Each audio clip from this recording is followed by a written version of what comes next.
it. I'm on the mission, snap any minute, casually winning. Stop tripping on me, stop dissing on me. Yeah, I got a dream, can't take it from me. My fire's burning, now I'm always learning. Tell me where to go, man, I'm on a journey. Yeah, I can't explain it, I get excited. Keep it 300, King Leonidas. Strap in, cause it's gonna be a long ride. Working on me every single day and night. There comes a time when your worlds will collide.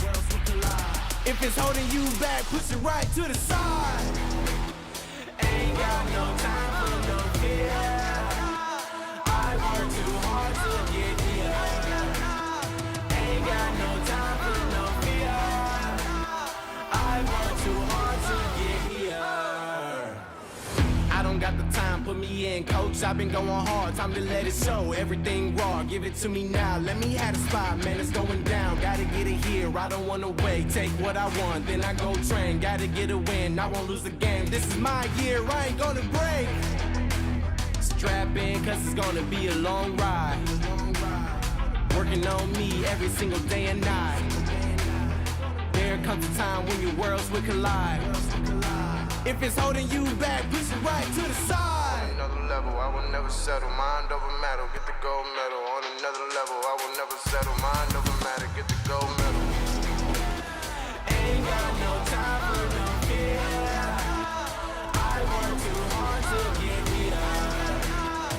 Ain't got no time for no fear. I work too hard to get here. On another level, I will never settle. Mind over matter, get the gold medal. On another level, I will never settle. Mind over matter, get the gold medal. On another level, I will never settle. Mind over matter, get the gold medal. On another level, I will never settle. Mind over matter, get the gold medal.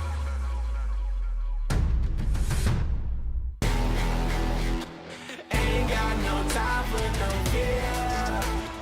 I work too hard to get here. Ain't got no time for no fear. I work too hard to get here. Ain't got no time for no fear. I work too hard to get here. Ain't got no time for no fear. I work too hard to get here.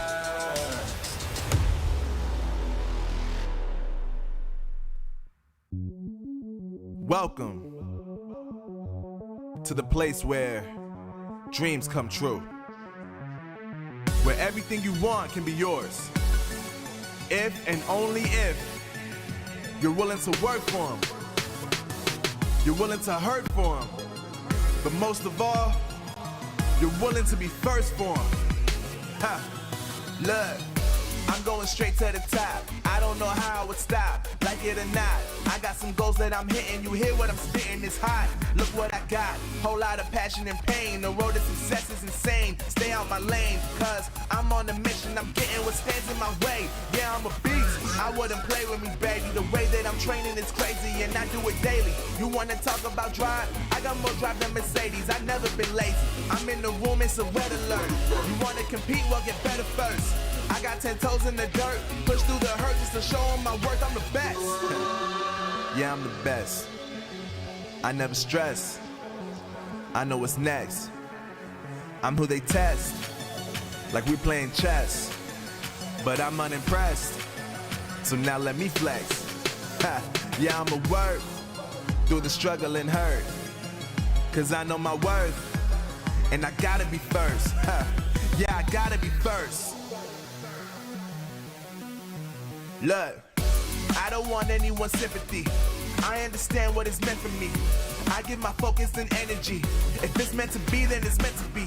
But mentally, I'm undefeated. They hear that and say I'm conceited. Like there's no reason. Like I don't beat them and come back again just to teach them that when you work under pressure, you reach higher measures. They'll try and bring you down, but you cannot let them, and only get better and focus on cheddar. Eye on the prize and you'll become a legend. Like, when I'm in the room, it's a red alert. You wanna compete, well get better first. I got 10 toes in the dirt, push through the hurt just to show them my work, I'm the best. Yeah, I'm the best. I never stress, I know what's next. I'm who they test, like we playing chess. But I'm unimpressed, so now let me flex. Ha, yeah, I'ma work through the struggle and hurt, cause I know my worth, and I gotta be first. Yeah, I gotta be first. They don't know what's gotten into me, how'd I turn pain into energy. Through all the struggle and hurt, remember my worth, and that's why I gotta be first.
throwing viewers at the lowest. Blood, sweat, tears, the components. Riding all year, now's the moment. We are not friends, we are opponents. Yeah, I'm coming for mine. Yeah, I'm making a play, the game on the line. Yeah, I've been on the grind. Yeah, I jump in the spot, I made it my time. Yeah, look in the sky. Yeah, the stars align, no shade to shine. Can't stop it already. Emotional work and devotion. We put in this time. Look.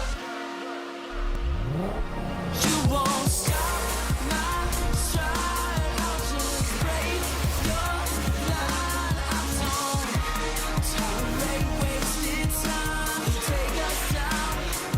Keep fighting. The Snapdragon Pro Series powered by Samsung Galaxy is brought to you by Snapdragon Elite Gaming, Samsung Galaxy S23 Ultra, Monster Energy, and DHL. Howdy, Chiefs, and welcome back to the Snapdragon Pro Series Season 4. We are here today with the Town Hall 12 Retro Cup. My name's Woody, and it's great to be joined by two beautiful, amazing, talented, super smart casters. Let's go to Kale first, or Maxi first. Let's go Maxi first, actually. He's right next to me. Maxi, take it away. Sounds good. Thank you very much, Woody, and welcome everyone at home. As Woody said, we're in the Snapdragon Pro Series Season 4, and today we have Town Hall 12 action ready for you. Kalle, how excited are you about this? You know, Town Hall 12 was the very first Town Hall level in the World Championship in 2019, so you have to have a lot of relation with that Town Hall level. For sure I have. Welcome first everyone who is joining us for today's action. Indeed, Maxi, I'm completely hyped about this Retro Cup today. Town Hall 12 was, you and my, or yours and my first competitive experience in the world stage of Clash of Clans. So there was the World Championship held in 2019 in Hamburg, where you are located, and I visited you 2 days ago in Hamburg. It was a nice day there. But also in 2019 there was the Town Hall 12 Cup organized by the ESL, and those Town Hall Cups back in the days were insane. In the end, Maxi, tell us who won this Town Hall 12 Cup? Yeah, well, we're going right into it. Well, that was us back then, playing under the roof of 11 Original. But Woody, I think it's enough about that for now. Let's take a look at a little recap of the action we saw in the previous streams here in the Retro Cup Town Hall 9.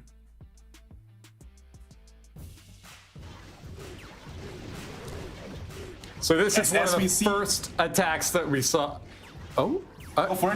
Between Snap New Esports and Vintage 9, we're getting a chance to look back at just some of the final moments of the epic attacks that were taking place here just last week. So not only the Town Hall 12 Retro Cup taking place, but also the Town Hall 12 Retro Cup. This week, we had previously another Town Hall 15 Grand current Town Hall level cup, and there will be another Town Hall 15 Cup taking place after the World Finals. You can find more information about that, of course, over at the Snapdragon Pro Series webpage. But these were some of the final attacks, and I guess, Maxi, take it away again and let us know what you thought of the gameplay from last week. Yeah, it was definitely amazing stuff we saw, and actually a lot of one-star fails that decided some matches, but in the end we only had teams that were just so good that they were able to 3-star almost every base, but some of them fell short just a little bit, as we can see here. Sometimes just one building remained standing, but these players were just amazing at their Lalo attacks. That's what we saw most of, these heavy Lalos with 2, 3 or even 4 lava hounds to protect their balloon troops, and it was all about taking out the enemy queen, but of course you had to take care of the Town Hall as well. So the problem was always how much risk do you take and how much reward do you get, and I think we're going to be seeing the same thing today as well. Kalle, do you think that Lalo is going to be one of the players' favorite strategies today as well? For sure, Lalo is definitely one of those strategies we have to look out for. But especially, we are just seeing, looking at those replays from the Town Hall 9 Cup. At this stage, there wasn't a warden available, neither those super troops. So at Town Hall 12, you unlock the warden. On Town Hall 11, you unlock the warden. And in addition to that, you are having access to those super troops. So we have super witches, which we saw in the previous Town Hall 12 Retro Cups in last season, or the super dragons. And for sure, you can use those super wall breakers to open up compartments, and especially the sneaky goblins to slide the Town Hall, Woody. Right, you are. And the exclusion of some of those really powerful troops like the Hog Rider last week meant that we had a little bit of a change in the metagame and the designing of bases in order to try to prevent attacks from the two main styles. We saw a lot of Lava Hounds with balloons, of course. We did see a little bit of a variation there with the addition of some Queen Charge attacks using healers to back her up.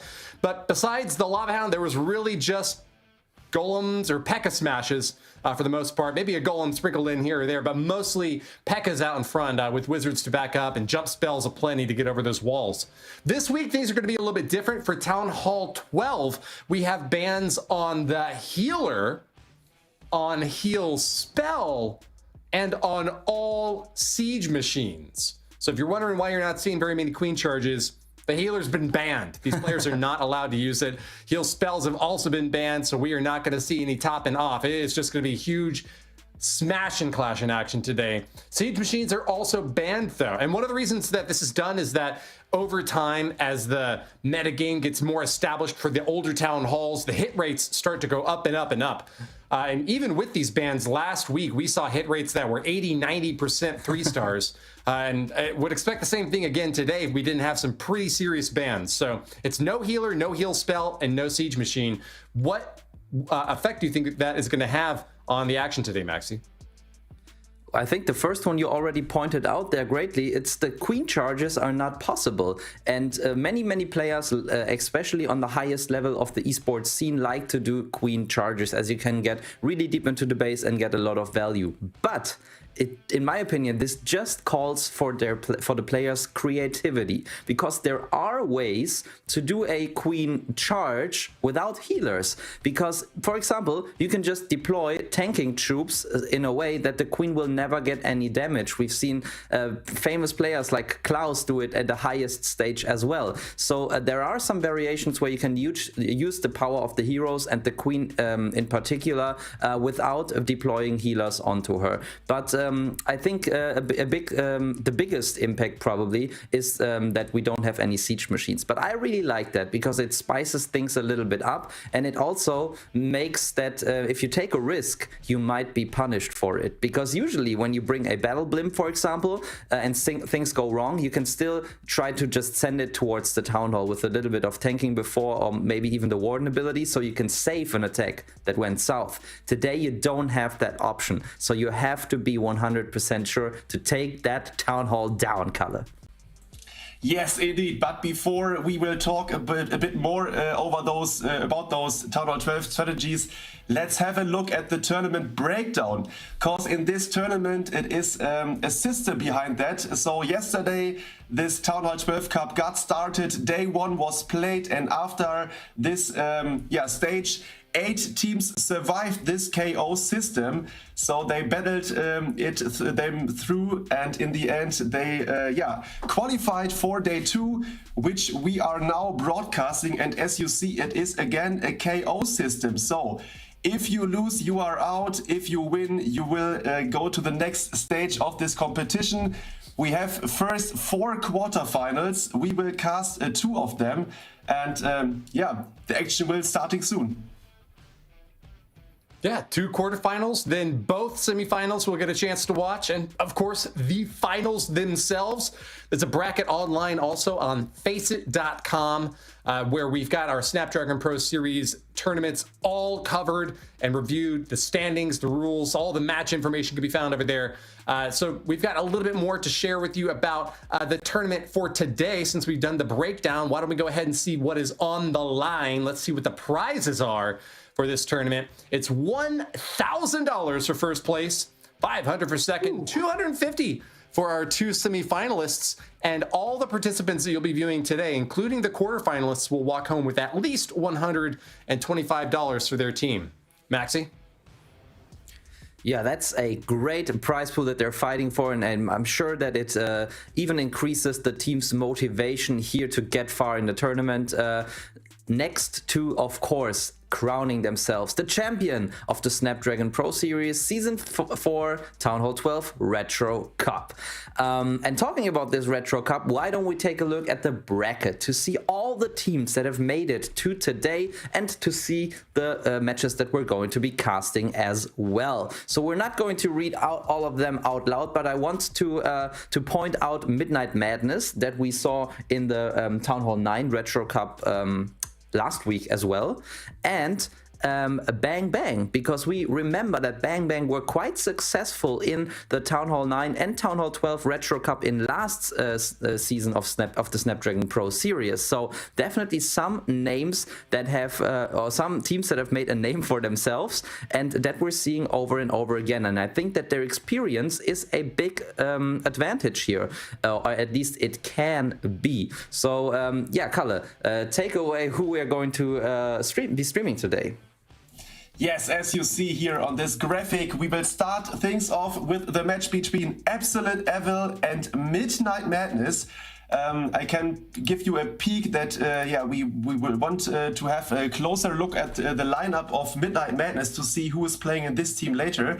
The second quarterfinal, which we will show here live on stream, will be Bygone Esports against Bang Bang, the French team here. So this first two matches, yeah, will have an incredible storyline here behind it, because as you mentioned before, we see some familiar names here in this lineup here in this tournament.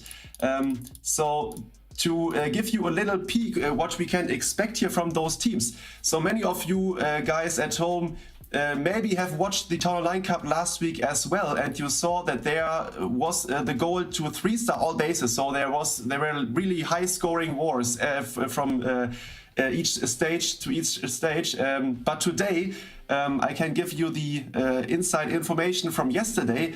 There was a large discrepancy between the scores of those teams. So the best performance were at like 13, 14 stars. Like 2 or 3 teams, but there were also 10 or 11 winning stars, winning wars. So yeah, we kind of don't know exactly what to expect here today. So it will be highly interesting to watch those teams, Woody.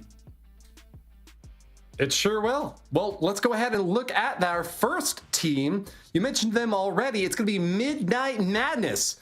Although this is going to be a 5v5 war, the teams are allowed to submit rosters of 6 players, and the 6 for Midnight Madness will be Vanish, Birdo, End Summit, Luis, 38, Marinol, and Tex.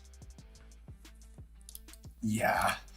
What a team! I didn't expect Marinol to participate here in this tournament.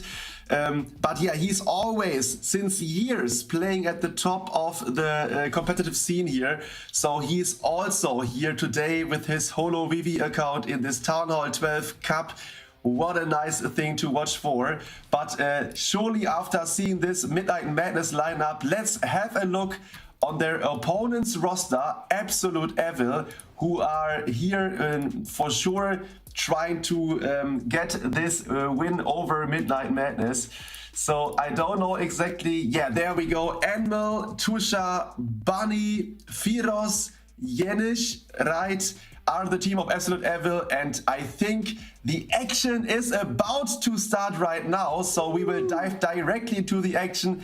Maxi, we will see you in the next war, but first, Woody and me will kick things off. The first quarterfinal is on the way, and we directly see those super troops here. The Super Inferno, or the Inferno Dragons from Captain Anmol, Woody. Yeah, we've got Dragons and Inferno Dragons. Got to be really careful for those black bombs popping out. I just saw one already smack one of those dragons. But as you can see, Midnight Madness is not going to be trying to defend that Town Hall very much. It's right up at the corner, but that could bait an entry for these dragons. We'll see if Captain Admiral is prepared for that as the dragons are starting to move in toward the center. Dragons really do not like Inferno Towers, whether they're set to single or multi. They can burn them up really quickly. So I'm curious to see what Captain Admiral is going to be bringing for the Inferno Tower towers that he's got pretty deeply buried into this base. There's one right there in the very core. Catches a black air mine twice, and the Super Dragon might be safe to take that middle one out. No! A big black bomb and another red one right on top of it. It's coming pretty close down to the wire here. Yes, and he needs to pop the Queen ability. Yes, he got the multi-inferno, but can the Queen get this Eagle Artillery? The shots are off and it is down, but also the Queen is down, and now it's all about if those dragons together with the Warden and two Inferno Dragons can get this air defense down here. I think this is a close one. Unfortunately, two dragons are going for the outside mines. And the air defense is killing one dragon after another. Now the Warden and the dragon are going for this air defense, but both are low. And I think it is a close fail here in the end by Captain Anmol, Woody. Wow, a 96% 2-star. Very, very close to pulling it off, but no more troops left to deploy. And I don't know, I guess there's just an archer stuck on a wall somewhere. I don't even see her, but that is going to be it from Captain Anmol. Very, very, very close. It's pretty rare to see an attack come that close, not being a time fail. That really just was the last few defenses there. The Grand Warden, Wizard Tower, and Archer Tower that were able to finish off the few remaining dragons. But let's take a look at the entry point for this raid, because this one happened very, very quickly. A lot of the action early on, taking out that Archer Queen with the Eternal Tome popping for those dragons. The Super Dragon and the Electro Dragon over on the right side, kind of making a killer duo to take down these Inferno Towers and difficult buildings over on the right side that the Archer Queen couldn't reach on the very interior.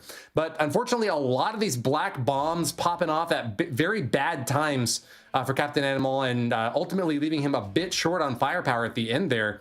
But overall, it looked like a pretty solid attack to me. But what were your impressions, Kalle?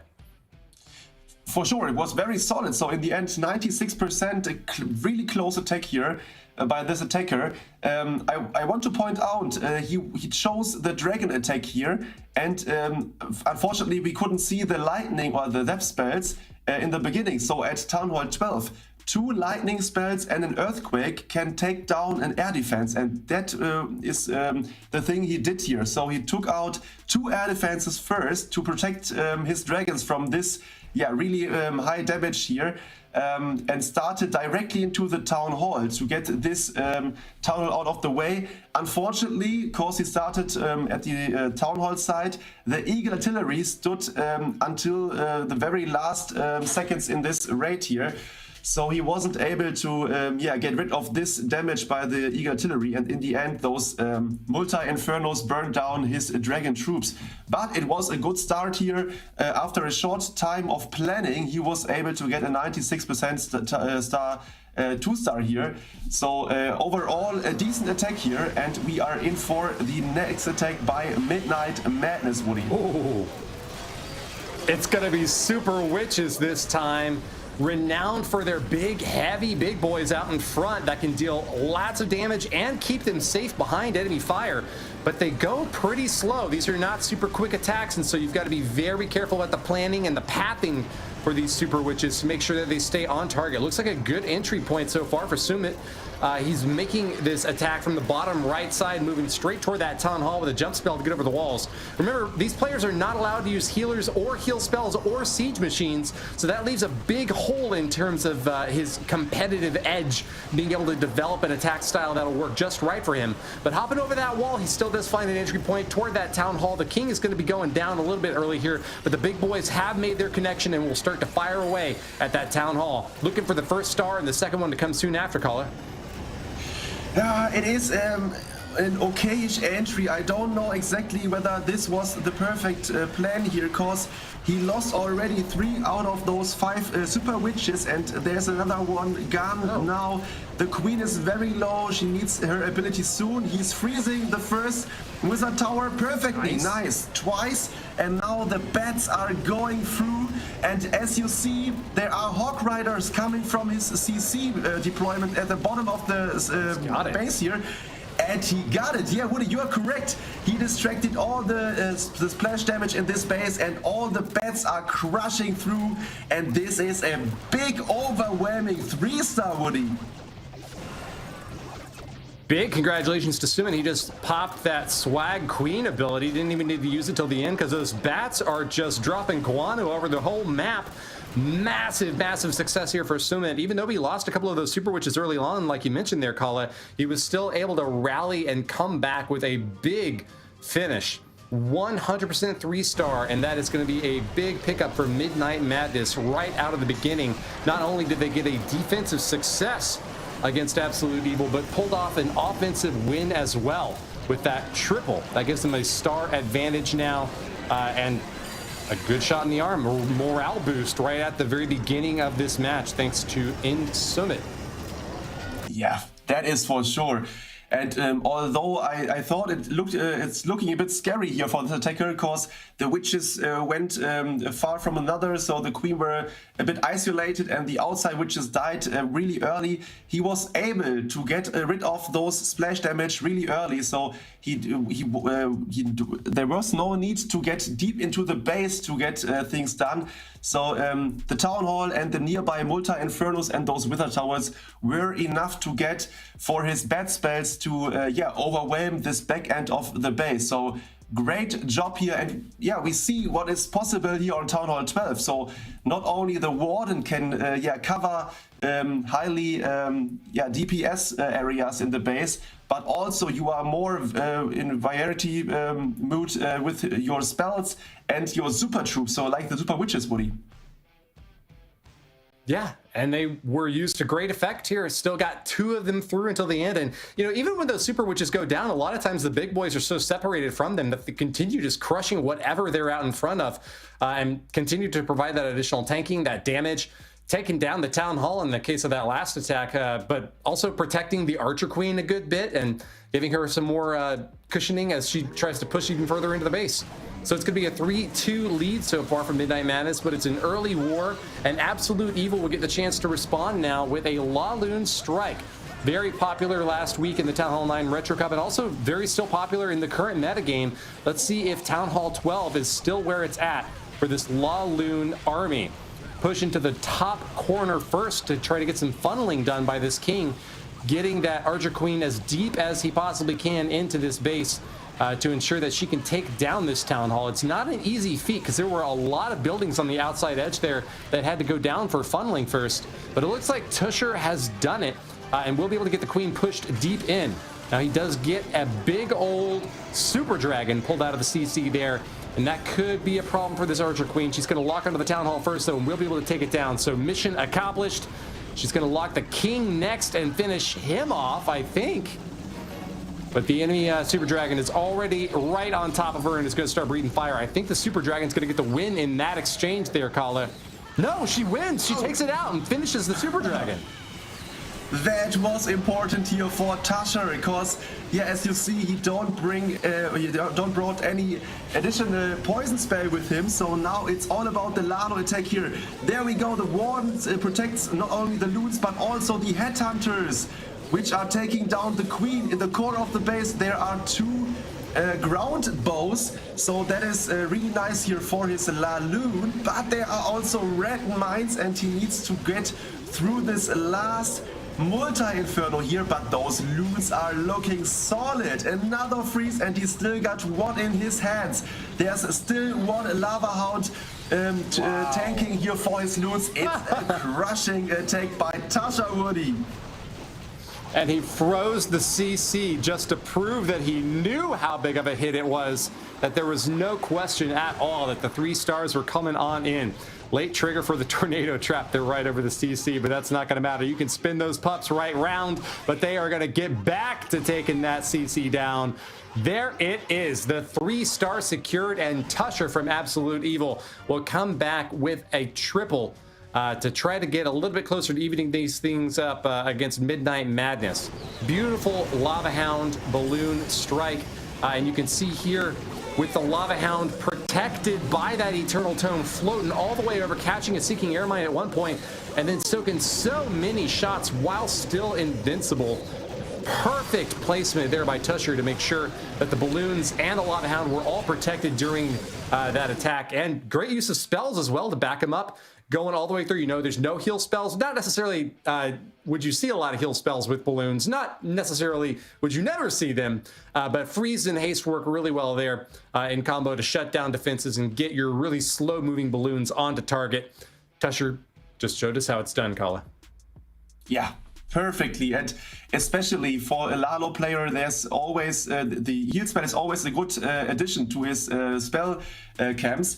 But at this time, because he's not able to, or he's not allowed to use the heal spell, he decided to bring some zap spells to zap away the multi-inferno, the right multi-inferno. So that was one of those key elements here for this attack.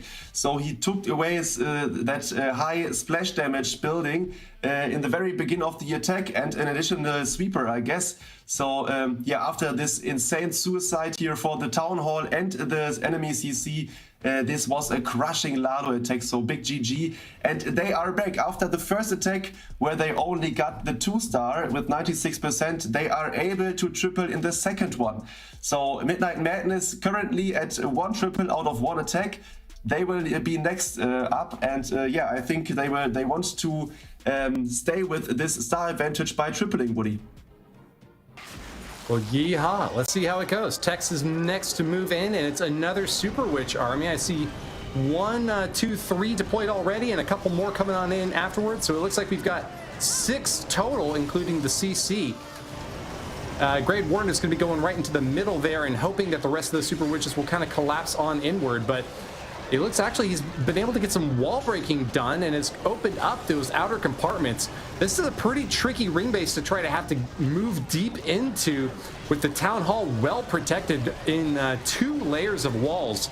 So it looks like Bunny from Absolute Evil is going to try to hope that this is going to frustrate the pathing here by Tex, and so far it's kind of working. We see the King able to hop over that wall with a jump spell, and the Queen going along with, but no troops have joined in yet. Now we get 2 Super Witches hopping on over, but no big boys yet to support. Still, the heroes are going to be enough to take the Town Hall down, and that is a very effective way to start a raid on this base, Kala. Yeah, that is for sure. And if you have a look at his spells, he brought some invisible spells here with him, because he wanted to protect his witches. So I saw he was using one invisibility spell to protect one witch which was targeted by a defense building. So great thing here. There's another invisibility spell used, and those witches should survive here in the end. Unfortunately, his heroes, the Queen and the King, are down. So it's all about if those super witches can finish the base here by yeah, taking down those defensive buildings here. The big boys are tanking perfectly for his witches, and I think it's looking decent, Woody. And I'm sure that the attackers and the viewers also will make note of the fact that it's very important to keep those Super Witches paired up. If you've got 2 Super Witches, they've got 2 big boys out in front of them, and that means that at least one of those big boys is going to be taking the fire at all times. Then if one of them goes down, the other Super Witch can re-summon that big boy and get another one out in front, so that there's kind of coverage at all times. That is what Tex did just very beautifully there by having 3 pairs of Super Witches, one going into that top compartment, one going into that left compartment, and another pair moving from that top left side in between those 2 compartments. Pretty hard to pull off a triple pathing attack like this from Tex. So this is a 3-pronged insertion that just, it was like stabbing a roast steak. He just got it perfectly cooked, took a little bite, nibbled off, and chowed down on the rest. Clean plate at the end there, Kala. 100% 3-star. Well described here. So crazy attack here, and these guys are letting it looks that easy. So especially if you are looking at the banned siege machines. So normally the siege machines give you the power to protect or to be sure about taking down the tower, for example. So the siege machines are a big impact here for the game, and they are banned today. So those teams need to plan a way around not using those siege machines, and they are doing it perfectly. So crushing attacks, we saw a Lalo attack, 2 witches attacks, and this dragon attack in the beginning, which was unfortunately only a 2-star. but I'm sure that we will see more of those dragons fly over those bases. So the variety is here for sure. Oh, we are seeing the super wizards here. Bunny is in and he's doing a 10 or no, even 13 super wizard attack, Woody. Wow, that is going to be a lot of chain lightning into these bases, and just look how deep that lightning can go. With golems out in front to protect and using the heroes now coming in through the bottom right side of the space, that is going to be a lot of protection in the front for these super wizards, but needs to be very careful to avoid splash damage from that eagle artillery or from anything that can shoot over and hit them, because they don't have a whole lot of hit points. Keeping those tanks out in front will be extremely important. It looks like the pathing is going well so far for Bunny, hopping over the wall and getting the CC pull, but he does have some enemy super minions to deal with now. No poisons of his own, so it's going to be up to those heroes to try to pop them down. The Archer Queen and the Grand Warden can still get the shots up at the sky, and they're going to pop the Eternal Tome as well, as the most damage is coming in at him right now, Kala. Wow, that was an insane one Eternal Tome here. So really good protected. Everything here inside the core of the base, and now he's starting the bad spells here. There is one wizard tower and the multi-inferno left, so he needs to deploy the freeze really well here. The queen is nearby the multi-inferno.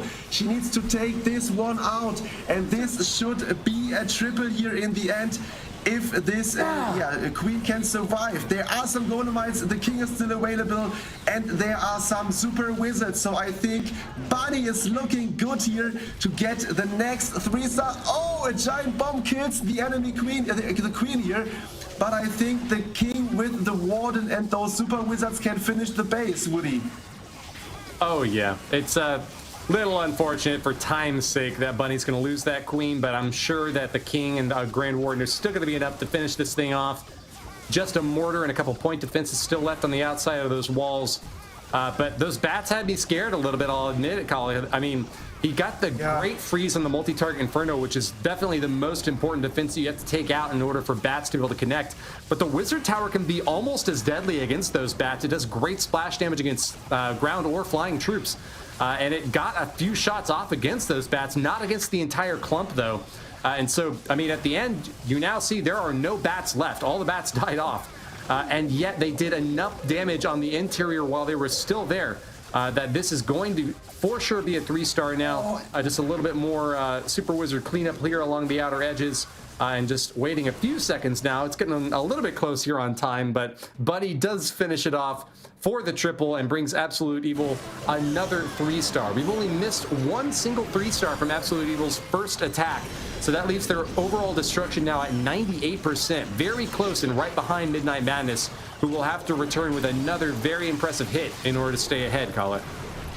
Yeah, crazy stuff here. Both teams are giving it all here. There is much money on the line, and both are trying to triple every single attack.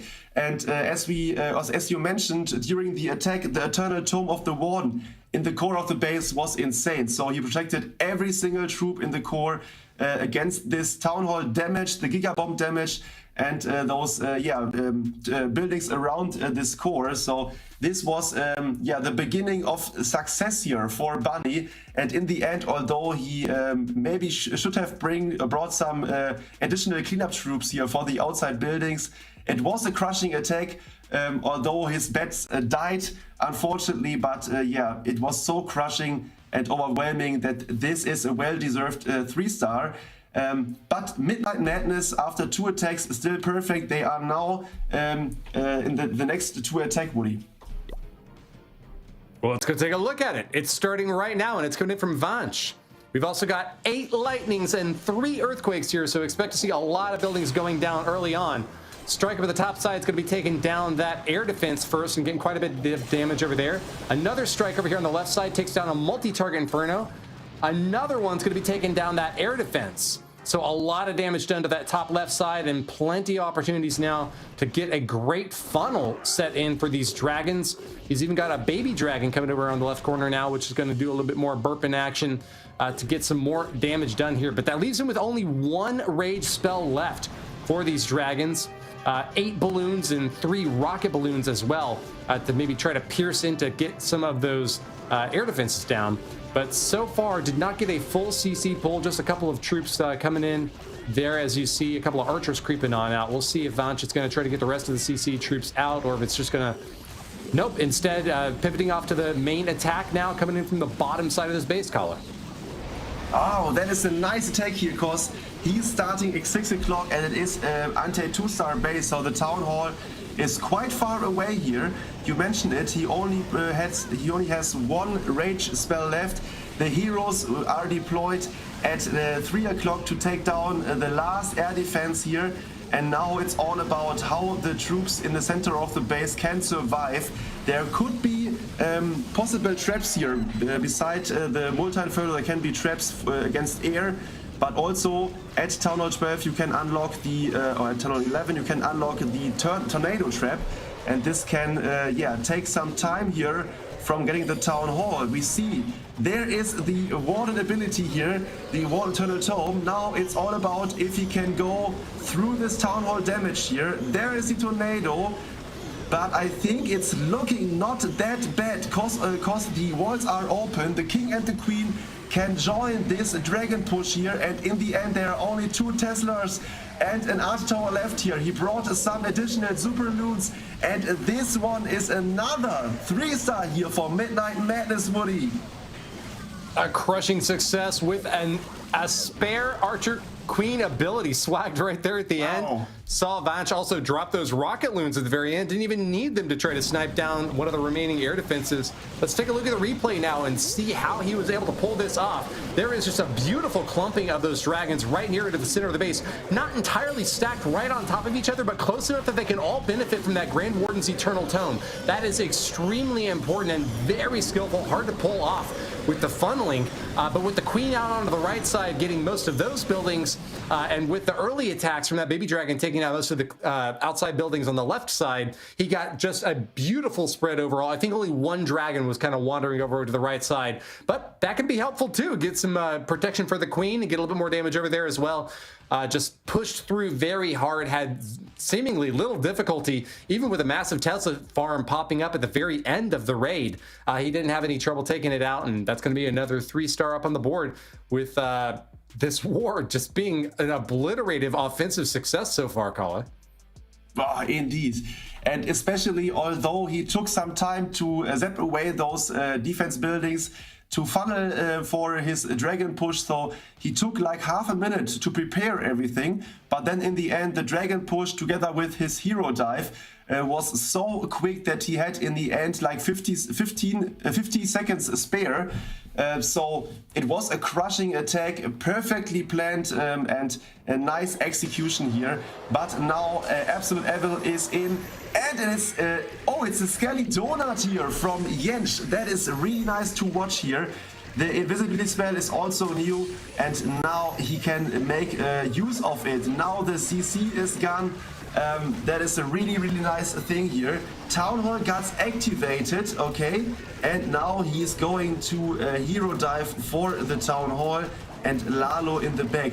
A big golem is taking for his queen, so there's an expo, 2 arch towers and a cannon, and the golem is giving it all to protect the queen for getting damage here. So now it's all about if the queen will go for the Town Hall. He got it in the spell. Oh, he's not using it right now. Now he's using it. Hopefully the queen steps back. Yes, there she goes, and hopefully she's going for the Town Hall. Oh, now ability is getting popped and the Town Hall is down. That is really nice, Woody. Secured it with just a sliver of health left on that Archer Queen. You saw how close and how careful he had to be to make sure that she just threaded the needle into the middle point there. Not only did that require an invisibility drop, but it also required a couple of balloons over there on that top right side to take down a Tesla that was threatening to take the queen outside on the other edge over to the right side. So going all the way deep into the middle there, Jenish definitely was on point, making sure that that stayed through to the end. Loon coming in now from the bottom side as most of the balloons are going to be pathing toward that Eagle Artillery, getting some freeze action there on the multi-target Inferno, but the balloons are not going inward just yet. Still a haste spell and lots of balloons collapsing from the outer edge with another lava hound to provide some more protection. That is going to be a lot of firepower, but can they get to their targets soon enough? Multi-target infernos are starting to heat up. The balloons finally get on point, and another freeze. The last one is now dropped. We are starting to lose a lot of balloons here. Is it going to be enough to finish off the last of the base? There's still a Tesla farm over there to deal with, Kala. Oh, I don't think it's enough. think that. No, unfortunately, I think he started this Lalo too slow. So he sent in the first group, but he didn't push it into the core of the base to take down the multi-inferno really early. So I think the second and third loon group from 6 and 5 o'clock was way too late here. Unfortunately, most of the loons passed around those expos and multi-infernos, and in the end it is a close one, but it's another fail here for Absolute Evil. Oh, it looked so good. So after the Skelly Donut, the hero dive for the Town Hall, he wasn't able to push his loons into the core. Like you see here, he definitely needs to start those troops from 5 and 4 o'clock way more earlier, so that those big first loon group goes for the core multi-inferno. So in the end, the Lalo was a bit messed up here by Jensch, and unfortunately it's only a 2-star, Woody. It's hard to make a decision also as to when to use that Grand Warden's Eternal Tome ability. You saw him there pop it really early on, and that's kind of the default point to use it if you're not really sure when to use the Eternal Tome. Use it early when all your troops are still nicely well clumped inside that life aura, and you can get the maximum value by using it on the most number of troops before any have been killed by the defenses. But I really only saw the Eagle Artillery and maybe a little bit of burn from one of the multi-target Infernos starting to hit those balloons. So possibly if he had held on to that Eternal Tome until a little bit later in the raid when there were 2 multi-target Infernos trying to burn him up, that might have been a little bit helpful. But ultimately, this is just backseat driving. They're the pros and did very great job there. Not quite enough to get to 3-star, and that's going to leave Absolute Evil in an absolutely terrible spot right now because their opponents, Midnight Madness, have the chance to just trample over a top with this next attack. We're going to see how Birdo does. If it's a 3-star, that's going to be 12 total for Midnight Madness, and still the possibility of, dare I say it, a perfect war. But another donut here, and it's going to be bats coming out this time. A bat bomb to take down as many buildings as they can over the right corner. Got quite a few, even with a Tesla farm popping up. Still finished off the Eagle Artillery column. Now that is a very high value strike. Wow, that was a bad donut and it worked perfectly. So he used also a rage spell to get the best value here from those bats, and it worked perfectly. He didn't even get not only get the multi-inferno and an expo, but also the Eagle Artillery is gone. And I think this is a really good start here. This is an island anti-2-star base layout, so the town hall is really separated from the rest of the base directly in the center. So Birdo is trying to clear one corner and then is maybe going around this base here. There's the start with a big golem in front, followed up by the queen, which killed the enemy CC and the warden. And I think yeah, he's going around this base and then is trying to jump in from the 6 o'clock corner. So really nice opener here from Birdo. Crazy stuff that he's opening things up with a raged bat donut here for like 5 or 6 buildings. Incredible stuff, and now we need to look for this hero or big hero kill squad, which is going directly inside of this core of the base, Woody. Big freeze there from the Ice Golem, shutting down quite a lot of defenses, and Birdo is doing some great work along the bottom edge, but it's going to be a long time before the middle of that island can be reached. As you mentioned, it's hard to get into the interior and find a way toward that town hall, but here is the tactic. It's going to be a jump spell for these sneaky goblins, hasted up and all the way into the interior, 20 of them, and with an invisibility spell, that is going to be a great way to get the job done. A lot of army camp space to finish off that town hall, though, and I don't know if they're going to be able to finish the cleanup for the end. There's still quite a few hog riders, and the heroes, although they're low, Inferno are still doing quite a bit of work as they push toward this multi-target Inferno. If that can go down, I'm feeling solid about the possibility for a triple, but still, I still see that enemy Archer Queen and really just one headhunter to try to take her out. This is going to be perilously close to the 3-star, but I think he might just have it. Birdo's going to go all in. Golem protecting from the Expo, and that's going to be it. It's done.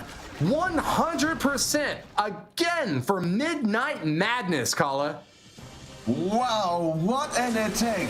This is maybe actually the most styled attack here. So opening things up with this incredible raged up bad donut, and then he did a big kill spot dive around the base.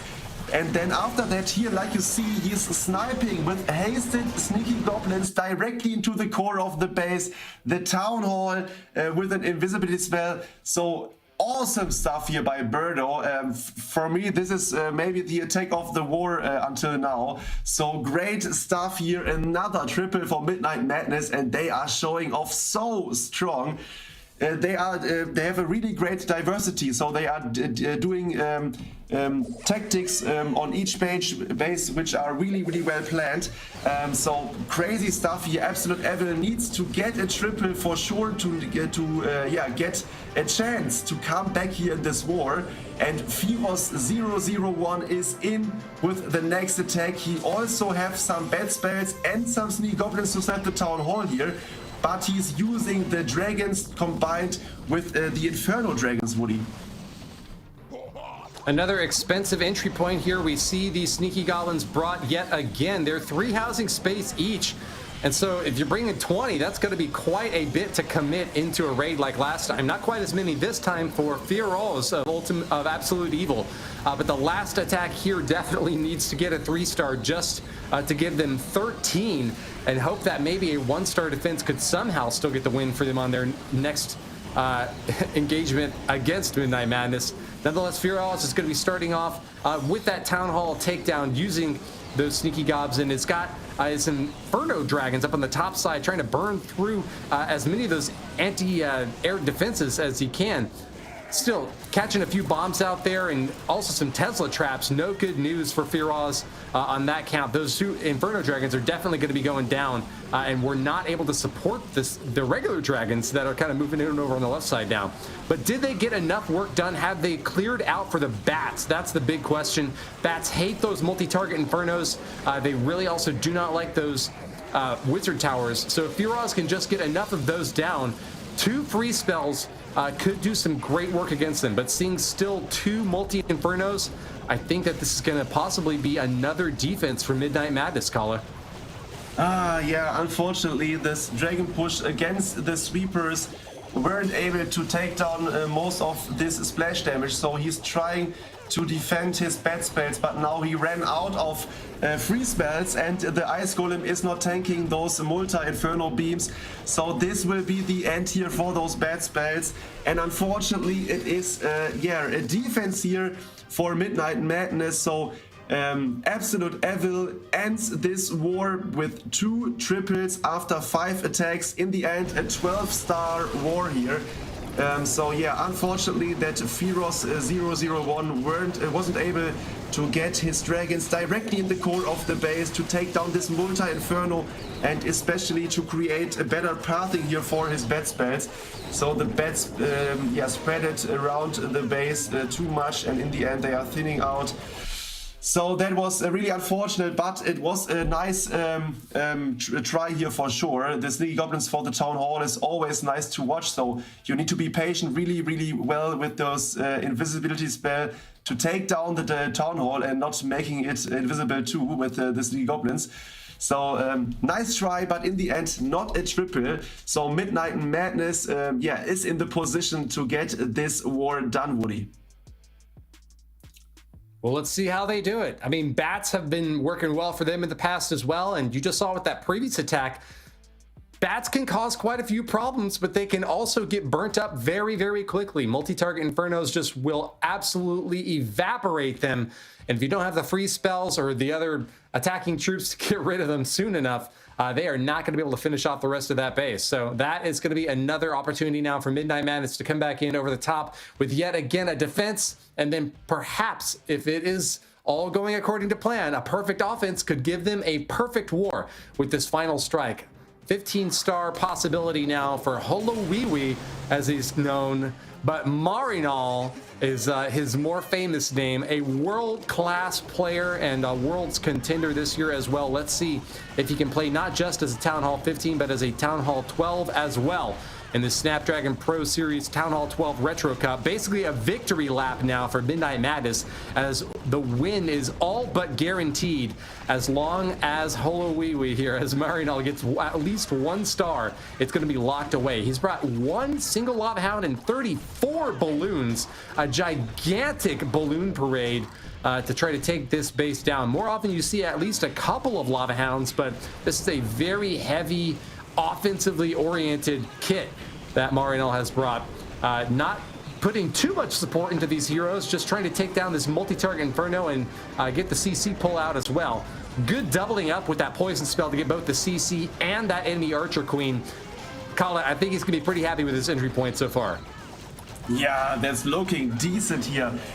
Although there is a Lava Hound inside the enemy CC, which is causing some time consuming here, but his queen is giving it all to take down all the pups here, supported by this poison spell. And now he's directly starting his Laloon part into the Eagle Artillery. The first hound soaks up 2 red mines. That is a really nice thing here for his Lalo entry. He's going in from each side, so he wants to push some loons to towards the Town Hall compartment in the center of the base. Hopefully he can get this done here, so he can freeze the Town Hall in combination with hasting those loons in. And hopefully the Warden will follow this loon group. It's looking decent. Let's check out whether this loon group can survive the last multi-inferno, Woody.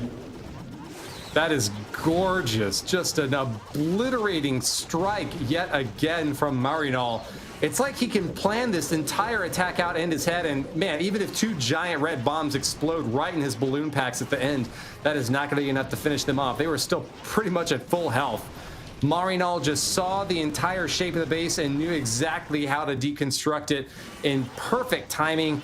Midnight Madness come away with not just 3 defensive pickups, but a full offensive perfect war. 15 stars for them, and they will be going on to the semifinals now with their victory over Absolute Evil. Wow, crushing one here. And yeah, Marinol, known as one of the best Clash of Clans players in the world here from Brazil, is taking the victory home here for Midnight Madness. Really well done here and well deserved. There we go. It is the first war, and it is directly a perfect war from Midnight Madness. 15 stars, 100%. Total destruction here, crushing the bases of Absolute Evil. But also GG to Absolute Evil. They got 2 triples and 2 close attacks here in the end. So they earned their spot here today in this quarterfinal of the Town Hall 12 Retro Cup here in the Snapdragon Pro Series. So big GG to them. But Midnight Madness showed up strong, and they will advance to the next round, the semifinals, Woody. Well, when the clock at the top of the Town Hall strikes 12 in a Town Hall 12 Retro Cup, Midnight Madness is afoot.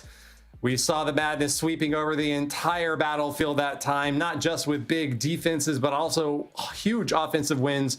Great names to pronounce there for Marinol. Once again, getting another big pickup and wish them the best now as they move on to the semis. They've now eliminated their opponents. Absolute Evil have been kicked out of the competition as this is just a single elimination bracket. So they are now going to be done and dusted. Congratulations to them, though, with a $125 prize. They're in the top 8 teams in the world for Town Hall 12 performance.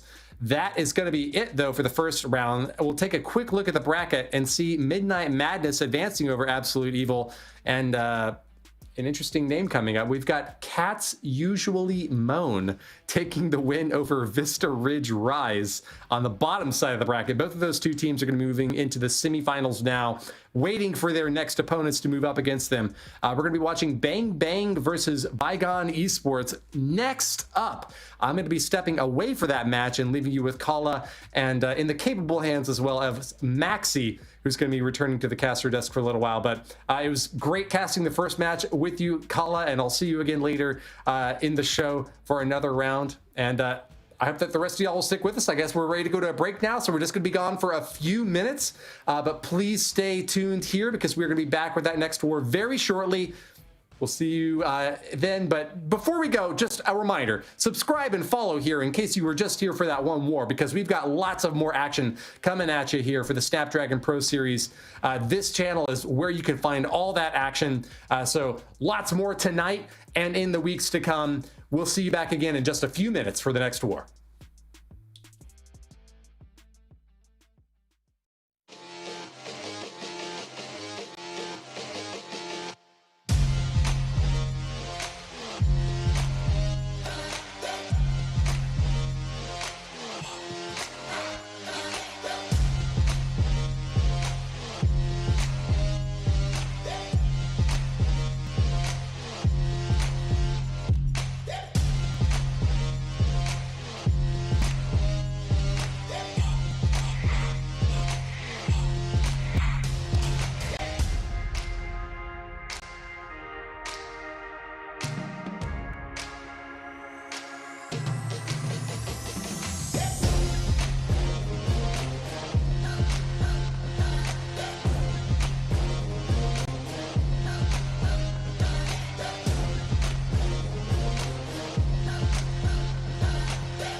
Well, I'll just do the welcome back.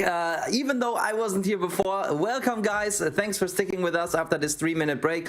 I am back now, and I think you've seen an amazing war that Woody and Kalle casted for you. The first perfect war today, and especially when we were looking at the scores before, that was a huge surprise. We said that there were scores between 12 and 13, or like 10 and 13, 14 stars, but 15 stars? We have not seen that today. An amazing showing by Midnight Madness, and definitely a worthy first semifinalist. But Kalle, we're going to be finding out the next semifinalist in this next match. Yes, we are back, and yeah, meanwhile we saw there was an offline quarterfinal result already shown in the bracket before. We can surely show the other scores after this match we will see here on stream. It's the quarterfinal between Baigan Esports and the French team of Bang Bang. So those both teams are battling it out now to get access to the semifinals, to earn more money here in this Town Hall 12 Cup. And I cannot wait to see whether those teams are that strong as the other teams before. So also 12 stars is an incredible star count, but 15 stars, a perfect war, is incredibly strong at Town Hall 12 here. So big shout out again here to Midnight Madness. They are surely one team we need to watch out today here. But first, we can maybe have a bit talk about the next teams which are upcoming now. So Baigan Esports, I think they are mostly consisting of Indian people, are going up against Bang Bang from France, Maxi. That's right, so let's take a quick look at their lineup right away. We have Vibuff, Gigaboy, Kevin, Paul Cow, Ping Pong, and Toxic. So this is the 6-player lineup for Baigan Esports, but of course only 5 of them can take part in this very next war. So we have to keep an eye peeled on who is out, but we know that even the players that are not on the stream can do an important job by helping with the planning and watching the other players attack and call something out that they see. But for now, let's take a look at the roster for Bang Bang, Kalle. And there we see it is Agam. Anna is here in this team. Chessens, Gigi, Fender, and Poo are those guys for Bang Bang. So they are trying to get the win here in this quarterfinal. We can maybe check out the score from yesterday. So they advanced to this round by an 11-10 star count here. So not even close to the perfect war, but maybe they are stepping things off and can advance to the next round by getting more triples in. And it is Baigan Esports who is trying to get the first triple in.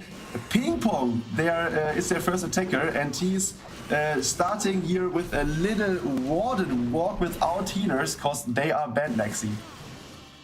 That is absolutely right, but we said it before, that just calls for the player's creativity. And in this case, to make sure that there are no funneling problems with his queen, I guess, he is just using, or maybe his other plans for the queen, that might also be the case. Center on the outside. Nope, there she goes. Unfortunately, a tad bit too early, and that means that both of these giants get stuck on the wall to the air defense that is almost taken out. Let's just hope that the queen doesn't get lured back there. She's not at the moment, but I think it would be worthy to use a single archer or even a hog rider there to have these giants tanking power. One coming back now, but Kalle, it's all about the push in the center of the base, and for now the Teslas are pulling away lots of big boys here, and I think Ping Pong is hoping to get as many troops as possible into the core of the base to take out this town hall.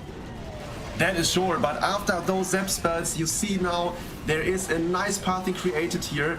The queen took down the expo, and now every troop will connect there to the center of the base by using the jump spell here.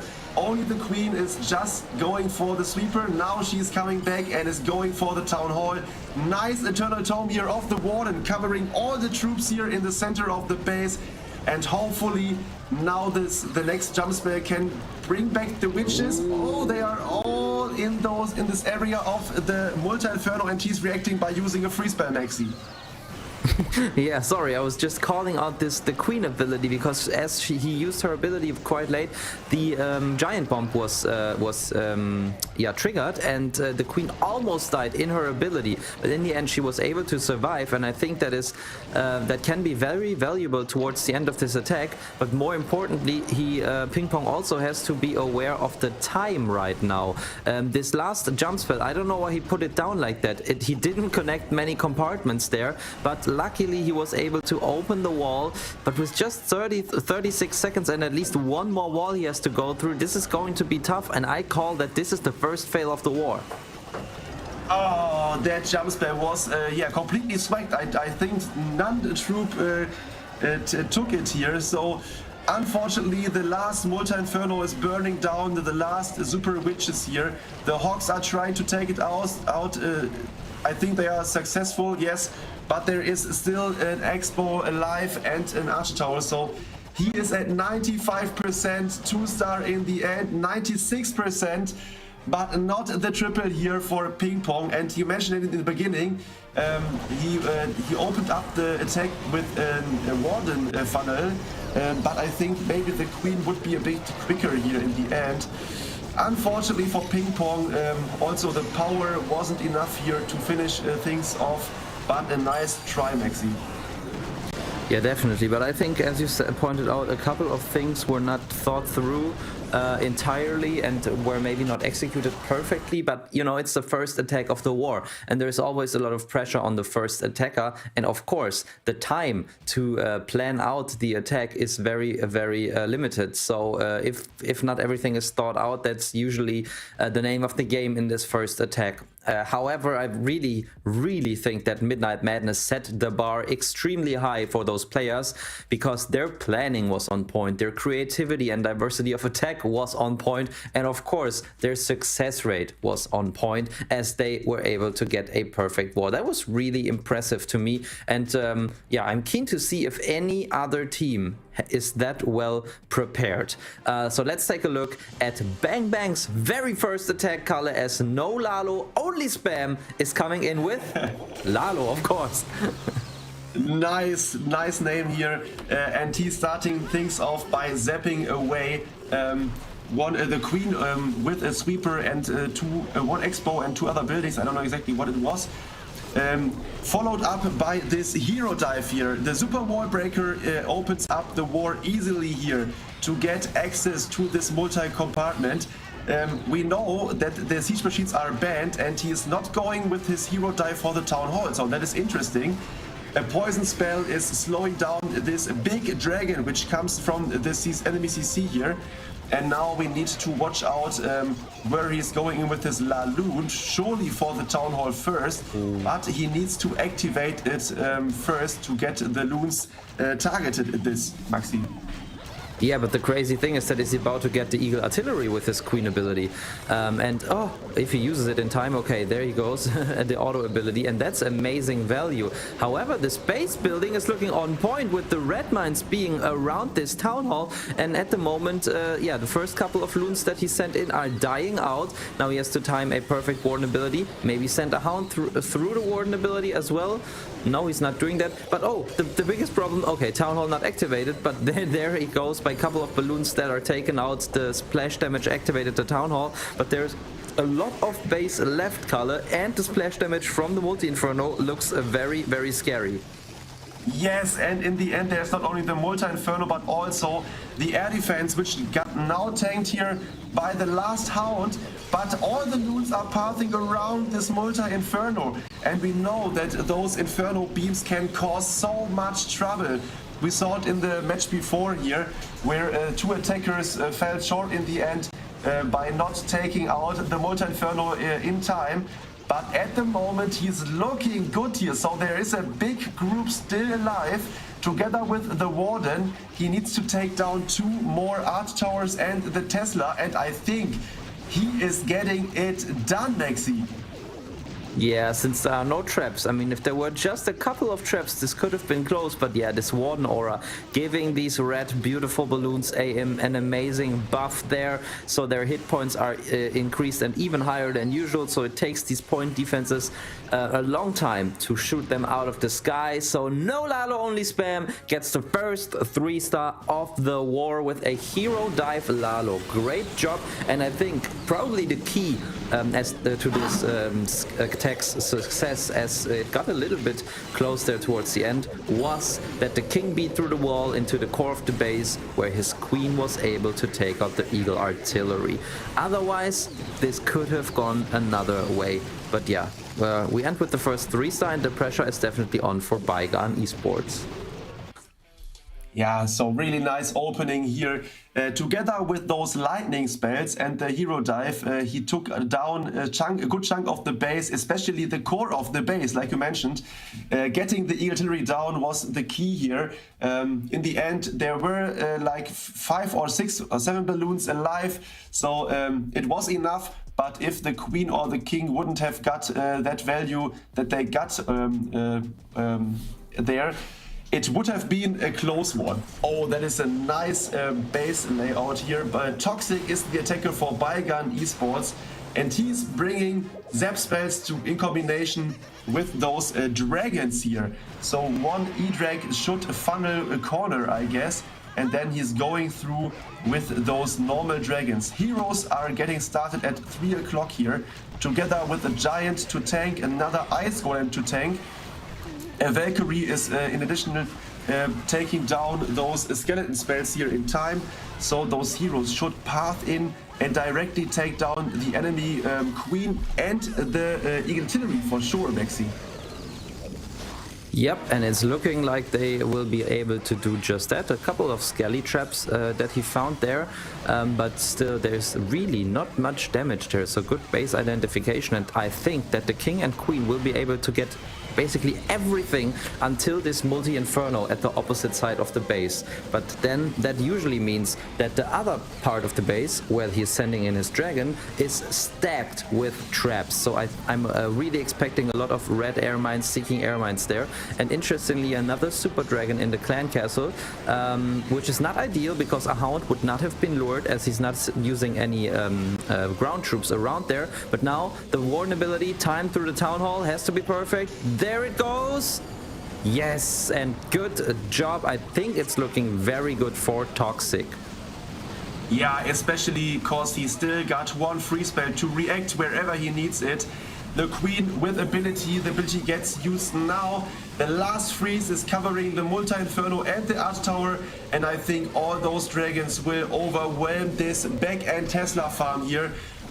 Surely, so he got like 7 dragons in the air combined with the warden helping out. Now the warden is taking out here by the Tesla, but you know, those 7 dragons are crushing it, Maxi, and this is a nice and clean 3-star by Toxic with a really nice opening and a nice plan for the whole rest of the base. Yeah, definitely, and it also evens things out because they have the first 3-star on their side now as well.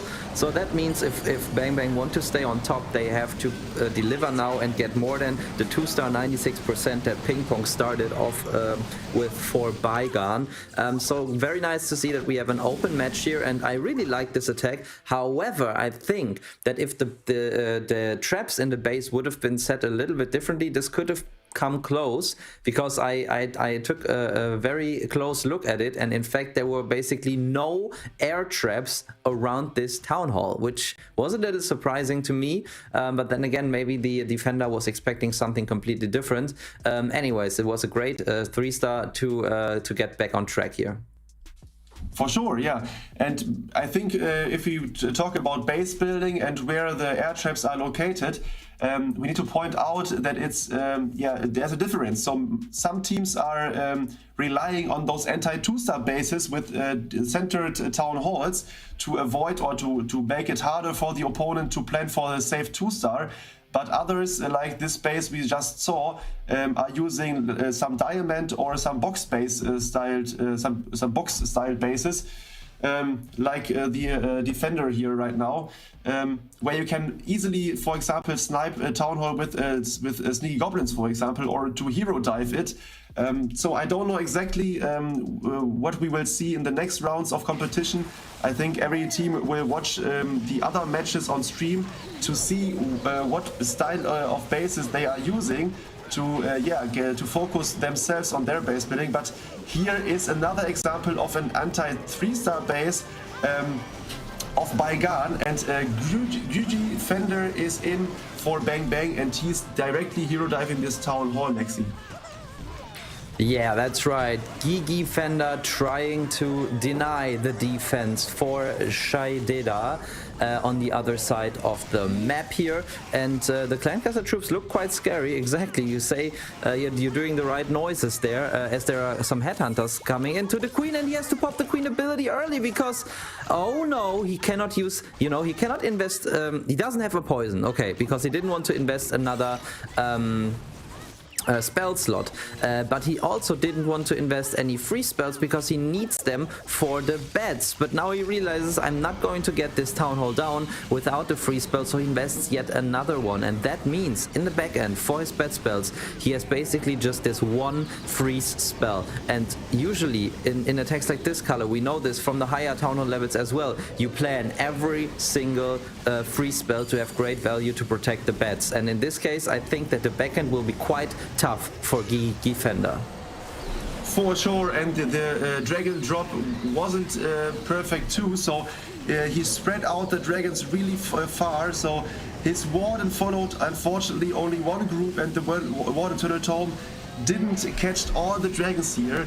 The dragons inside the core of the base are thinning out, they are dying out now, and if you look at those last remaining splash damage buildings here, you see he's deciding to go for the bad bomb here instead of going to deploy them in the corner. So he's going for it all here now. There is one wizard tower remaining. He still got one dragon in the core of the base who's soaking up all the red mines together with the warden. But he don't have any spells here, especially the free spells he invested in the beginning to protect his heroes for the Town Hall kill are now missing, Nexi. Yeah, and we could see that this would probably have, at least would have had a good chance to become a 3-star if he had not, or if he were not forced to use, or had not been forced to use these free spells early on. Otherwise he could have frozen the wizard tower in the 6 o'clock compartment, as we can see right now, together with the eagle artillery and the archer tower. That would have been great freeze value, and with 2 of those freezes most likely he could have come through the wizard tower, thus denying the last remaining splash damage in the base. But yeah, this is all hypothetical, color. It did not work for him, but that means that the Baigan just had some great base building here. Shaideda was probably expecting something like that into the Town Hall compartment, like a low-cost hero dive, but they were able to deny it for Bang Bang, and that means that now Baigan is actually in the lead. Yes, and the attacker maybe didn't expect it, those headhunters coming out of the CC, so he didn't brought a poison spell with him. That was a bit maybe too optimistic, so he pokered, and in the end the defender, like you mentioned, did a really great job by defending this Town Hall with such a hero anti-hero CC combination. So he got crushed, and in the end those free spells he invested in the beginning were missing in the end. So all the bets died out, and the dragon push wasn't perfect too. So it was not a triple, and this means we have a tight score here on stars, 5-5 after 2 attacks, but percentage lead now for Baigan, and they are now again in. Nitish is the next attacker, and he also is relying on to the drag bet, Nexi. Yeah, interesting. A lot of dragon attacks we see today and a lot of bats we've seen already as well. So let's take a look at what he's most likely going to do. It doesn't seem like he's using his heroes for the Town Hall. Another anti-3-star base, by the way. He's rather using his dragons and another super dragon in the CC as well, which is the strongest choice against a dragon entry, but they push through the super dragon very, very quickly. Now the heroes actually get great value on the left side, taking out a couple of threats for the dragons, but also creating good pathing. Now let's take a look, Kalle, at what is in the back end against his bats and splash damage wise. There's only one multi-inferno in the core and another in the corner, so he needs to take out at least one of those. There he is starting the bat wave from 2 o'clock, so the first multi-inferno is at 3. He's directly freezing it once. There is another freeze, and but we see in the corner, oh, the bats are circling here around this compartment, unfortunately, and now the last freeze spell is out, and the bat spells are taking down the multi, but the core multi survived. The dragons weren't able to take it down. And yeah, that is not a triple here by Nitish. It looked like a decent entry here, but these dragons weren't powerful enough to overwhelm this core, especially with all those mines there next to the Town Hall and to the core, Multi-Inferno and those Tesla Maxi. Yeah, great base building once again with the Teslas in the core that really denied these dragons to take out more or take out the multi-inferno in the core, which was the biggest problem here for the bats of Nitish. And this base color, it looks like a classic Town Hall 12 base back in the meta, back in the day in like 2018, 2019, when Town Hall 12 was the highest Town Hall level and when the competitive scene was all about this beautiful blue Town Hall with the first, where the first time the Town Hall was actually a defense as well with the Giga Tesla. And these anti-3-star types of bases with centralized multis and then sometimes without Tesla farms around them were very common back in the day. So it would be interesting to know where Bang Bang Town Hall 12 got this base from. Maybe they copied it back from a stream in the days, or maybe they rebuilt something similar, but definitely great to have to do some reminiscent here. But in the end, Nitish is denied the 3-star by this base design and finishes with an 85% 2-star. Yeah, and we saw that the defender were not even maxed out, so the queen is on 64, not even on 65 max level, and yeah, the walls are not maxed too, so he's he's relying on good base building, and this is what happened. A really nice, tough core compartment here. Those Teslars did so much damage here. Took down the Warden and many dragons, so big GG here to the base builder.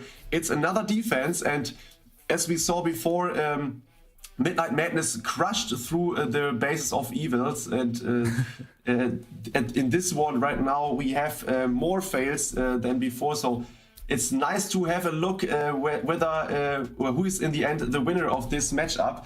So both teams are even at the star count, so at the moment 7-5, but Bang Bang is in position to get the lead with a triple. Oh, a super wall breaker fail. That is not ideal here.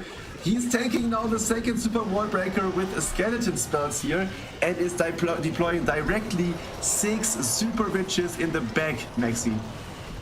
Yeah, and that is a very straightforward attack strategy here. 3 super wall breakers, 6 super witches, and a wizard. That's all Rocky Balboa brought to the table, and that's all that he thinks is needed to overwhelm this base. He brought 2 jump spells, so I think it wasn't that big of a problem that he lost this super wall breaker early on.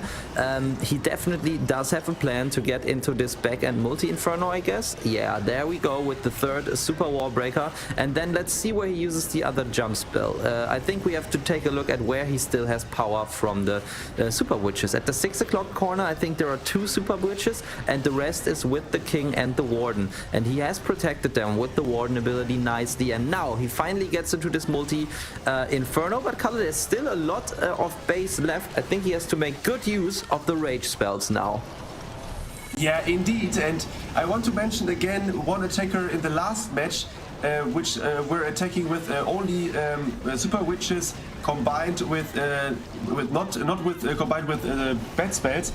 He brought some invisibility spells to protect those witches and the queen when they got targeted. So that was a nice touch here by the last attacker. Rocky Bobua thought it would be better to use rage spells. In the end, I think those rages are not that useful here in the end. Maybe some invisibility spells instead would have helped him more, because now all the troops are thinning out. He still got one jump spell, but the Eagle and the Expo are shooting down the last troops here. There are still big boys going around and hoping for getting things done here.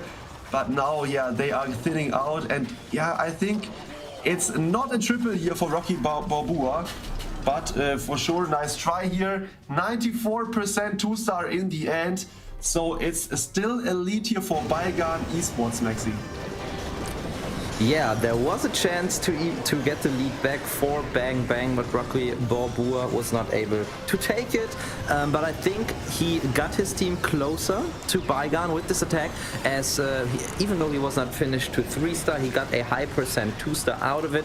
I didn't really check, but should have been around 90, maybe 88%. Carla, do you recall the exact percentage he had there at the end? It was the last attacker. Yep. It was 94%. Okay, well that's good. That's good. I mean, that means that they are very close now, back on the average percentage. Yes, so there was not that much left standing, but yeah, some core buildings and some important defense buildings were enough in the end to stop this attack here. So now, Baigan Esports is in position to get this war on their side. So they are in the lead on percentage. So with triples in the last two attacks, they can confirm that they are our next semi-finalists at this Town Hall 12 Retro Cup here. So they will give it all. The score right now is more than what we were expected before. So not the perfect war like Midnight Madness gave it to us here before. But now there are some more close attacks and in the end some fails. But that is nice to watch, Maxi. Yeah, absolutely, but it definitely shows how strong Midnight Madness performed in their first match, and definitely kind of makes them the favorites so far. But for now, there are still 4 more attacks that we will witness, and maybe there will be a lot more 3-stars, so let's hope for that, as Shai Dida is coming in with a, it should be a hero dive, Lalo. Nice tanking troops there, but he also finds the Tesla farm immediately. Luckily, there's a Super Dragon and another Hound. That would have been the worst case now, but still, with all of these skellies popping up, there's definitely going to be a little bit of a problem for him, but I think he should be good in getting into that Town Hall color, right? Yeah, I think so too. Although the Tesla are dealing that much damage here to this king that he's already going down, but he's supporting his queen with some additional loons here. There is the wall breaker coming in soon, I guess. Yeah, from the left side, because he knows that his queen is going for the left wizard tower first. Now she's inside the town hall compartment, yes, and she's going for the town hall to get it down, and that is the key here for his opening to get success with his attack. After that, he will start his Lalu part directly from 11 o'clock. The first hound and a couple of loons are coming in. Next hound is dropped from 9 o'clock. He will go directly over the multi-inferno here to soak up some possible red mines there. Oh, there was one red mine from the core, which got triggered by some pups here. So around this core multi-inferno, there could be some more red mines stacked here that we need to watch out for. And now it's all about whether some loot will path into this core multi-maxi. Yeah, definitely, but there are so many things that are against him now. The 2 multis and the sweeper, and he basically would have to freeze all of them. In my opinion, that was not a good Warden ability. It looked like a Town Hall 15 Warden ability, where you just go early with the Warden. And I think in this attack, it would have been nicer to delay the Warden ability a little bit and use the freeze spell early on. But I don't want to call it too early, as Shaidida is still making a great effort and coming very far here, especially as the Warden aura is buffing those balloons' HP. But with this back-end air defense, things are getting, and especially with the Warden getting taken out, things are getting shakier and shakier. I mean, there's no splash damage. But there's a red mine, and I think that denies all chances Shaidida still had. Oh god, that is a pity here. Nice attack here, nice hero dive. The Town Hall kill was easily done by Shaidida. But in the end, the Lalo wasn't strong enough, and especially as you mentioned, this last sweeper pushed back those loons that often that they were so slow, and in the end, every loon died out before taking down the last air defense here. And this is unfortunately a 2-star for Baigan Esports, so there is another chance here for Bang Bang to get the lead back by tripling in the next attack.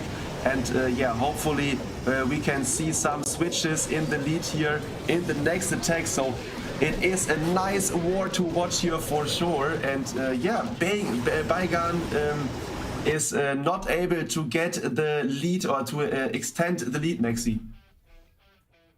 Yeah, absolutely, but still a great attack by them, and they are trying their best to keep up the pace here and to get the 3-star in. But for now, no team was able to do more than 2 3-stars, 1 and 1 3-star. So we're still waiting for any team to get the second 3-star. But there are not many attacks left to do that, Kalle.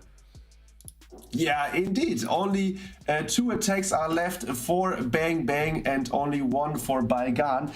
And let me check. It's Agam and Anna who will be the next attackers for Bang Bang. It is Never Fail. It is Agam. Okay, he's going in with Super Dragons combined with Zap spells, 2 Zap spells.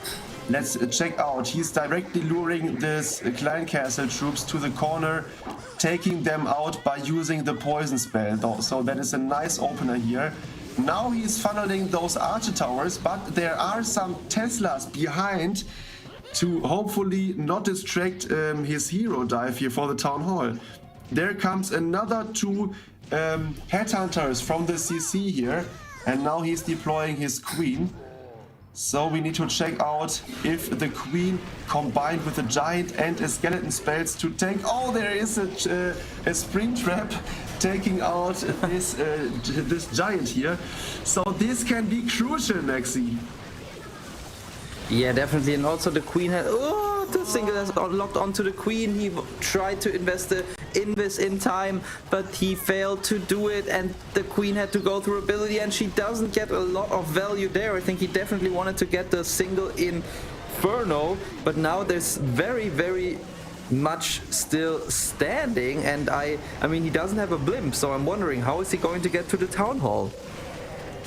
I think he's relying that his Super Dragons are going for it, so that is a really, really sketchy attack here right now. Maybe now pushing the ward ability. Oh, those Super Dragons nearby the Town Hall are not protected. There is a tornado trap, there is a black mine. He's freezing the single, and the Town Hall is getting taken down here by 2 dragons, so he got it done. But let's check out if this can be a 3-star Maxi. Yeah, well, so far it's not very much looking like a 3-star in my opinion. There's way too much left standing in the core of the base, or like not the entire core, but like in the inner areas of this base, and that means that those defenses usually deal damage on troops for a long time. And look at this, he only has the king basically alive. Of course the Super Dragons have a lot of HP, but slowly and surely they get taken out. He's trying to do his best here with the early king ability, and of course he will get far, but I don't think that he has another still a chance of getting the 3-star. For that it's probably, well, actually this Super Dragon is, the Super Dragons in general are doing an amazing job at staying alive, and I might be proven wrong, but oh no, no! If this king would have taken out the Expo color, this probably would have still been enough. I think he forgot to put his Phoenix onto his king, so he didn't brought any pets with his king, so that could save the raid in the end here. Unfortunately, it is a time fail. So it is a 98% time fail. The dragon was healthy enough to take down the last wizard tower for sure. So Agam is in the end a bit unfortunately not tripling this base here. Yeah, the opener looks a bit scary here with his queen not getting the single out of the way. But yeah, those super dragons are much more tankier and stronger than we expected, Maxi. That's right, but now I just checked percentage, we're just 1.5% apart, so that means 6% in total. In other words, of course, if Baigan get the 3-star now, they can decide this match in their favor.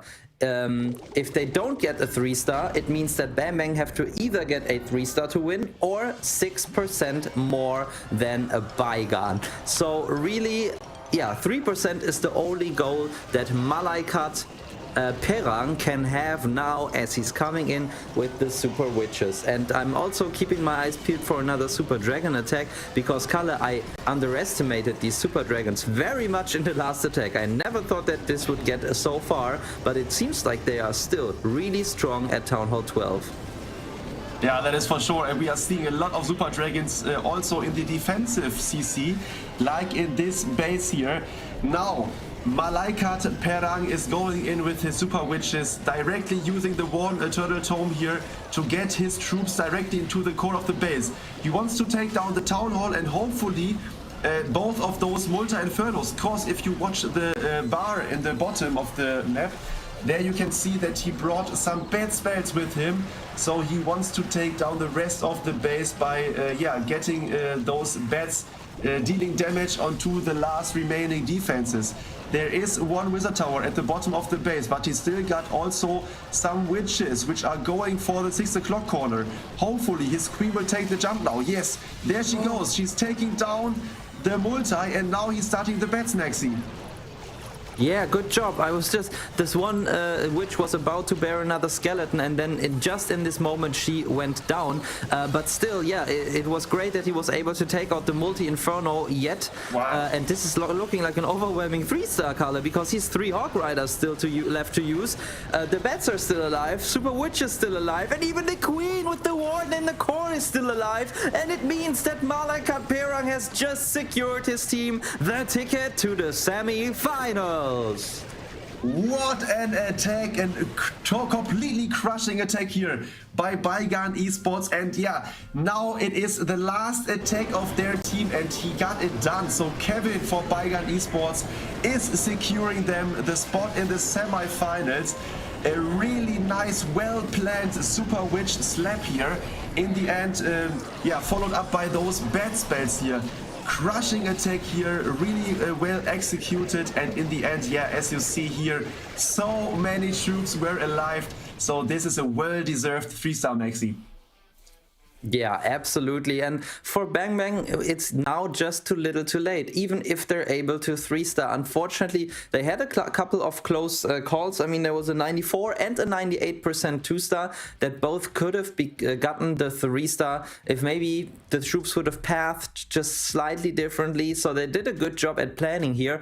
But yeah, they did not have the consistency that they were trying to get, that they were aiming for. And especially after seeing, the first war at 12 to 15, it's key to get an early 3-star or better 2 early 3-stars to put a little bit of pressure on your team, on the other team, because in this case now Bang Bang just cannot come back, as Baigan was able to pull off that 3-star in the very end. But still, even though we give commiserations to them, we definitely want to see their last attack, as I'm sure that they have done good entertainment for all of us.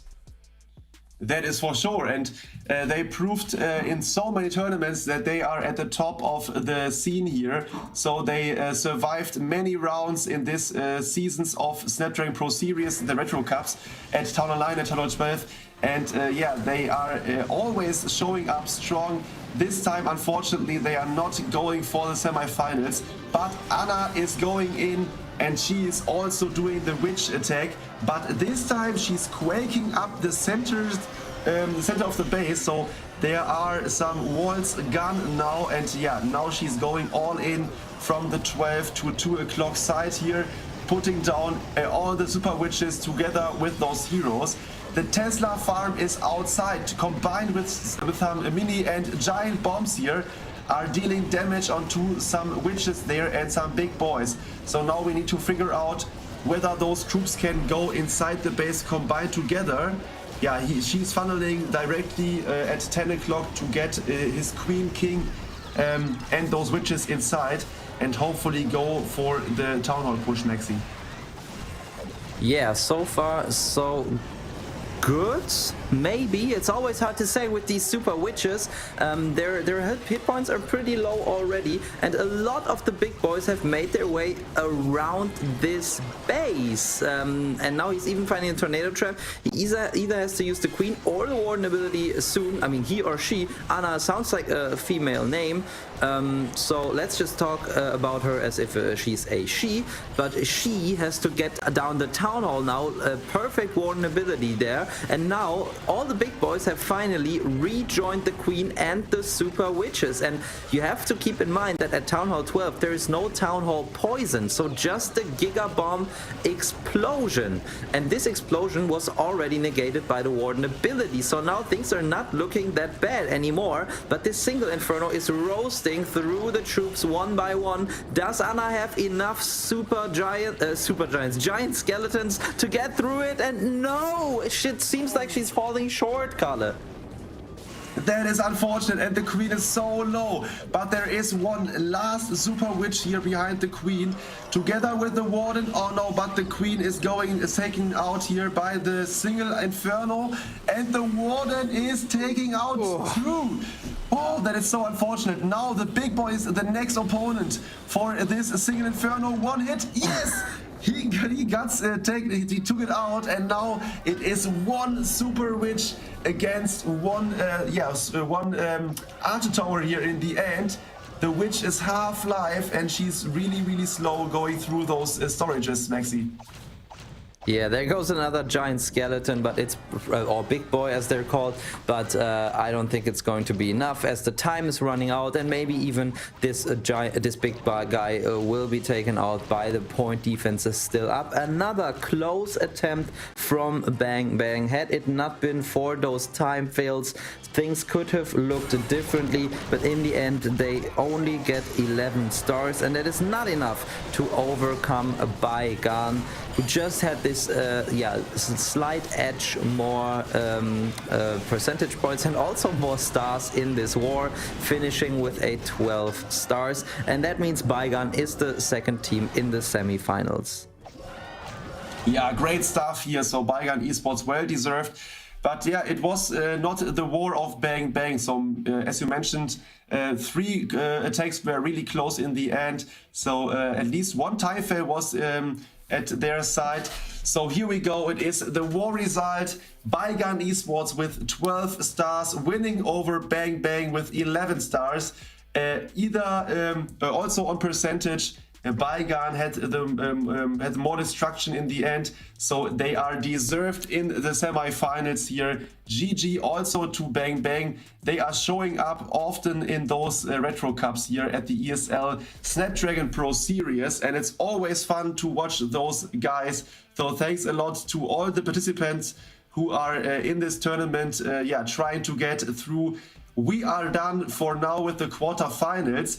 I think the last quarterfinal is got also played off cam, so maybe we can have a look at the bracket. Yeah, there we go. Hey, and we see it was Global who won over Mint and is now the next opponent for Midnight Madness, Maxi. Yeah, that's going to be a very good war because Global, we only saw one war of them so far and they got 14 stars. And Midnight Madness, we know, were our best performing team so far today with 15 stars. So this could be a very, very interesting match. And what a coincidence, this is the next match that we're going to be showing you guys afterwards, because we're done with the quarterfinals, as Kalle said, and we're diving into the semis. We have the 4 best teams now, and what I wanted to add, all the teams that unfortunately did not make it to the next round still take home $125 for their efforts, but now it's about the big prizes for those remaining 4 teams. And after a quick break, we're going to dive into the very first semi-final with Midnight Madness against Global. Just 3 minutes, guys. Grab something to drink and we'll see you then.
Welcome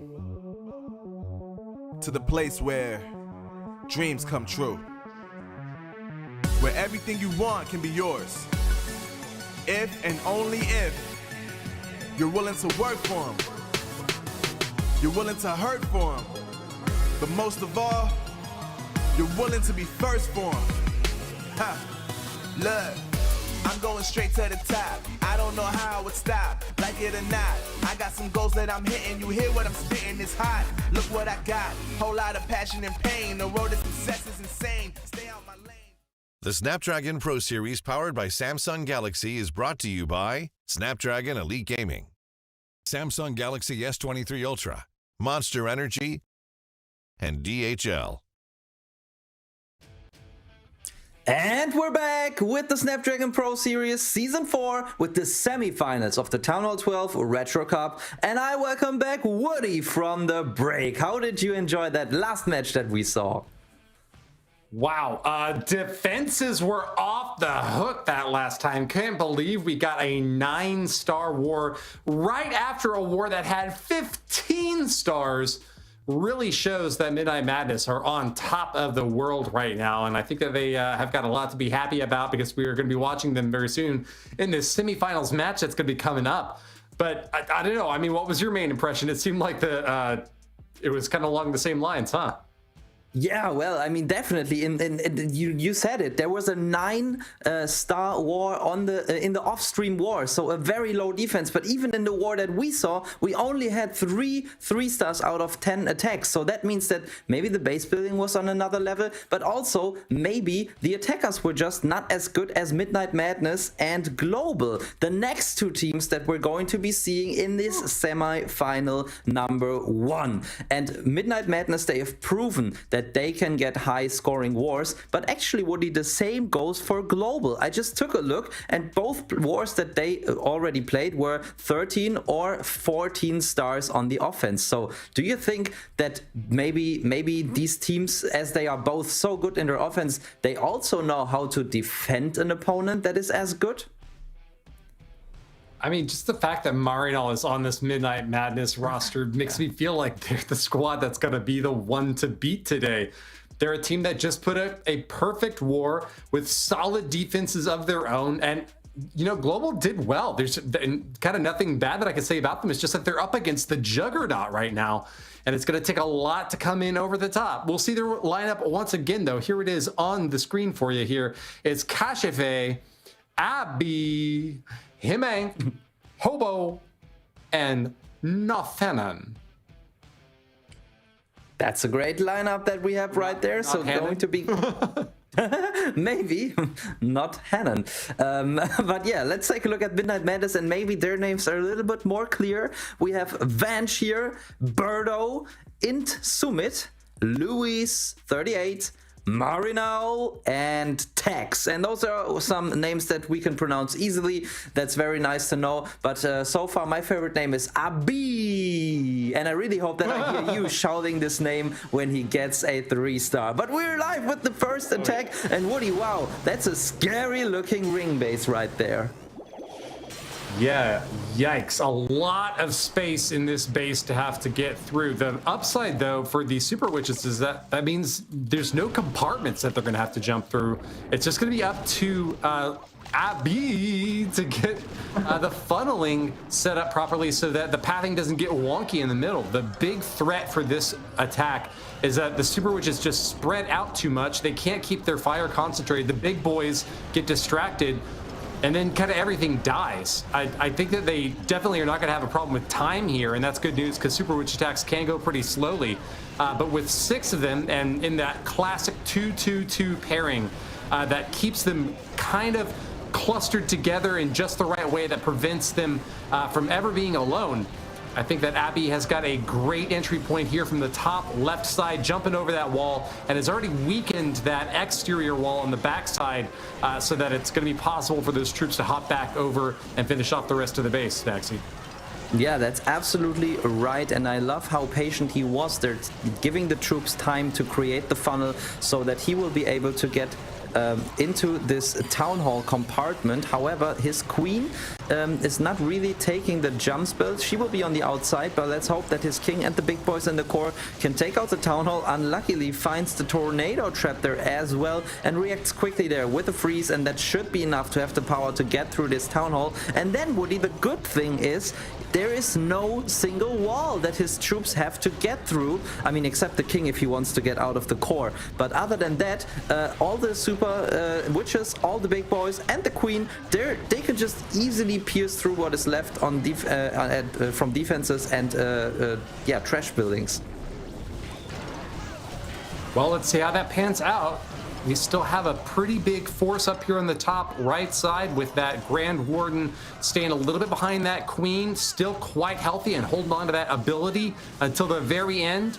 No important big defenses to have to worry about, and you're right, the big boys are just out in front soaking all the blows, and Abby knows it's time to pop that Queen ability because it's just a matter of the seconds that are ticking away until that 3-star is going to be secured.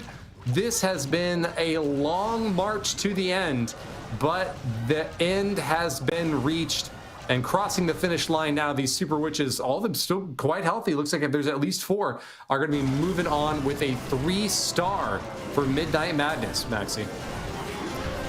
Yeah, interesting, very interesting base here, and RB definitely got the job done, and yeah, did take the right decision with this base.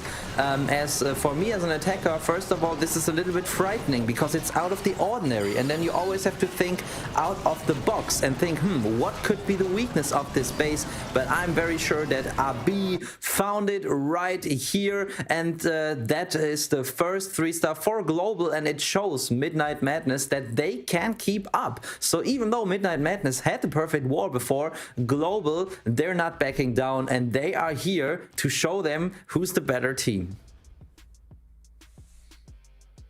Right, you are. Well, it's just still the first attack out of 10 that we'll see this war, and there's always the opportunity to come back and turn it around. But Midnight Madness did not give that opportunity at all in their previous war, going perfect with every single attack. That really signals to me that Global know that they have to go toe-to-toe, and every time Midnight Madness is putting up a triple, they got to do the exact same and just cross their fingers and hope that a defense is going to be on the cards at some point.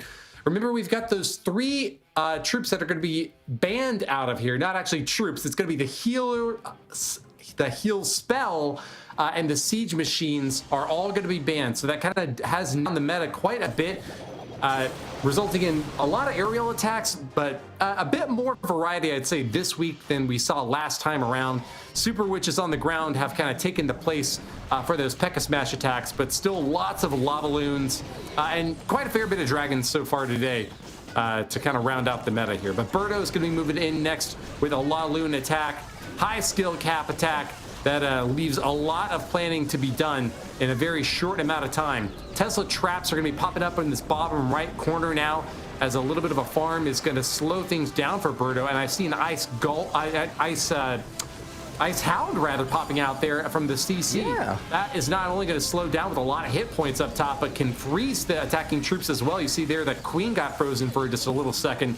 Not too much of a problem for Birdo to have to deal with, but an interesting choice there for Sheikh Maruf to go with an Ice Hound instead of a Lava Hound, Maxi.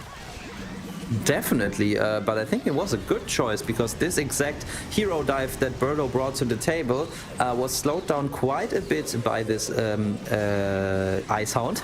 Now he just has to get through a lot of base that's left in the back end with the Lalo, and he doesn't have that many spells, so I think that's quite the tough Lalo, and that's why he brought a clone spell. So whenever things get a little bit shaky somewhere, he can react with the clone spell, but he does it right away to have some healthy balloons go into the core of this base. But he's also found a lot of red mines. Even though he's doing a great job, this back-end multi-inferno looks very scary to me. Yeah, but unfortunate that Grand Warden couldn't pivot off to help out the rest of this raid. He has just left these balloons all out on their own, and against a multi-inferno as the very final defense to have to take down, it is not gonna happen. And for the first time, it looks like Midnight Madness have just taken a loss. I was confused, but the previous attack was by Global, and now it's Midnight Madness who have come up short, it seems, with a middle percent, 93%, it looks like 2-star, Maxi. Yeah, maybe you can get this last collector, yes. But this archer is probably going to be, taken out, would have been taken out by the Expo, but either time ran out or he closed this attack, but he finishes with a 94% 2-star. Still a very respectable result, but of course we know that Midnight Madness aim for the 3-star every single attack. But I really think, Woody, maybe this was due to the fact that this Ice Hound held the Queen back and the Super Wizards, of course, so much in the beginning of the attack. Because once again, this attack was very well planned out. I really like how these teams, or especially Midnight Madness, make use of every single troop there is at this Town Hall level. It seems like, you know, like other people are playing Town Hall 15, these guys are playing Town Hall 12 all the time because they just know their way around it in such a routine way, which is very impressive. But even though the plan might have been the right choice, the base defender was expecting something like that. Hero dive in the Town Hall, negated by the Ice Hound, and the Lalo in the backend, negated by well-placed traps and Teslas. So in the end, a great job to attacker and defender, but the defender had the better cards in the end. Well, an interesting finish here for Midnight Madness, losing out on a star for the first time here on the big screen. let's see if those defenses for Global are going to continue to hold up, and if they can possibly unseat this previously perfect War squad. Himank from Global is the next to move in now with a beautiful spread on those Dragons, coming in from the top side now, moving straight toward the Town Hall, right out of the gate with that Eternal Tome ready to pop as soon as these Dragons get into danger close distance of that Town Hall. Nice catch there with a balloon, getting that black bomb out on the top side. That's one less thing to have to worry about, and the Eternal Tome is now popped. Entry point is solid. Great rage spell as well, and Himank is on for a path of destruction here, Maxi. Yeah, it's looking very well, and last time I underestimated the power of the Super Dragons. I will not make that same mistake again, and even though Himank is finding a lot of traps there, these Super Dragons just have so much HP that they might still have a chance to pierce through what is left of this base. One Super Dragon on the Eagle, that's very important, and nice freezes there from Himank make that this defense is taking out easily. And look at this, Woody, he still has 4 Super Dragons still alive and 2 hero abilities. This base looks absolutely crushed. Wow, indeed it has been, and this is going down without barely even a fight. Still 4 Super Dragons up, got that 3 Super Dragons still left in the sky. And Himank has really done a number on this one. Once again, Global going to be coming back with the triple in their hands. And this has got to be giving Midnight Madness some jitters now, having failed to defend the first 2 attacks and now seeing a couple of different strategies brought to bear against their bases, and both coming out successful against different base designs too. We saw a really spread out base the first time from Midnight Madness. The second one is also quite spread out too, but lots of interior compartments challenging any ground-based armies, and instead Global said, you know what, that's not going to be a problem at all. We'll just bring the Super Dragons around this time and flatten that base and with very little resistance. Yeah, and Midnight Madness looked so strong after the first war, and I already called them favorites to win it all, or at least get far. But in the end, they might have found their kryptonite in Global. At least that's what it's looking like so far. So we really have to wait and see if they can come back from that, because psychologically, when you're in a position of strength where you think, yeah, I can beat all of them, and then there's someone coming showing you your limits, it's very hard to still be able to show everything that you've got. So that's something that they might have to overcome now. But I think if they can get a 3-star now, that would be a sign to the rest of the team that they still have the enough momentum and that they can still keep up with Global.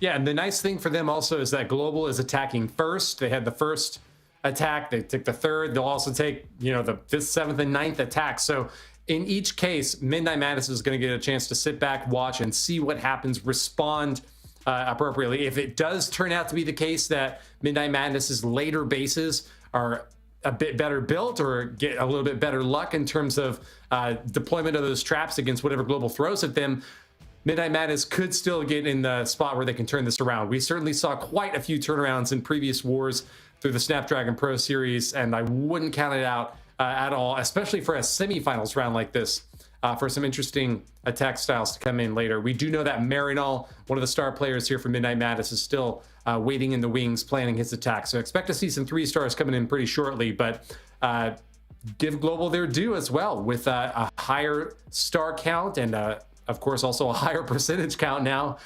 They are in the leading position here for this war, and it's going to be theirs to lose. Just a matter of time to see which defenses start finally catching a break in this slugfest. So the Town Hall 12 Retro Cup continues. Why don't you take the lead on this one, Maxi? Yeah, with pleasure, but I also want to take the opportunity to shout out Himank once again, because it wasn't only a successful attack, it was also the fastest 3-star we've seen all day. And remember last week in the Town Hall 9 Retro Cup, Woody, when we were talking about the times of the 3-stars all the time, we had like 1 minute and 40 average 3-stars, and Himank actually was able to pull off a 1 minute 41 second 3-star at Town Hall 12, which is incredible stuff. But yeah, that's enough about this last attack. Let's take a look at Sumit now. He's coming in with the Super Wizards, and he's getting into the core of the base fairly quickly. He has to pop a good Warden ability now to keep most of his troops alive and yeah, take the rest of what is left of this base out as well. Moving on next, he's got a lot of firepower coming in against those poor little barbarians from that Barb King, but this is a massive punch into the base that he's kept pretty well contained now within that Grand Warden's Eternal Tome. They're starting to spread out a bit now, and this is causing me some panic because these Hog Riders have still got a lot of splash damage structures to go up against on the backside. Those mortars are not going to be too much of a threat, but if they're going slow, that's still splash damage. Multi-target Infernos have now taken them down, and that left side corner is still intact. In submit from Midnight Madness once again finding quite a bit of trouble now as the Tesla farm up top is going to be taking down this Archer Queen until her very ability is forced to get popped. And there's now nothing left. These Super Wizards, which did so well in the first war that we saw from Midnight Madness, have just been completely wiped off the map. A 2-star 64% is a very, very low result for Midnight Madness. A squad that had just put up a 2-star already in this war and really needed to come back swinging with a triple has now once again fallen not just short, but very, very short of the 3-star. This is maybe the weakest attack that we've seen all day, Maxi. Yeah, at least the lowest scoring attack we saw on stream. Off stream we had a 1-star as well, but especially for Midnight Madness, this must be a huge disappointment as, yeah, before they were just 3-starring every single base, and now it's not just that they were not able to get the triple, also the low percentage gives Global a kind of a feeling of security in their lead that they have right now, because even if they are not able to pull off 3-stars anymore and Midnight Madness can increase their star count and get closer there, they will never or almost never be able to get back percentage wise because the gap is now so big.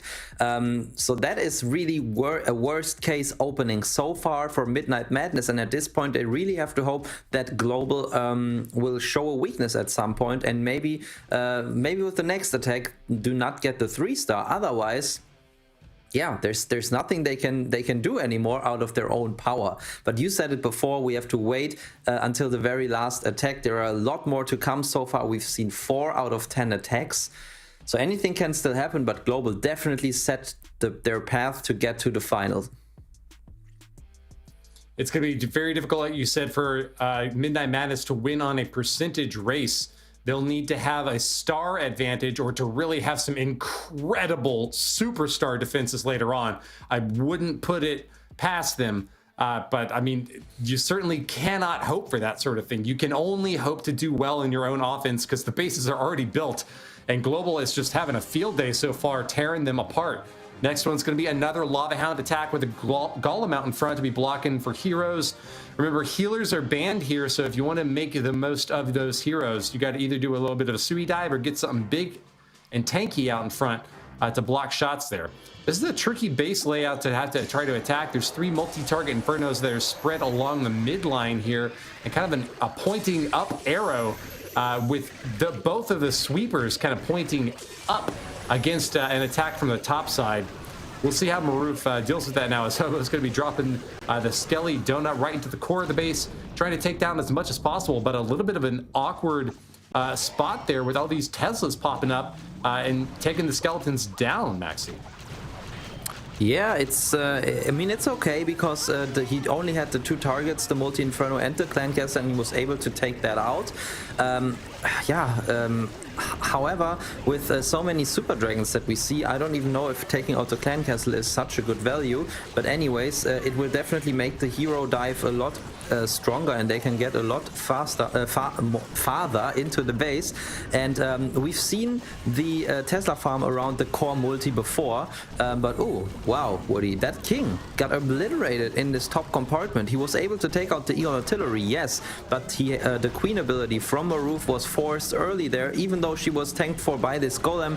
The Warden statue from the 12 o'clock compartment was shooting away at her, and now there's a lot of base left and not that many spells and troops that Maroof has left. Archer Queen is down, and it is a slow Warden who's not protecting most of the balloons now, trying to catch up to the rest of the pack to give them the protection as they float over to that town hall. Global is having a little bit of difficulty now as a great base by Birdo is giving them quite a bit of trouble. Tornado Trap triggers and pulls a few more balloons away, but they do finally get the activation on that Town Hall and get the drop in there. Eternal Tome protecting those balloons now as Hobo was very careful to deploy that Eternal Tome late.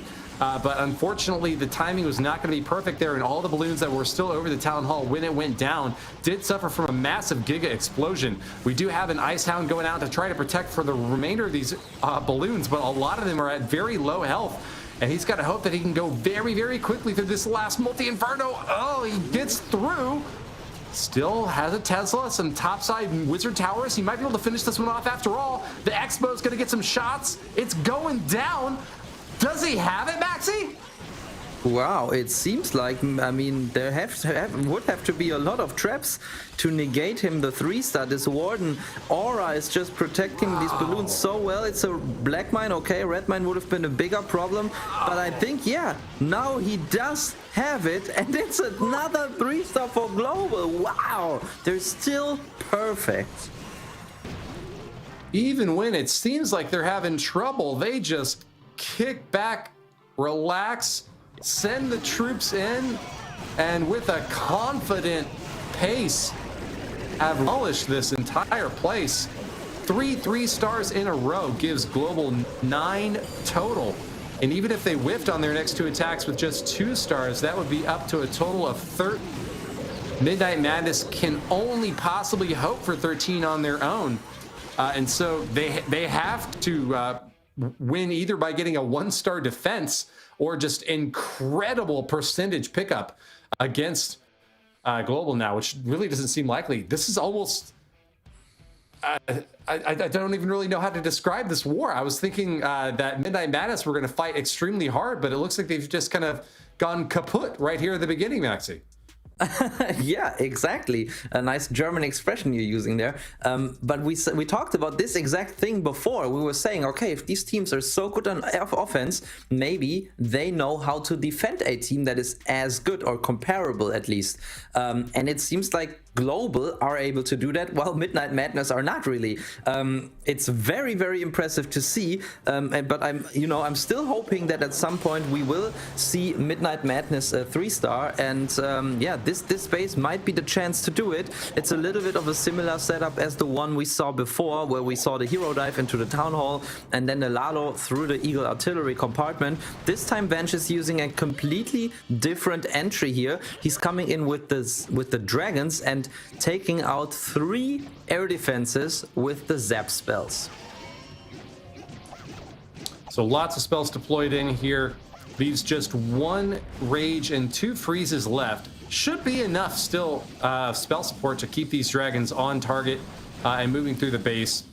Lots of air defenses down, and those are the most dangerous threat at Town Hall 12 for these dragons to have to deal with. Multi-target Infernos can cause a little bit of problems though, and he's got to make sure that both of those air sweepers go down. Otherwise, those dragons are going to be slowed down quite a bit. They are going to be pointing both toward the middle section, so they are both going to be able to engage this big spread of dragons that are going to be pushing through now. That is why the Rage has been deployed now to keep those dragons going fast and furious through this base, taking out the Town Hall now with the Eternal Tome to protect them as they keep safe ahead of that damage. And now dragons breathing on both of those air sweepers have taken them out. Are they going to be able to get all the 3 stars this time, Maxi? Well, we have to wait and see. In my opinion, it depends very much on the traps. But given that there are air skellies in the core already, it shows that the defender was probably expecting some air troops in that base, and these dragons are very low as well. The Queen ability is still intact, which is nice, and she's out of the range of any damage, so he can delay that ability just a little bit more. But of course, there is a Skelly trap. He still has a chance, Woody, though. I wouldn't call it off yet. Okay, moving in toward the Eagle now, trying his best to finish him off, but the traps are just dragging these poor dragons all over the freaking place. He still has got an enemy Bird King that was pulling the damage off as well, but finally the dragons are going to be able to recollapse onto the remaining defenses, and there's nothing left that can shoot at the sky. So it would be a lot of traps to have to try to deny this push at this point. We are pushing on to 100%, and it looks like Vanch has managed to pull it off, Maxi. Yes, and now was really the time. They couldn't, have taken any more time to start a 3-starring. And now they still have at least a theoretical chance of winning this match. They had 158% out of 2 attacks with their 2-2-stars in the beginning. So that makes it easy for Global to just calculate what they need now to win. They need 2 2-stars and they need 159% with both of these 2-stars. That's an average of 80% or like 79.5. So if they were just able to get this solid attack in, they will be able to win. But even better, if they're able to get 1 3-star and a 2-star, they have the win no matter what. So that's what it's going to be all about. But at the same time, maybe the hope has risen for Midnight Madness, as at least they still have a chance to get this war, and they have shown that they're still able to 3-star. A little tiny hope still flickers in their heart. Is Global going to be the one to tear it apart? Zaps that multi-inferno in the right corner and is setting up with a triple jump spell to support these super witches. Pretty unusual to see this many jump spells coming on in, but that's something that you've got to do when there's all that many compartments to have to get over. We could see time actually being an important factor in this next match, and I mean also having to commit so many spells to jumping. You gotta be careful with the pathing as well to keep these super witches safe. We already see a Tesla popping up in the bottom corner, 2 of them zapping onto that super witch, causing a little bit of problems here for Kashafe, as that bottom super witch is getting awfully low. Hadn't gone down yet, but it's taken a lot of damage, and that's some bad news out of the early stage of this attack to have to deal with now, Maxi. Yeah, I mean, but I don't think it's going too bad because there are so many witches still alive. The big boys were able, I mean, there were Teslas and there were the Skelly traps, but the big boys were pretty much able to soak up all the damage that there was. But then again, there's a lot in the back end. He got he has a jump spell still left, but right now the troops are not really going to the core altogether. Maybe they will even shoot the wall now. No, okay, at least they go to the core, so he has to use the Warden ability soon. But then, yeah, I don't know how many troops will survive the core, because there's a multi around there. There's the Town Hall still active, and maybe some troops even run into the Town Hall Gigabomb. Maybe this is the 2-star that Midnight Madness need in their defense. It very well could be. Looks like Global are still pushing though. Kashafe's got a chance to try to turn this into a triple, and if the Queen can take down the multi, she does. That's very good news here. Another big hurdle taken over. Oh, but unfortunately it looks like that Super Witch is going to be taking fire from the X-Bow. If that X-Bow can finish off the Super Witch and survive against the big boy, it's going to be good for the defenses. No, the big boy finishes it off, and the King is definitely going to be able to march to the end. That's going to be a triple. Yeah. Kashafe has done it, and Global are going to be marching on with at least 12 stars now. Out of reach for Midnight Madness. It looks like they're going to the finals, Maxi. Yeah, for sure. I mean, to be honest, I was kind of hoping a little bit for it to be a fail. Not because I don't like Global or something, but just because I wanted to still have an open match, you know, so the last attacks would be a little bit more exciting. But yeah, they are just too good. There's no talking Global out of their well-deserved 3 stars. And they get it every single time, even against one of the best teams that we've seen in this competition, Midnight Madness. And you know, they how do you say, they look like children in this, you know, children playing against adults. It's like on a soccer field where you have an overpowered team and they really don't stand a chance. Oh yeah, I've seen that video of like, it's like 100 children playing against 3 adults, and like the adults are still winning because they're able to just pass the balls over their heads. And just yeah, I mean, I feel like I'm being mean to Midnight Madness at this point because they performed extremely well with a perfect war in that first match that we got to see from them. It's just been a difficult run so far this time against Global. They have been able to put up a triple, so it's not like Global is an invincible beast, but the hit rates certainly have come down quite a bit. And Midnight Madness maybe got a little bit overconfident from the performance in the first war, thinking that this was going to be a walk in the park. Turns out instead it's been a walk through the gates of hell, because they have not been able to survive the fiery pits that have been set up for them by Global. We're going to see now with Tex making the next play, if they can bring that total star count up to 10 against this base.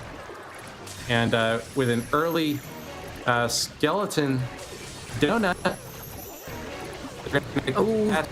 Town Hall and multi. Oh no, he invised the C ability spell to try to protect the skeletons. CC, but it's going to be, he is going to help the CC stands. Big loss for Tex, Max. Yeah, it just means that he invested a lot of spell capacity for no reward. And yeah, of course, that is not something you never want to see. And of course, there is the worst case CC in there. Once again, the Ice Hound, and that will, yeah, deny so much force of this push, as the Queen, who can deal so much damage, will just stay back and shoot away at that Ice Hound for a long time. And yeah, at the same time, this Ice Hound is slowing down troops with the ice effect. We can see that and we can see how these troops are just being demolished by the Queen, working together with the Warden. The King is already gone. 2 golems are almost already gone, and this Queen is still dealing damage onto the Ice Hound. And yeah, I'm pretty sure that Tex wanted to go for the Town Hall with this push, but at this point he really has to try and secure the 2-star somehow.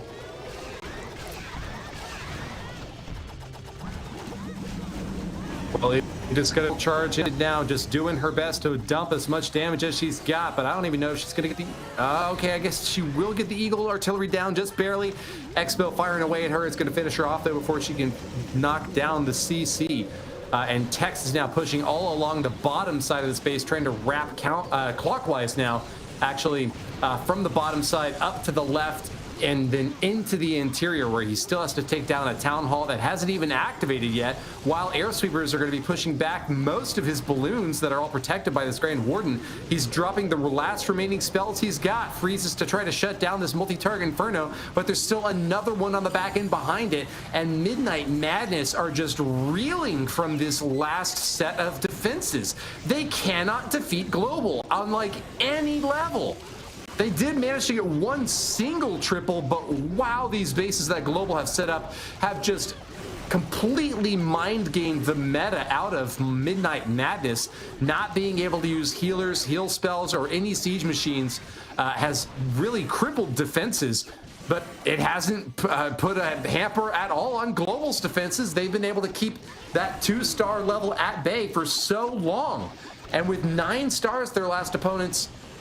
sorry, no, I don't think that was against them, but still, keeping the star count very, very low for both of their opponents so far.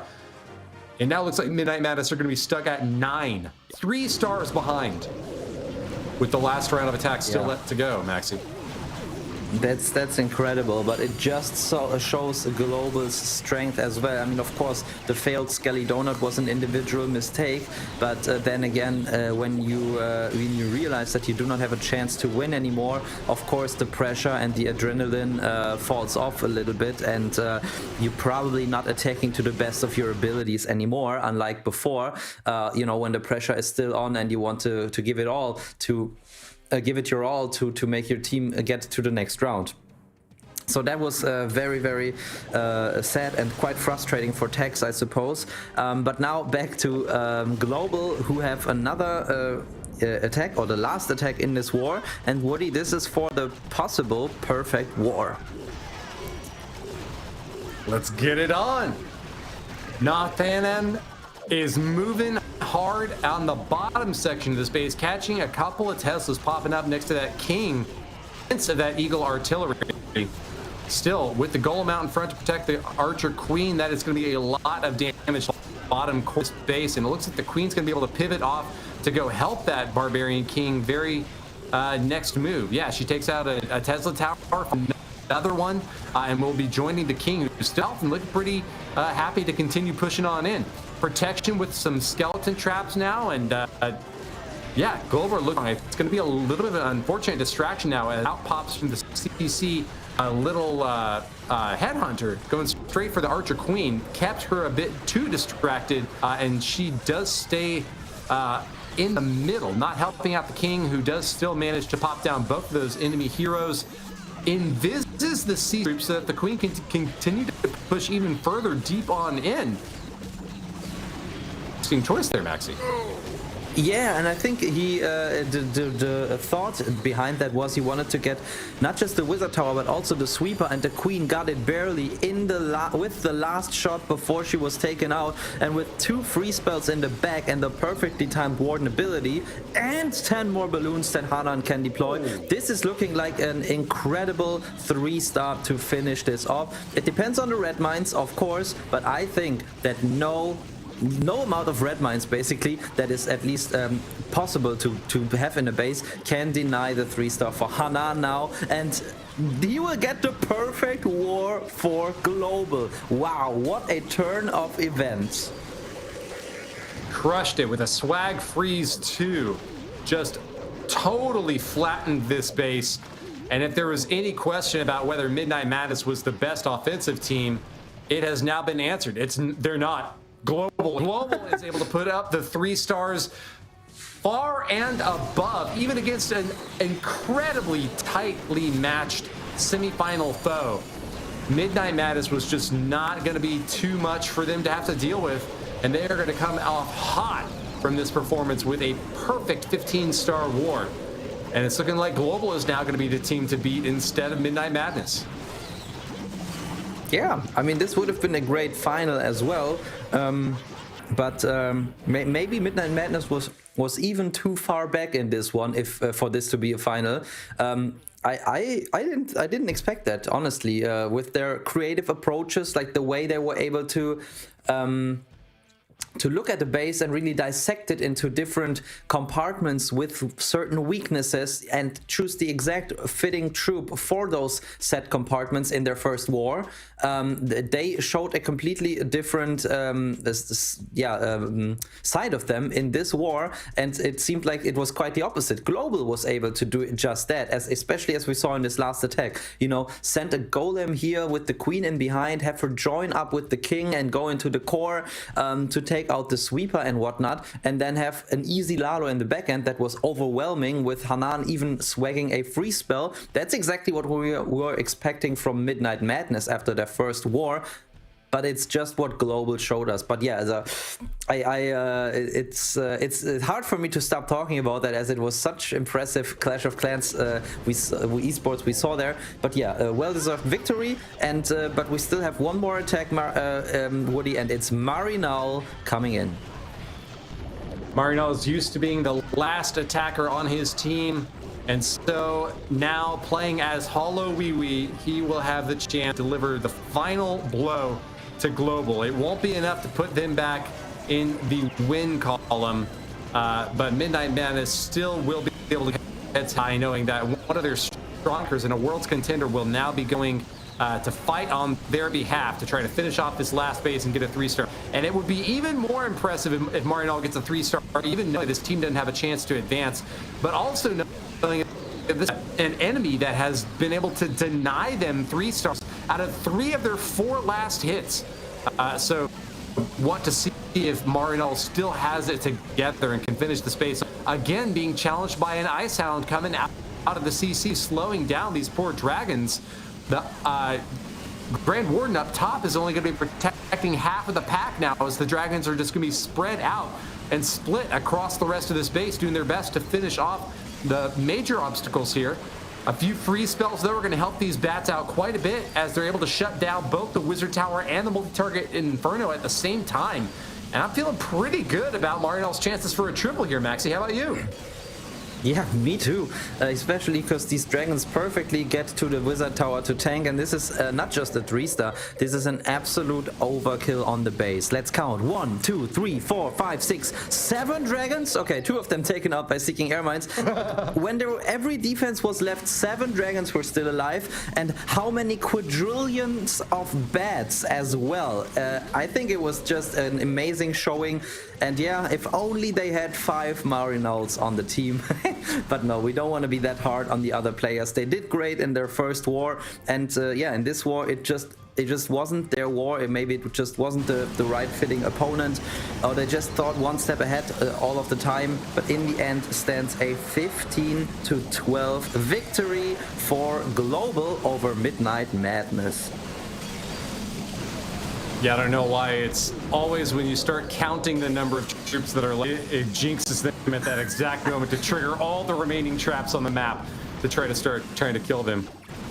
But yeah, I mean, maybe Midnight Madness were thinking 1 step ahead and just thinking 2 steps ahead. They have shown their second perfect war. Here's the only other team that was able to get a perfect war before them. So Global has now claimed the top spot in the Snap Pro Series Season 4 Town Hall 12 Retro Cup with over Midnight Madness, but there is still another semifinal match left to go. Today is not over yet. We have got 2 more great wars left ahead of you. Let's go ahead and look at the bracket to see where we are at. Global advancing now to the grand finals to contend for that $1,000 top prize. We still have boards. Yes, you read that right. It's Cats Usually Moan. We'll be facing off against them in that semifinal down there at the bottom. Is our next match, and it's going to be coming up shortly. Maxi, before we go off to that match, any final thoughts from this last one? And also, if you want to, you can give us a prediction who you think is going to win the next match. Okay, well, thoughts on the last war were just, it can only get better. We were thinking at the very start of the stream that we wouldn't see any perfect wars. Now we've already seen the second one, so we can only imagine how good the final will be. And in this next match, we have Cats Usually Moan, who have also put up 14 stars 3 times in a row. And in their last match, they had 14 stars with a 99% time fail. So they are another team that could theoretically pull off 15 stars as well. But of course, their opponent, Baigan, will not make it easy for them. So I'm pretty sure that we will have the other 2 best teams that are still left in this competition. And then we will have a worthy final to find out who will be crowned the Town Hall 12 Retro Cup champions. To find out who it will be, join us back in 3 minutes. We'll see you then.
Well, welcome back to the Snapdragon Pro Series Season 4 All 12 Cup Warrior the semifinals with a bang.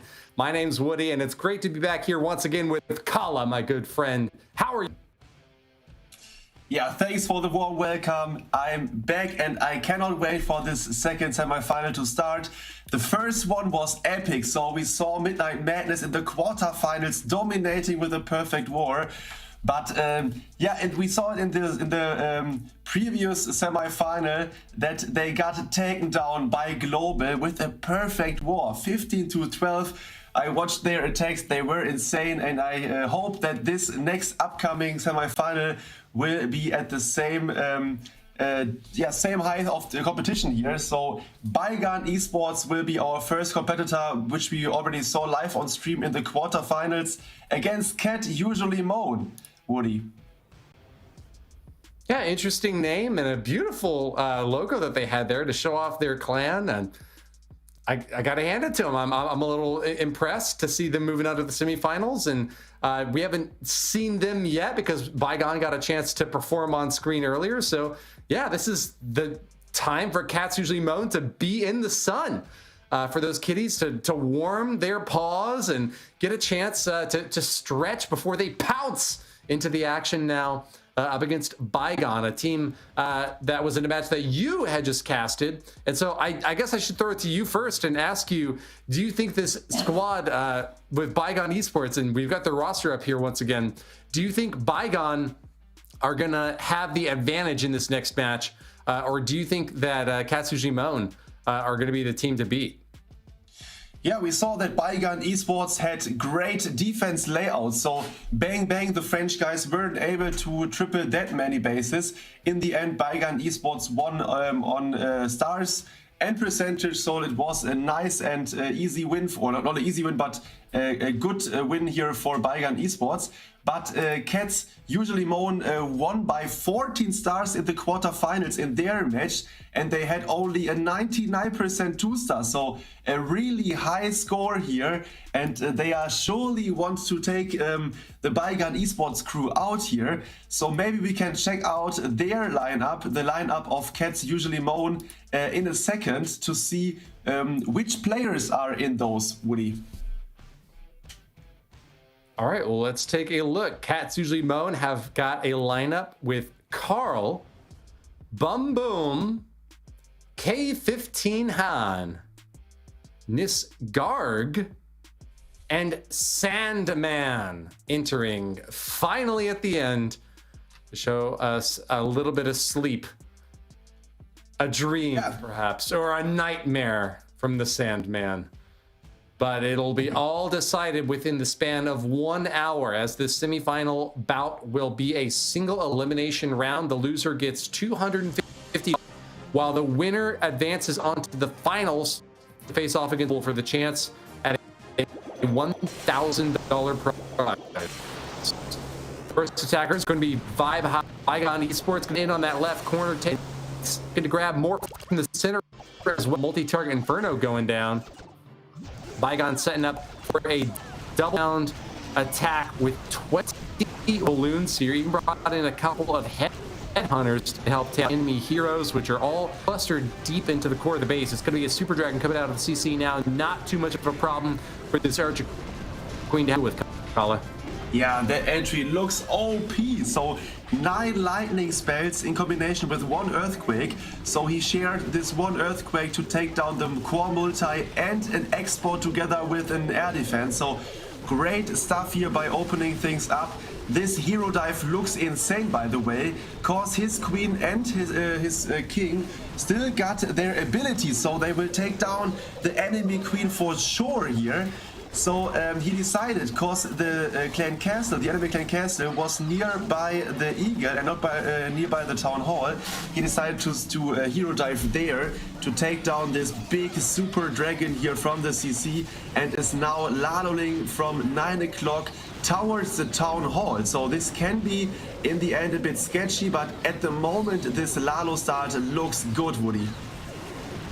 Yeah, he used a couple of rocket loons, and that took down a bomb tower in that left compartment. I was thinking he might be trying to go for the multi-inferno. Instead, A lot of balloons took a lot of damage out there. It might have been a pathing error, or it might have been intentional to keep those balloons on the right trajectory. But either way, the Town Hall has gone down now, and with the Eternal Tome to protect those balloons pathing overhead, it looks like they've done all they need to do in the top compartment. Still has got a healthy Grand Warden protected by an Expo on the left side, which could be a little bit of a problem for the final balloons to have to take out. They've got a lot of splash damage to go up against with this big multi-target Inferno burning them up. This is going to be the last line of defense that Vibehive is really going to worry about.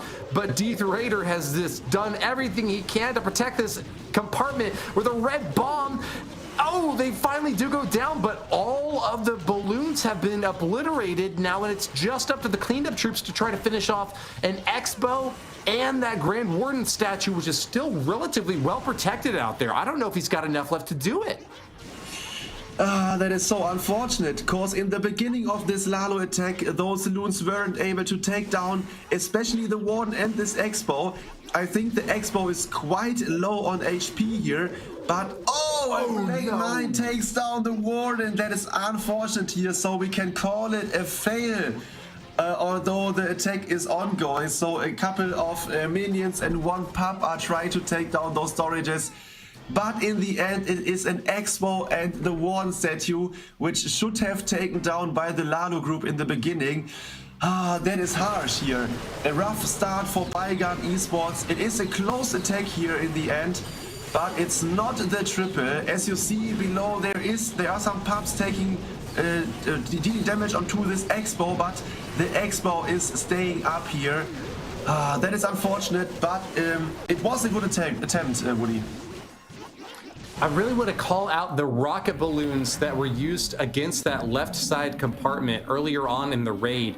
I think it was maybe the intent of Vibehoff to be able to take out that multi-target Inferno in the left side compartment, but because a Tesla had popped up on the other side of the multi, it was a little bit difficult to get the placement just right for those rocket loons to make sure that they go into the middle.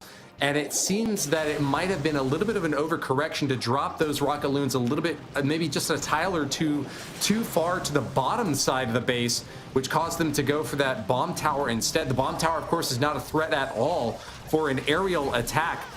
Could screw up the pathing a little bit, but otherwise, I really think that if those rocket loons had been able to take out the multi-target Inferno, that would have been a lot of damage saved from those balloons, and could have potentially made the difference if they had been able to finish off that Expo and the Grand Warden statue. But that was the last attack. Let's go on to the next one now. It's Boom Boom moving in for Cats Usually Moan for their first hit of the day, and it's going to be Mass Dragons this time around, Kala. Setting up the funnel beautifully on this left edge. The Electro Dragon doesn't quite finish off that multi-target Inferno, and that could be an annoyance for him later on in this raid.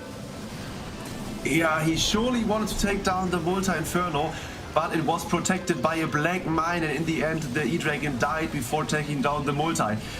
Meanwhile, at the Town Hall, there are many dragons pushing through. There is a tornado trap, but the Warden ability got used here. He's reacting and is taking down the multi-Inferno, hopefully with two super loons here. There is a Hound tanking for those dragons now popping, but the dragons are still looking good here. The only threat is the core. Oh, there are so many red mines. Two dragons died. In the end, he still got one rage spell, but there is the Eagle, the multi, and a couple of Teslas left standing. It is a close one here. Boom Boom of Catch Usually Moan is trying to triple this base. Another Black Mine for a dragon. Some archers are helping out, but I think, Woody, this is a close one. It's incredibly close, but it looks like a defensive win. That Expo in the bottom section of the base is just super powerful, firing away at so many of these dragons. The pathing just did not go in Boom Boom's favor. And with a 2-star 85%, it looks like it's going to be Bygone taking the lead now out of the first round of attacks. You saw that complication early on in this hit as that left compartment multi-target Inferno stands throughout this first stage of the hit. And now Boom Boom has got to try to salvage this hit by keeping his dragons relatively compact in this push. He had to drop a couple of rocket loons, as you saw over there, to take out the multi-target Inferno, but already that multi-Inferno is burning up a few of those dragons and forcing him to use those he only had 2 rocket loons, and that's exactly where he had to use them to be able to finish that multi-inferno. That means that he couldn't use them later for another important target like an air defense or trying to take out that Expo, which turned out to be pretty pesky in the end. Indeed, and I think there was a funnel mistake done by the attacker, because I think the king was supposed to go in at 6 o'clock to get down the Eagle Artillery, but he walked around, so he didn't funnel the king correctly, I guess. So maybe if the Eagle Artillery would have taken down much earlier, he weren't able to take or to get that much damage onto those dragons. So a bit unfortunate here. It looked like a decent and well-planned plan here, but in the end, some technically mistakes maybe ended up this hit here, and it is only a 2-star, but a good percentage 2-stars here. So Cats usually moan also starting with a 2-star in this semi-final, Woody. All right. Well, we'll see as the rest of the war continues whether or not we wind up getting a bigger hit from one of these teams and putting the 3 stars back on the board, because in the semifinals that we just saw beforehand, there were so many triples that were coming in back to back to back. And that's going to be the opportunity now for Ping Pong to try to make it happen. Now, the attacker for Bygone Esports is going to be moving in next with another opportunity to make it happen with Super Witches, all of them getting deployed in the bottom corner of the space. Oh, that is interesting. Protected here by 2 ice golems. That worked well. There are some Teslas popping, but they got tanked here by those ice golems. The queen is behind, going to the right. The king is going to the left here. So hopefully some of those troops are deciding to go inside the town hall compartment here to bring Ping Pong, or to save Ping Pong the second star here, the town hall. There goes a jump spell. Okay, that jump spell, oh, is it connecting to the upper compartment? No, the queen is going for the town hall. That is important here for Ping Pong. There are 2 super witches at the bottom going for the Expo now. He already ran out of spells because he used that many lightning zaps here. And now we need to figure out whether those troops can survive the core. It's not looking that decent because this multi-inferno is burning down the witches, Woody. Yikes. Very bad result here for Ping Pong, who needs to keep those super witches as healthy as possible. And by the time that Kala is ready to hand off the attack to me, I think it's just about already over. Multi in the core is still going to hold on until the very, very end now, as the Archer Queen, doing her best to make the way to the top corner, is just going to be running out of support. It still looks like there's 1 Super Witch left right next to that Archer Queen, but they're also very low on health. And even if they were able to path all the way around, it's still going to be lots of walls protecting that multi-inferno, and a half health or maybe 1/3 health Barbarian King who's going to be starting to chop away at these poor Hog Riders at the final edge of the base. Tough finish here for Ping Pong, who's going to come very close with a mid 90%, it looks like, but I don't see any way for just 1 solid big boy to get the job done now, Kala. Yeah, indeed, a bit. I don't know exactly if the plan was the best here, so he deployed his troops that those troops can split up, and that was what they did. So the king walked away with some witches, and the queen only had, I guess, like 1 or 2 witches to protect her, and in the end they died out a bit too early, and some main defenses stood until the end of this raid here. Nice try by Ping Pong, but it is only a 2-star, but a high percentage 2-star. So as you see on the right side, the first attack was a 96% 2-star. Meanwhile, Cats usually moan had only a 85% 2-star. So at the moment, if Cats usually moan will not triple, the Bygone Esports crew will be up on percentage here. But I think they are aiming for the 3-star in the next attack, Woody. Yeah, I mean, they've got to be aiming for 3 stars every single time, right? And especially the fact now that this war is still up for grabs, with neither team being able to put a triple up on the board. That leaves plenty of opportunity for any other player for the rest of both of these teams to kind of claim that top spot, to be the hero that both of these squads need to kind of get that charge in so that they can start to get into the win column. Because right now it's kind of anyone's game. Indeed. And we know this space. We saw it before. It got tripled in the War of Bygone in the quarterfinals. This time, this attacker is switching things up, so maybe he didn't saw this war. He is going in with the big witch slap here, on only super witches and ice golems in front, directly breaking into the Town Hall compartment and the 12 o'clock compartment. He has only one jump spell, but this jump spell can connect both compartments into the core compartment. In the previous attack, we saw that the attacker did a nice Zap Hero Dive Lalo attack and Hero Dived deep into the core of the base and took down the Eagle. This Eagle is hopefully going down soon here from the witches. The Hound pops, and now we need to figure out whether those witches and heroes can survive this base here, Woody. All right, we've got an ice pop over on the top side to freeze up that multi-inferno. That was what was causing so many problems last time for these super witches. But with an ice, with Archer Queen getting the lock on it now, that takes down the multi-inferno, and there's none left here on this base to try to challenge these super witches. It's just the walls that are going to be a little bit of an issue now, as the compartments are so densely packed on the bottom side of the space, and with a Tesla farm also popping up in the bottom center compartment. It's going to be a slow march to the very end. Barbarian King going to do his best to help defend as well, and another Super Witch goes down on the interior. I still see two on the bottom side, and it looks like two also, or maybe just one on the top.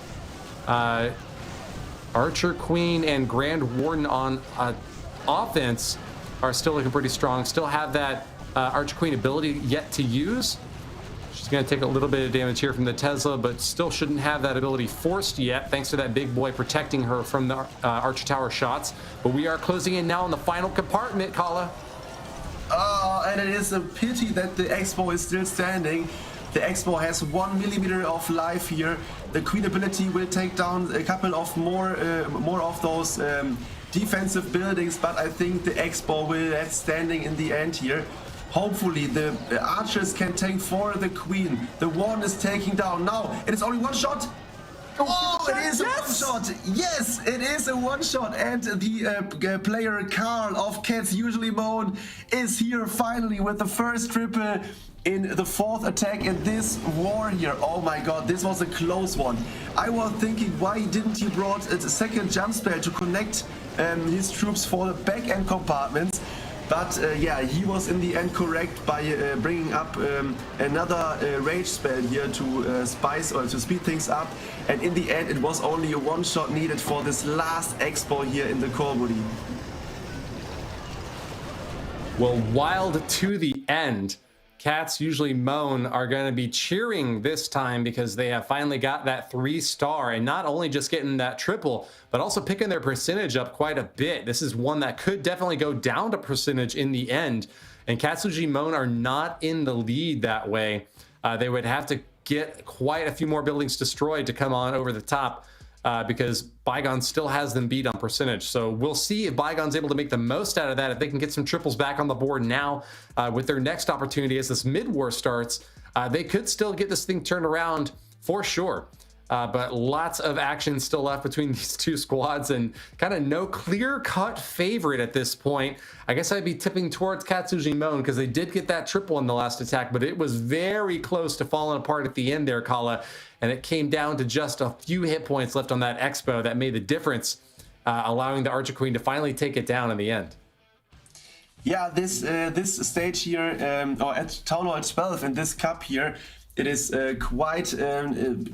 It's a slither between tripling or not. So we saw that many time fails or high percentage 2-stars, which could be triples by adjusting only small things here.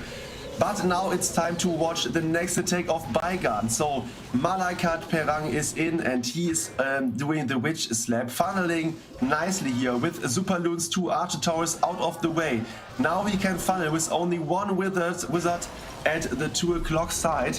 He wants to go directly into this air defense compartment at 12, opening up this compartment by using normal wall breakers, which got tanked by an Ice Golem. There is the first jump. He's in this base now. King and Queen are following.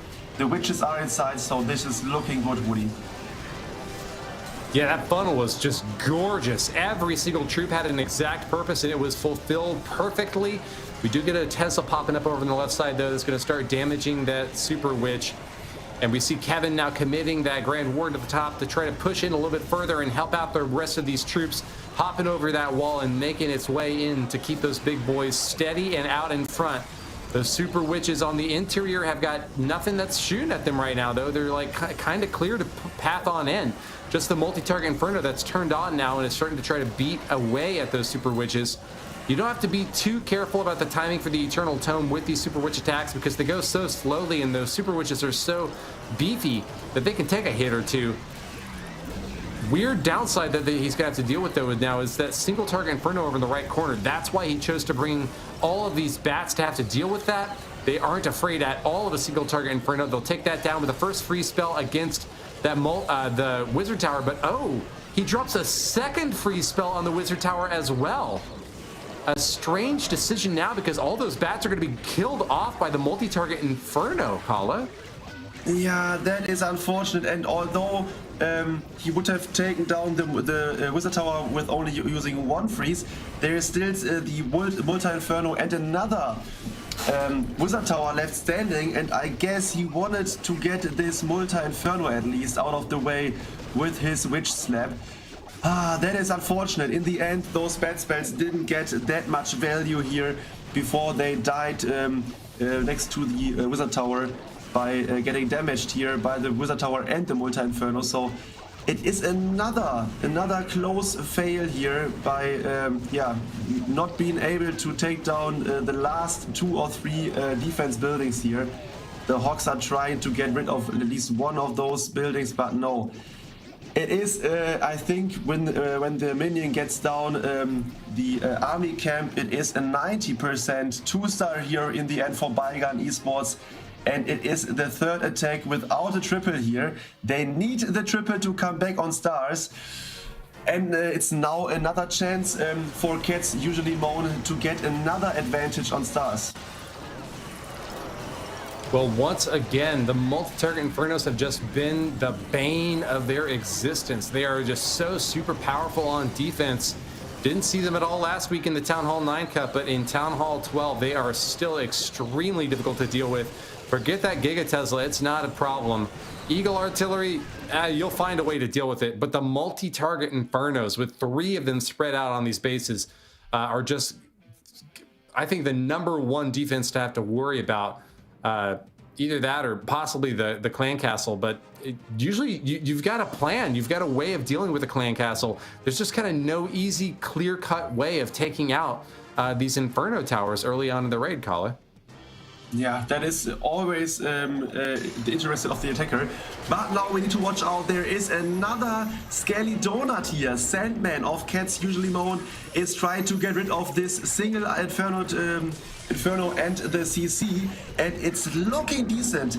The 3rd Invis got played here, but oh no, the skeletons died out too quickly here. The clan castle is still standing, but he still got also one poison spell with him, so now he can poison this damage CC. Wow, which is lucky for those super witches. Yeah, we're really lucky that this is not a Hound CC here for him to speed things up here. But now it's time to get his heroes in, Woody. There was the possibility, if that was a Hound CC, of just getting completely gummed up on the bottom corner, but the fact that they were all small troops and would go down to a poison spell meant that Sandman could really just shut this whole compartment down. The bottom section of the base has now been completely destroyed. even without having the help from that Skelly Donut to finish it off. And he's still marching on for a path of victory now. 2 Super Witches on that bottom alleyway. Still has a couple there into the center, taking down the Town Hall now with the big boys protected out in front with the Grand Warden. It's invisible. Invisible for some reason, yeah. Look at this. Just the shadow of the one, yeah. Yeah. But he's still doing his work. The Life Aura is protecting everything, and looks like still on the top side of the map. That Archer Queen's taking some shots over on the Eagle Artillery, finishing it off, and no problem at all getting the top side there. But man, tell me what I got to do to get this OP Invisible Grand Warden, because I haven't seen that skin show up yet. It would be pretty nice to be able to get the 3-star bases the way that Sandman does. Yeah, very sneaky here by Sandman to bring an invisible one to the field. Now he's coming in with 2 additional Super Barbarians here. Nice play here, and I think those 3 remaining witches and the big boys together with the invisible warden will finish this base off, and they are showing strong. Another triple after 3 attacks. They got 2 triples and a 2-star. Cats usually moan are back in game here. Oh, you can see still here. Oh, that's where the warden goes invisible. Yeah. Right there at that very moment. He turned into John Cena. You can't see him. Right out on that left side. Something happened when he was interacting with that wall or the big boys or something. He still works perfectly fine. He goes and he gets the win. He's got a pretty face, but you can't look on it. The Invisible Man. For the win. Is a nice touch. Sorry, I'm just so tickled by that. I think it's so cute. But yeah, still, that's going to be a great 3-star finish. And Super Witches have once again demonstrated that they're one of, if not the best attacking forces in this current meta. You know, where we've shut out our healers, our heal spells, and siege machines. Town Hall 12 still has very strong Super Witches, call it. Yes, and this combination was new for us. So we saw before there were some Zep combinations with witches or some witches with bed spells in the end. But Sandman decided to do a Skelly Donut, and a Skelly Donut is always a bit tricky. So you need to time it perfectly. You need to execute it perfectly. So there is no much space for putting your spells down. He did it perfectly, and in the end he got the triple done here, and this is well deserved. Now Baigan needs the triples because they are now 2 stars behind, and we only got 2 hits left for Baigan. We see the next attacker is in, and he's doing a big KS, I think. Oh no, he's also doing the Skelly Donut for 2 expos and the enemy clan castle. Hopefully he can take down the enemy clan castle, because he didn't bring a poison with him. And the last invis, yes, he got it. Woody. Yeah, great job there to Giga Boy getting that work done on the center of this base. Baigan really have got to turn the heat up now, because they are going to need back-to-back triples to get their score up to 12. That's what we would expect Cats usually moan to be able to get quite easily. They're at 8 right now, and with 2 more 2-stars, they would be able to get it to 12. So only really the possibility of winning on percentage for Baigan at this point. With 3 stars, and if they get some defenses on, they could still get this one in the win column, but it's going to be a tough run for them in the last stage of the war, as their 4th hit now sees an Archer Queen charge into the bottom corner with an Ice Golem to protect out in front, needing a jump spell to get over that wall and all the way into the Town Hall to get the first star claimed. But is the Queen going to take that jump, or is she too distracted by the skeleton trap? No, she's going on the outside.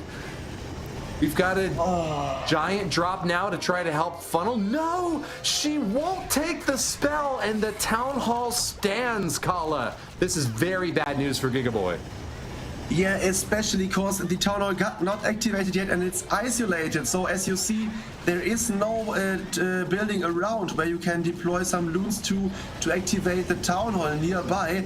So, oh, he's directly going into, oh no, the minions which were supposed to activate the Town Hall got taken down by a red mine. Next red mine, the minions are trying to activate the Town Hall in time here. Tornado trap, the minions are not activating the Town Hall. That is such an upset here for Shida. No! Oh my god, what a pity. The last minion got the activation of the Town Hall. But I think he used so many troops here to secure the Town Hall. This is surely not going to get to be a high percentage 2-star, Woody. Yeah, it's like forget even trying to get the triple at this point. You're still just trying to keep the percentage on board, but it is not happening. And Bygone are experiencing the same problem that Midnight Madness had last time around. They are certainly clearly a very powerful clan, but up against Cats Usually Moan, they just do not have what it takes to get the victory. Bygone are now collapsing in the mid-war as they do not have a single 3-star yet in a meta that has shown quite a few possibilities, especially through Super Witches and Dragon attacks, La Lune attacks to get 3 stars. It's just these bases that Cats Usually Moan have been able to build up that are just fortresses, impregnable by Bygone. So 65% 2-star, couldn't even get 2/3 of the base finished off, and that is going to be a tough follow-up for Bygone. But an opportunity now for Cats Usually Moan to get the crown at the top of the hill, climbing it ever closer now with another defensive victory, Kala. Yeah, indeed. And although Cats Usually Moan are strong on offense, they are showing that they have a good base building too. So the queen got lured away by a skeleton trap, so this was insane.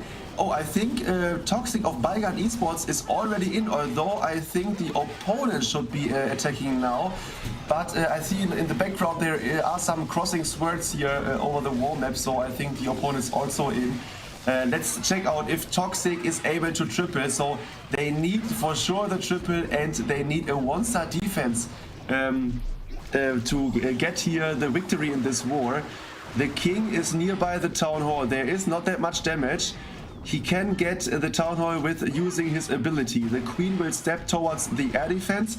It's looking okay for Toxic, but now we need to check out if the Lalo can get the rest of the base, Woody. Let's see how it goes. Toxic charging in now, setting up for this Ice Hound, and 17 balloons to follow in back behind. This is seems like an out of turn attack now for Bygone Esports. I don't think that this is what we were expecting to see next. Cats Usually Moan should still have their 4th attack after this one. But nonetheless, we'll see the last hit now from Bygone coming on in to try to get a 3-star, and they might just barely finally have it. They're coming in awfully close, but still with a multi-target Inferno on the left side of this base and only 2 poison spells to use against it. I'm not entirely sure what the battle plan is here. Needs to get those free spells out. Okay, there it is. All right, the freezes are down. Swag freeze over on the right side, because I guess he's confident enough, and that's going to be it. The 3-star has been claimed, and it looks like Toxic didn't even use his CC. Yeah. What an attack. So unfortunately he was true out to of his row, name, so... I guess. Yeah, maybe that is the case here. Yeah, unfortunately out of the row, so normally Cats Usually Moan would be attacking now, so maybe we can directly dive into their attack here soon, or to see the replay hopefully. That is just a replay of the attack by Bygone Esports. But we are waiting for sure for the result of the 4th attack by Cats Usually Moan, by Nisgarg, I guess is the attacker's name. So they need only 2 stars to win this war. Of course, we saw that Bygone only got 11 stars in the end here with this triple of Toxic. So 11 stars, and they had already 8 stars after 3 attacks. So they need only 3 stars out of 2 attacks, and this is what they are aiming for, Woody. Right. Yeah, the math is getting a little bit wonky to figure on this other side now, but all right, let's go see Nisgarg now. Nishant Garg will be attacking for Cats Usually Moan. We've seen all 5 attacks from Bygone, so they only got 11 stars. If Katsuji Moan are able to put up a triple here, that'll put them at 11 already. And with a pretty easy opportunity to finish it off after that with just one more star on the board. But yeah, like you said, also two-star hits would be enough to claim victory. That would put them up at 12, over and ahead of Bygone. So Nishgarg moving in on the top side of the space with Super Witches in that 2-2-2 configuration and punching through that center wall where the Town Hall is located at. The first star is going to be easy to claim, and we'll be able to pop that Eternal Tome right as these troops would be taking the most damage from that Giga Bomb. There it goes. Perfect timing there by Nishgarg. And with still a jump spell, is going to be able to punch through one of these walls with all the troops that he still has left. And we'll use another jump spell to try to get out to the back side of this base, Colin. Yes, and it's looking strong here. So outside there are still some witches going, and in the core of the base, the damage CC is not that big of a problem here for Nishan Garg. He's going straight through. So yeah, he decided to go directly into the Town Hall because, as we mentioned, they only need 2 stars to win this war. And at this stage of competition, you are going for the safe 2-star, although you surely want to show your strength in tripling bases. But there is so much money on the line here in this tournament that those guys are going for the safe 2-star instead of going for the risky triple. So in the end, it's also a strong attack here. So I think it could be a triple 2 here by Nishan Garg. So he's delivering what he is suspected to do, Woody. All right. Well, congratulations to Nishan Garg. Approaching that 90% now and passing it with 2 stars already and looking for that third. It should be easy enough to claim. And that is going to be another very, very successful Super Witch smash attack that has just wiped this base clean. Nothing left of it now with 10 seconds left to finish off the last remaining Tesla.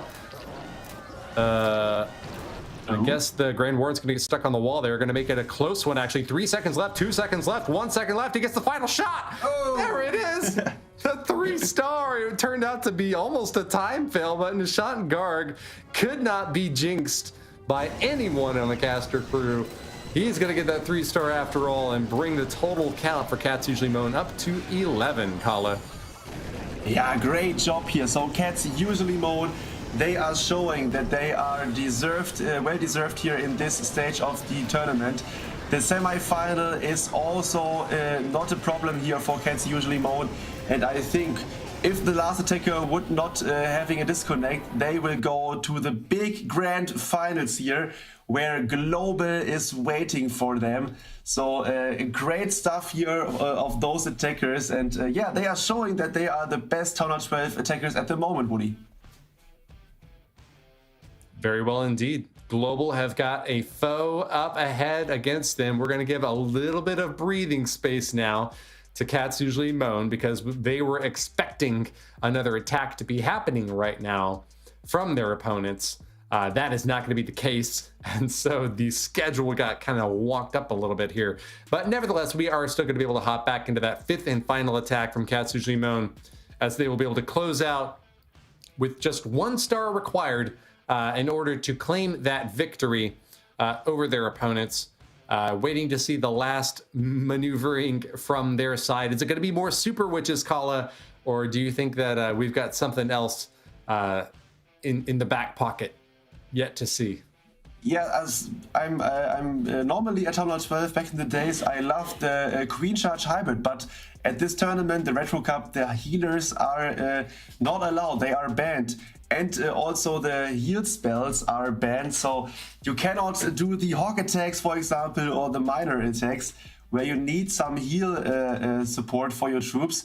But maybe we see some more drag bats. So I loved those drag bat attacks so far in this tournament, because yeah, it's always nice to see whether those players can perform with their bat spells in the end perfectly.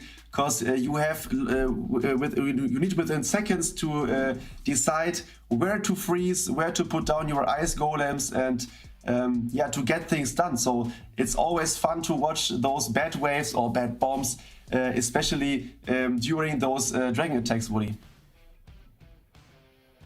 Well, yeehaw. We'll see if we get another one of those in this next round because the attack is starting up just right now. Let's go ahead and see K15 Han also fighting as Death Raider in the arena with 4 Inferno Dragons and 9 regular old dragons. Lightning and Earthquake through this whole place to try to take out those air defenses. And I still see 2 standing up. One there kind of at that 4 o'clock position and another over at 9 o'clock on the left side. Could be tricky to reach, especially because there's no Royal Champion that he'll be able to use here at Town Hall 12. He's going to have to path into it the old-fashioned way. A single target Inferno over on the right side protecting that Town Hall as well as that clan castle over there. We'll see what the plan is for that, as there's been a little bit of a spread already. Death Raider going to be using that dragon to try to go after the multi-target Inferno, but it's going to catch the shots from the Eagle, and that should finish it off before it can destroy the multi. Might be some bad news here for Death Raider, as now the right side is going to have to deal with that multi-target Inferno at the very end of the attack, Kala. Yes, that is a problem for sure. But he still did not deploy his queen and his king. There she goes, and the king is also on the field.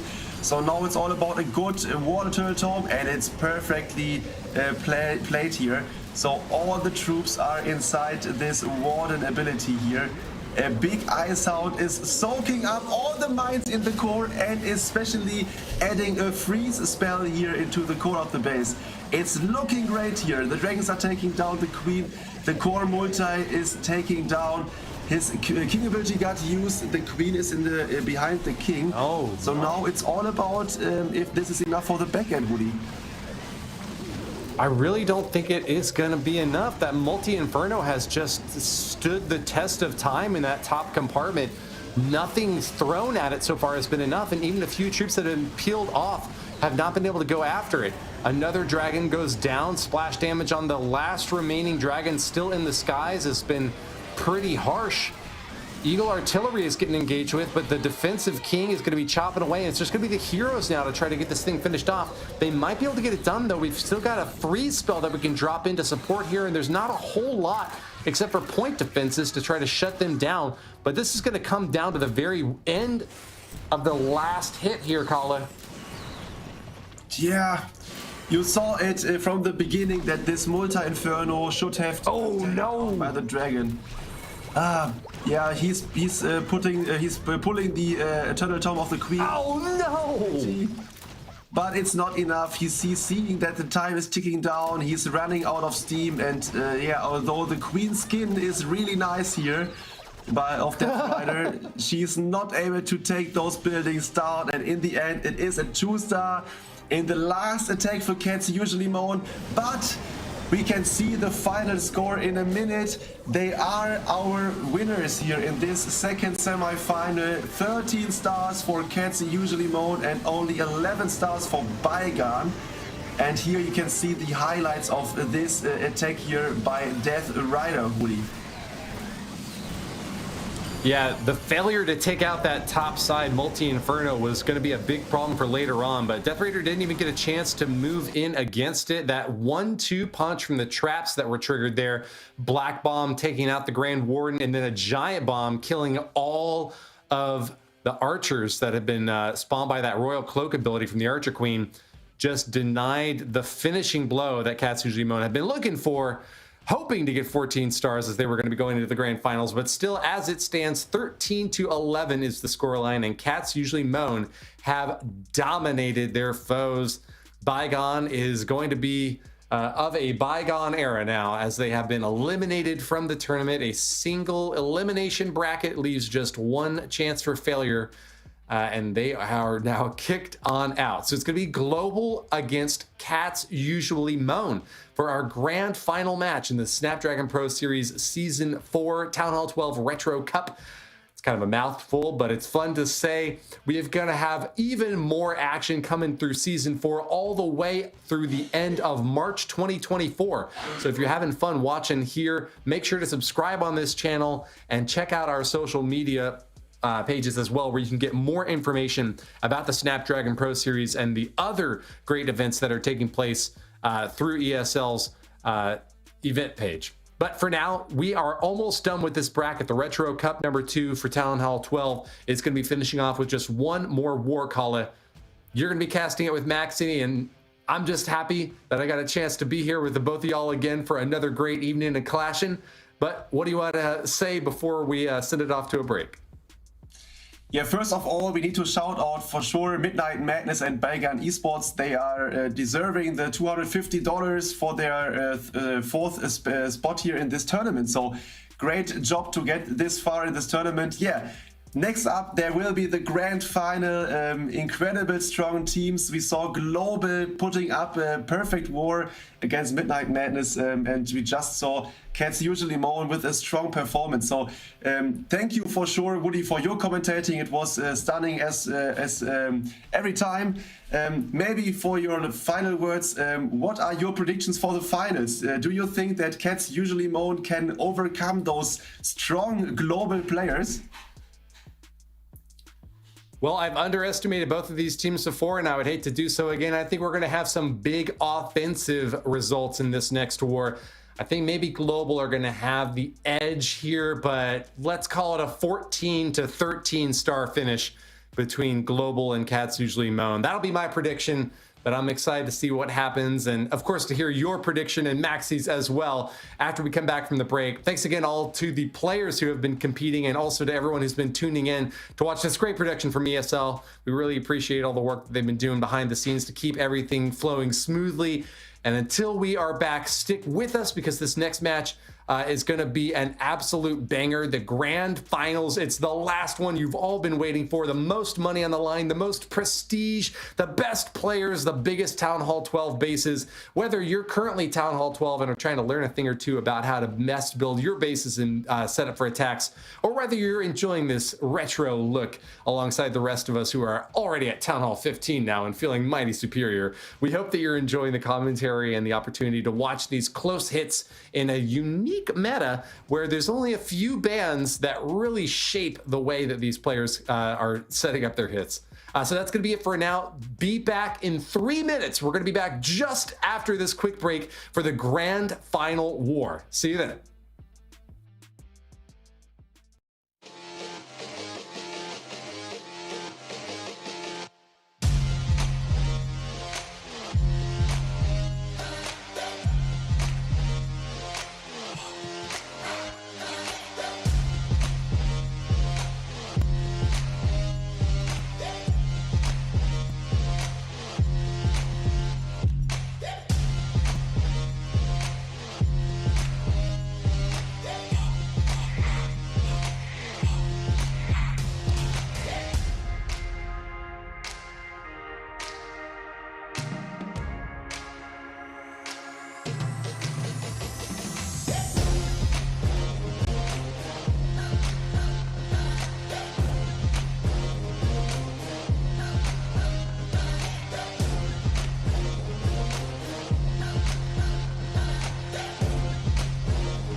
Welcome to the place where dreams come true. Where everything you want can be yours.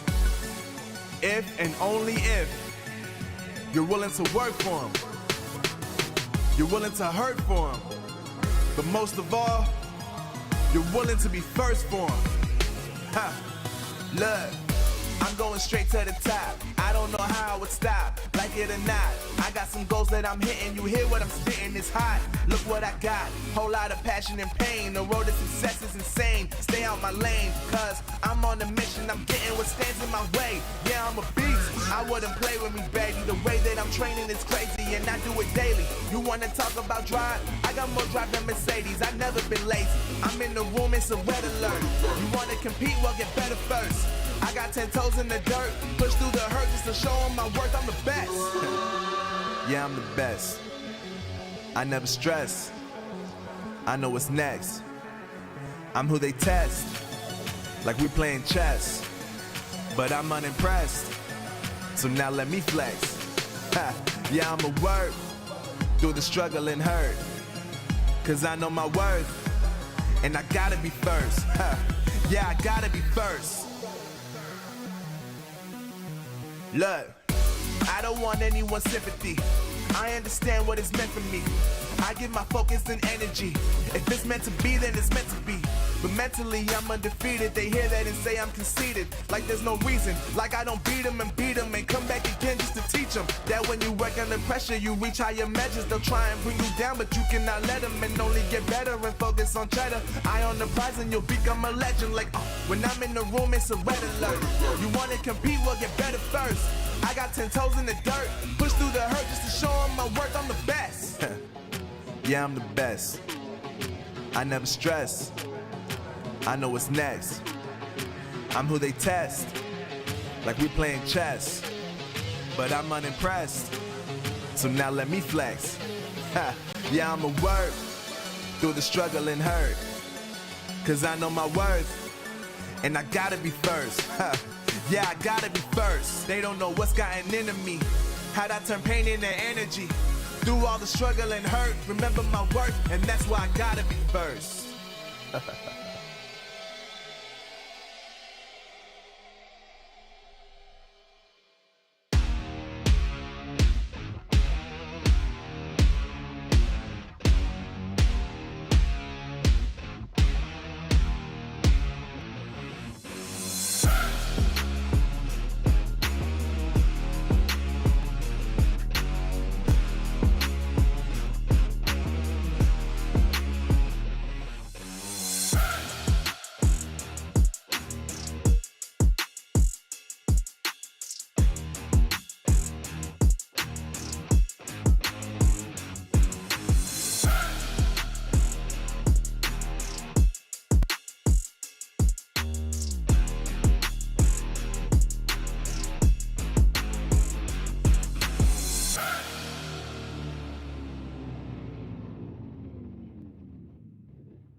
The Snapdragon Pro Series powered by Samsung Galaxy is brought to you by Snapdragon Elite Gaming, Samsung Galaxy S23 Ultra, Monster Energy, and DHL.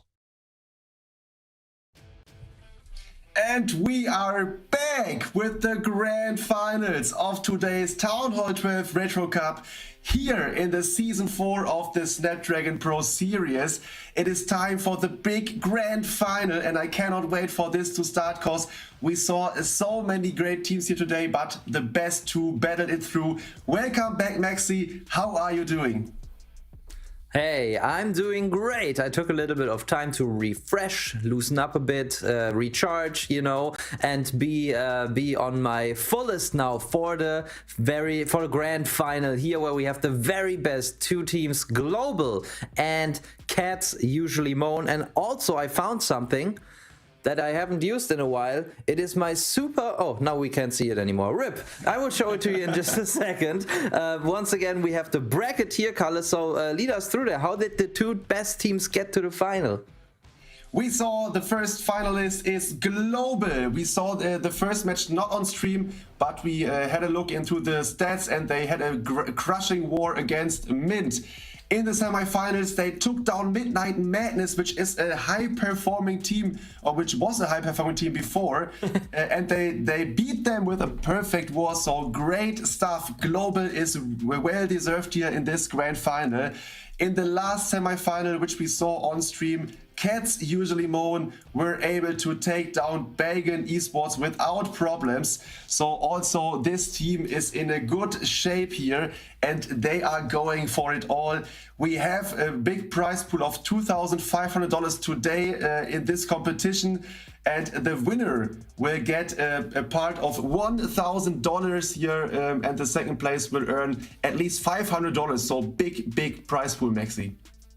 That's for sure. And one of the main troops that led those teams to this place in the grand final and may lead them to the $1,000 lion's share of the prize pool is the Super Witch. So I'm showing it again. I have this little pin here that I brought home from the World Championship last year. Yeah, it's a little bit hard with the lightning, but yeah, that's the Super Witch, which I'm definitely going to bring to Helsinki, Finland next week for the World Championship. But for now, and this might even be the tournament where it's more important, we have Town Hall 12 action, and the Super Witch has proven to be one of the strongest troops still at Town Hall 12. But I would say that the other most used strategy is definitely the Lalo color. What do you think? If you were in this tournament right now, would you think that you would prefer the Super Witches or the Lavaloon? What do you think has proven to be more versatile and maybe more safe in getting the 3-star so far? Oh, that's a tough question. So I think the hit rates are evens at the moment. So we saw crushing attacks with the Lavaloon attacks, but also with the Super Witches. I want to point out that there are some variations of those attacks. So we saw a couple of Skelly Donuts as a startup for these attacks. Or those zap spells, which are really strong also at Town Hall 12. So they are very versatile strategies. But I want to point out also by my favorite strategies back in the days, the drag bet. So whenever I see those drag bets coming in, I'm always happy. And I cannot wait to see those bat waves or bat bombs to happen, because it's always fun to watch whether the attacker can deal the pressure, so can deploy his free spells, for example, within seconds correctly. And this is surely one of the strongest attacks we saw today. So I think the hit rate of the drag bets is really high. But what are your expectations, Maxi? Do you think that your Super Witches will continuing strong in this match? Yeah, I definitely think that we're going to see a couple of Super Witch attacks even more, and especially with the bats in the end as well, because there was not just Drag Bat, we've also seen a lot of Super Witch bat attacks. I think even in the very first war today, where Midnight Madness got their perfect war, they used this 1 or 2 times, and it has proven to be very successful. But of course, the setup of the base has always to be right, because you have to take care of the splash damage that is usually spread out through the base, and it comes in the shape of a wizard tower and a multi-inferno. So these are basically the only splash damage buildings that you have to watch out at this town hall level, but of course also the town hall, you have to take care of that. So if the base builder didn't keep in mind the bat spells, then sometimes you have an easy way of taking out many of those splash buildings. But if something goes just a little bit wrong, we've seen that before as well, and you have to use 1 or 2 free spells somewhere else in the attack, then those bats have almost 0 value. So it's high risk, high reward. But yeah, Kalle, let's talk more about the 2 teams we have, Global versus Cats Usually Moan. Who do you think has the better logo? I think it's for sure Cats Usually Moan. So great job to their graphic designer here. Good job. But yeah, if we talked about the way or their battle through this tournament, and we saw those strategies. But let's check out the lineups of those teams. Here we see the first lineup. Global is bringing in those guys. It's Kashify, Abi, Himang, Hobo, and Northanen. Those guys will try to overcome those Cats Usually Moan guys in this big final, and they proved that they have the strength for it. But let's check out the lineup of Cats Usually Moan, Maxi. Yeah, for sure. And there we see the logo once again. A beautiful cat standing, on a tower in front of a Clash of Clans village. That should be a Town Hall 7 or something. Well, actually, let's take a look at the players. That's more important. We have Karl, Boom Boom, K15 Han, Nisgark, and Sandman. A team that we are very familiar with now after we have seen their last war, getting 13 stars and winning against Bygone. And talking about the stars that the teams have pulled off in their last wars, let's check out the stats. I took a quick look, and we have 3 matches of each team so far, and for Global they have had an average oh wow, we're already live, but yeah, let me quickly add that Global had an average of 14 stars and Cats Usually Moan had an average of 13.7 stars, so very very close on the star count. But yeah, Kalle, there we have them, the Super Witches right out of the gate. But a couple of spells have already been used, zap spells, and what did he take out? Just a multi-inferno, I think, right? I think it was a multi-inferno and the king platform. So now he is going directly in with the whole push of those super witches. The king, the queen, followed up by the warden, are now going against the lava hound here from the enemy CC. It's looking decent. The Tesla are pulling those troops directly to the center compartment where the town hall is located. The eagle is shooting. We need to figure out if the witches are still alive. There is so much damage ongoing. He already popped the Eternal Tome here from the Warden, and only, I think, 2 witches are inside. The Queen is stepping forward. The big boys nearby the Town Hall are dying out, so now we need to figure out whether this Queen can take down the whole core or not. Yeah, Kalle, and we missed something there in the start. There was a multi-inferno still in the bottom of the base. I think he just made a big mistake there. I don't really know what happened, but it seems like he just zapped the king platform. Nothing else. Maybe he miscalculated something and wanted to get the eagle or so, but yeah, at this point, just a couple seconds ago, it was only about getting this Town Hall takedown, because things went very, very wrong for Abi here. But the jump spell was actually perfectly placed and very cleverly as well, so that the Queen, who went to the outside, would jump the wall and then take out the Town Hall. Otherwise, we would have started this final with a 1 star. But this way, it's at least the 2 stars, 79%, and we saw that he had 7 Zap spells. Okay, unfortunately we are not shown the Zap anymore, but I guess that he maybe forgot to bring an Earthquake. Oh, that's a pity. But I don't know exactly why the Expo then is still standing. If he wanted to try to take down the Eagle Artillery there. I would love to see the beginning of this hit, but in the end we know the result here. It is only a 2-star in the opening hit in this grand final here. So it's a pity here for the attacker. Normally you want to try to get rid of at least one corner and to go in with your witch attack nearby this created funnel. So I'm not sure about which building he would like to zap out in the beginning, Maxi. Yeah, I don't know either. Maybe a multi-inferno and a expo, that was possible in the bottom of the base.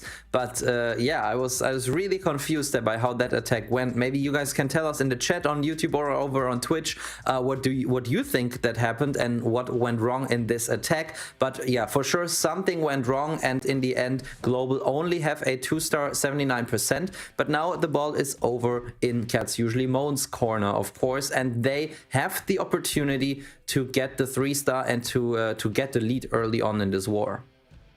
Yeah, indeed, and they showed us in the second semi-final that they have strong attackers. They are really at high level of competition, so they did a variation of attack strategies. So I'm looking forward to see their first attack. We know that there is pressure ongoing, so it's a grand final. There's money on the line, so maybe the first attacker of Global just misclicked his spells. Not exactly sure what happened, but it is Boom Boom who is coming in for Cats Usually Moan with the next attack, and he's zapping away 2 air defenses and is going in with a big dragon push combined with his hero dive. And we know this base already. We saw it before, and there the attacker played a nice hero dive with the big golem directly from 5 o'clock into the town hall by jumping into this compartment. So Boom Boom maybe didn't see this attack and is doing another plan here to get this base a 3-star. Because I think or he saw it. 3-star. Yeah, I think. Or he saw it, and that's why he decided to go like this. Okay, yeah, but the Tesla are in the same spot here. Ground Skellies are coming up. It was a crushing 3-star in the end here in the last hit. So yeah, I don't know exactly what happened. I think yeah? It was a fail, wasn't it? I think the multi-inferno was left standing. It was a 98% 2-star, and last time there was an Ice Hound in the CC, and maybe that's why Boom Boom is coming in with the dragons into the town hall, so he doesn't lure out the clan castle. That's what I thought, but you're definitely right there with the Teslas. He seemed to be a little bit surprised. But yeah, anyways, he still has the queen ability and has to somehow get through the back end of this base, and there are still a lot of defenses alive. That is true, and the multi-inferno is bursting down those dragons, so they are all low, and it would be nice to take down this multi-inferno with the last free spell. He's trying to support his dragons. Now the dragons are going for this multi. The ward is helping. The king is taking for the queen. It is looking good, Maxi. Boom Boom is going for the 3-star. Yes, definitely. That's going to be the 3-star with the queen ability just being used a couple of seconds ago. Maybe even already knowing that he will get the 3-star, and thus doing it to decrease the time that he takes to get every single building down. But that, now it's official, it is the lead for Cats Usually Moan, as they are able to get the 3-star while they held back Global. And it's interesting because we started today with a perfect war from Midnight Madness, so we thought, oh wow, these guys are so good, who can stop them? Then they went up against Global, and they only got 12 stars, and Global got the perfect war. So we were like, oh wow, if Global can perfect Midnight Madness, the favorite, then who can stop Global? Can anyone? And we might already see the direction of the answer, as Cats Usually Moan start off the same way now against Global. They are holding them back and still 3-starring. That is so nice to see, and the best is yet to come, Color. That is totally true. And I'm remembering about the last season's Town Hall 12 Cup, where we didn't saw that many high starring wars. So those teams are quite outstanding at the moment here. The meta couldn't change at all because the troops are the same, the levels of the troops are the same. So they are crushing it here. We saw 2 perfect wars, and Cats Usually Moan had and Global had some high starring wars before. So great job here. It's fun to watch, and yeah, hopefully Global is stepping things up now and can triple in the second attack here. We saw before that Boom Boom in the semifinals only had a 2-star, so he was able to come back now with this triple in this last hit here. So great job by him. And Nasib is live for Global. And did we saw the space before? I think too. Yeah, it was a Super Witch. We have Super Witch bets now. Oh yeah, nice. Yeah, and he's directly going for the Town Hall. Yeah. Going for the Town Hall, jumping into the core of the base, and then we see there are some multi-infernos in the corners and some wizard towers, but I think he's able to he will be able to tank at least 1 wizard tower with an ice golem. But let's check out first how those troops get through the Town Hall. Everything is clumped up. That is perfect for his Eternal Tome when the Town Hall gets taken out here. So there is the takedown. Oh no, he's staying with his. Yeah, he saves his ability for the core of the base. Nice touch here. King ability, the ice golems are popping, everything is freezed up. There is the ability. Meanwhile, the heroes and the enemy CC are coming, so they are protected against those damages here. And now we need to check out the bad wave, Maxi. Yeah, and it's actually a bad bomb onto the multi-inferno on the left. And there's the ice golem. I thought that he would send the giant first to test for a spring trap and then the ice golem, but no, he's going in. Oh no, the eagle. Okay, the eagle artillery is on the beds. They have to get into the range of the eagle artillery quickly, and yes, they do actually. And he has 2 free spells left, so I think he will freeze. Yeah, maybe probably even the wizard tower twice to make sure they take it out. Come on, freeze it again. No, he's going for the multi. Okay, I think that was a little bit too much. Yeah, he wanted to go for too much there. He should have gone with the safe way, you know, to take out the archer towers and then have the rest of his troops take out the back end multi-inferno. Now he's trying desperately to take out the 6 o'clock archer tower, which he successfully does. And actually, as these troops are shooting away at the wall now, they should make their way into the multi and then take it out, and that would mean that KC Nasib has it in the back, but Kalle, it's still close. It is close, and yeah, not many troops are alive. Some big boys are hopefully taking now the wizard tower at the bottom of the base. Some wizards are helping out, taking it down. The witch is dying, but I think with the big boys in front, the wizards can take down the last remaining archer tower, and this should be a triple here. Nasib for Global is getting the triple done here. Yes, no doubts here. The mortar is going down now, 20 seconds on the clock, although it was a bit sketchy in the end. Nasib is able to get it done. And yeah, this is a 3-star with the, you mentioned it, with the Super Witch slap bad spell, bad wave in the end, or bad bomb in the end. Nice job. Yeah, very nice job, and definitely cool to see the Super Witches being successful once again. But I really like that he delayed the Warden ability, as I've said it over and over again, but in a core of the base, there are so many defenses around south, east, west and north of the troops everywhere, that this is where the most damage rains onto the troops. They're exploited to the most defenses. So that is why it is so crucial to use the Warden ability in the core of the base, and that's exactly what he did. He knew, okay, the Town Hall takedown will trigger the Town Hall bomb, and it will it will cost me some hit points, it will do some damage on the troops, but it will not be continuous. It will be once and then it's gone. So I'd rather save the Warden ability for the core and deny all the damage that is raining in. And I think that proved to be the right thing to do, because some troops that went to the core survived until the very end of the attack. But now it's back to Cats Usually Moan. We saw a lightning spells and a earthquake spell, and Kalle, now you take it away. Yes, and there we see it, as I mentioned, for the first attack. Here we go with a Zap spell to create some pathing. So now he's directly going to the Eagle compartment there, and then jumping towards the Town Hall. And those witches at 9 o'clock should take down those last remaining buildings to create the funnel perfectly here. So now the king gets taken out here, the enemy king. Followed up is the queen. Headhunters are helping out here, the queen is down. We see a lava hound here inside the clan castle. There is a poison spell here to take down the pups very quickly here. And now we need to check out whether those troops can directly go towards the town hall. It's looking decent so far, so I think Karl is doing a good job here, Maxi. Yeah, and I think that the Warden ability was very nice, because there was a lot of damage while the troops were also firing away at the lava pups or the CC troops still. So that was very well timed. And now he has super witches actually spread around all of the outside corners of this base. Now it really depends where the queen is stepping. Where will she jump? Will she take out...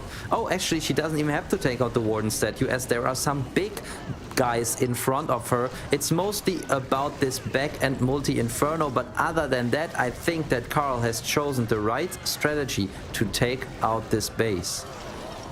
Really great job here, and especially with only zapping away some buildings, it's not that time consuming at other types of funneling. So this is really crushing here. The last witch and the big boys taking down the 3 o'clock multi-inferno, and now it's all about the cleanup here at 6. The queen is still alive. The queen ability was not needed here in this attack, so a crushing attack by Karl, and Cats Usually Moan with the second triple after the second attack. So they are in a good position at the moment. Starting a war like this is always good for your mind, so your mindset in this kind, or in such a final. So they are proving that they are one of the best teams here at Town Hall 12 at the moment, Maxi.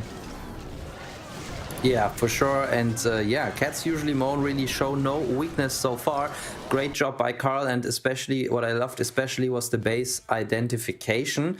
He looked at the base and he saw, okay, if I zap out this compartment, then I have this section of the base that leads into the town hall, and I have another section. What do I need to get through each of these sections? And he chose the exactly perfectly fitting troops, even though he was facing a very nerve-wracking clan castle here with the headhunters and the lava hound. Actually, I think a super dragon would have been nicer for him, because you can just put down the poison spell and then the queen will take it out in just a couple of seconds. But the lava hound is always a little bit more annoying, and he was able to take care of that, take care of the whole base, and has his team still in the lead with the 2 out of 2 hit rates so far.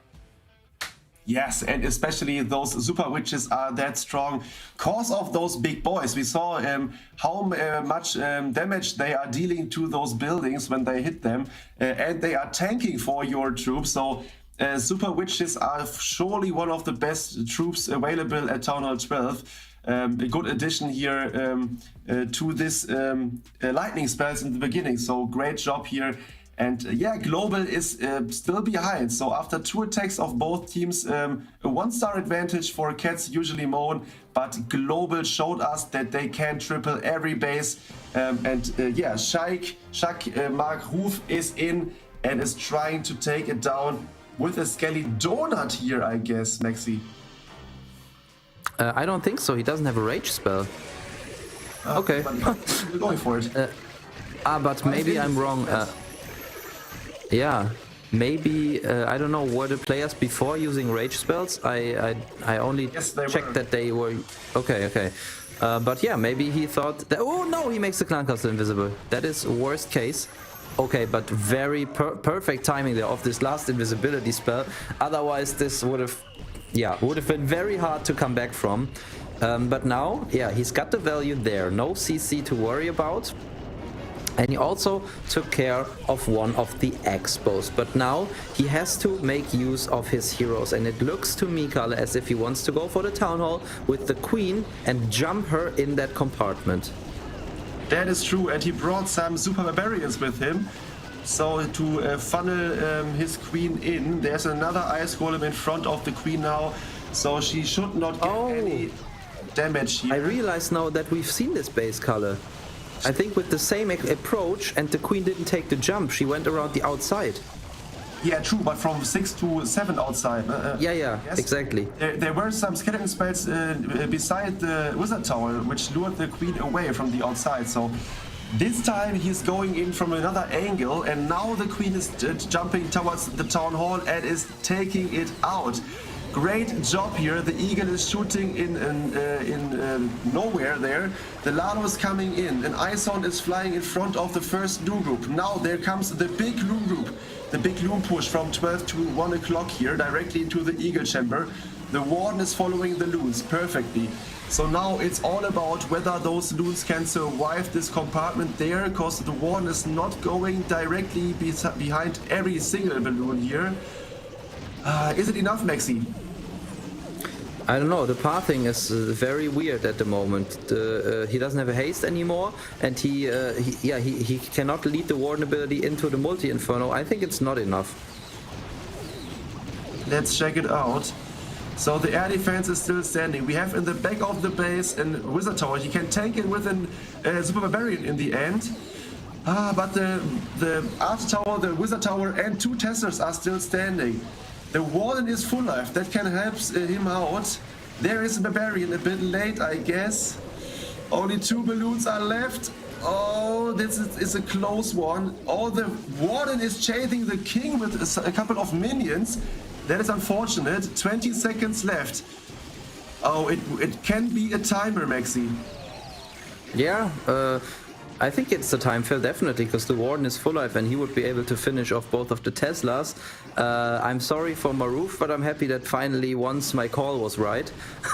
But it was a very, very close one here, that's for sure. But in the end stands a 94% 2-star, and that's not what Global needed at the moment, as they are back 1 star already. So they needed to keep tripling. I was hoping that they could do that, because in their second attack, unlike Midnight Madness before, they were able to show what they got and got the 3-star and could have put some pressure on Cats Usually Moan. But now with this fail in the back, that makes, at least psychologically, things a little bit easier for Cats Usually Moan. Definitely here. After the third attack, only 1 triple for Global. Yeah, I think this one could have been a triple. In the end, the lava was a bit harsh. Oh, we are directly diving into the next attack. Oh, this is the nice looking base. Looks like a E-Vision base. Sandman is in for Cats Usually Moan with another type of Super Witch attack here. This time he's zapping away on the opposite side of his entry. Now he's directly going in for the Town Hall. We see the damage CC here. He's directly going for the enemy King, this damage CC, and the enemy Queen. There were some skeleton traps as well. So now it's all about getting through this Town Hall compartment and to get into the base, Maxi. Yeah, but the Ice Golem popped at the perfect time. I think he was a little bit early there with the Warden. Okay, no, I think actually he waited. So perfectly denying that Town Hall Gigabomb damage. But the question is now how good can he get into the multi-infernos, because he needs either the witches or the Queen to take the jump so they can shoot over the wall, which the big guys can't do. There goes the Queen, there go all the witches, everything going there, and that's the biggest damage there. And the big thing is that the Queen can even shoot the Eagle across the wall, but now there's very much still standing, and all of his troops have to get through walls at this point. Oh, and they are not going for the same wall, so now they're opening up the death zone and are now trying. The other wall got opened too from the big boys, but they need to get through another wall. and it's 1 minute 30 left here on the clock, so they need to surround this space.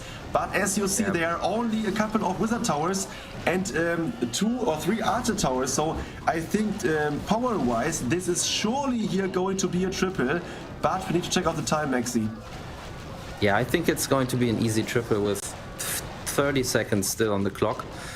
Because he's got witches not only on the left but also on the right, and if he would make the queen invisible now, that would be the best thing to do. He's not, but maybe he wants to swag, but he could have increased. Yeah, he's swagging, but if he would have made the queen invisible, then this could have been an even faster 3-star. Now the troops have to get through the wall, then they can finish the remainder of the base, and honestly in the end we have to say a very impressive base identification once again, and overwhelming 3-star, and cats usually moan. Look at the time, Maxi. Color. Yeah, what was it? It was perfectly 30 seconds left, as you mentioned 1 minute ago. So great job, Maxi, GG. But yeah, you told us that it was a crushing plan here, and I think when you screamed that he should make his queen invisible, he was already happy about this triple. Because now they are 3 out of 3, and we know that Global already got 2 fails here in the beginning, and Cats usually won't only have 2 hits left, so they can get the win here with the next attack, and if this will be a triple. So great job here by Cats Usually Moan. They are crushing the bases of Global, and unfortunately Global wasn't able to get things done here, Maxi. Yeah, unfortunately not, but they still have a chance here. So if we take a look at the current score, it's 7 for Global and 9 for Cats Usually Moan. But it also means if Global is able to put up 2 more 3-stars onto the board and Cats Usually Moan get 2 2-stars, which is definitely within the ordinary, then we would have a tie on stars and it would come down to percentage. But for that to happen, we definitely need Global to get the 3-star in their next attack. It is now or never. It is hammer time, and we have to see who can take the pressure and who takes the responsibility as well in the next attack, and hopefully turns things to the better for his team. But yeah, now it really counts. Yes, and the history of the Town Hall 12 and Town Hall 9 Retro Cup here in the Snapdragon Pro Series showed us that all the finals were so close in the end, and the teams showed up strong. Now it is time to watch out for Hannon's attack here. Global is in. He is zapping away the Eagle Artillery and is now doing a double jump witch attack here without any rage spell here. Okay, and as you see, the Town Hall is at 6 o'clock of the base, so he's going in from the opposite side here. Really powerful witch slap, hopefully, so that Hannon can get the 3-star done here, Maxi. Yeah, but maybe in their preparation they have found out that this is the strongest attack strategy, but it's also very risky with the Town Hall at the back. And at this point they know, no, it doesn't matter. If I get a 1-star or a 2-star, it doesn't matter. Both is a loss. So I might as well go for an attack that ends up either a 3 or a 1-star. And what I wanted to point out as well, Hanan also zapped the enemy queen. So she is out of the way as well. But now I think it's all about delaying that Warden ability as long as possible. Hopefully, really until the troops reach the Town Hall. He has 1 freeze to maybe use it on the Town Hall and then delay the Warden ability. But right now everything is pulled away by the King. That is unlucky, and his own King even beats through a wall. So he went early with the Warden ability. I have no idea how it's looking, Kalle. What do you think? I don't know exactly either here. So now he's using the last spell, the free spell, on top of the single Inferno and the Town Hall. So we need to check out where the troops are pathing now. So there is a death zone in front of this multi-Inferno where the Queen maybe is not going for. So she's going for the outside compartments. You don't have any wall breakers. So this will be surely a time issue here in the end. There are many witches alive. They can spawn new big boys here. The Queen is with ability, but is it enough? I don't know exactly here. The entry looked nice, because with the Zap spells, he not even took down the Eagle and the Queen, but only also the Pathing. So there weren't any defense buildings in that area at 12 o'clock. So the pathing towards the Town Hall was nice, but now only 40 seconds left for this hit, Maxi. Yeah, all troops target the same buildings at the same time. That is the biggest problem here with this time-wise. Now he needs to pop the Queen ability, which is also a problem because he would have wanted to use that on the wall. Now there are even Skelly traps which hold him back even more, and I think in the end it's really going to be a time issue. Even though he has the power, I don't think he has the time. 3 walls, Maxi, 3 walls. Yeah, 3 different walls, that's crazy. Their archers are coming in from 12, nice spotted, a giant bomb is killing them. Oh my god, and in the end it is a 98%. Oh my god, time fail here for Hanan. What a pity, nice plan. It was a risky plan, but in the end a close fail here.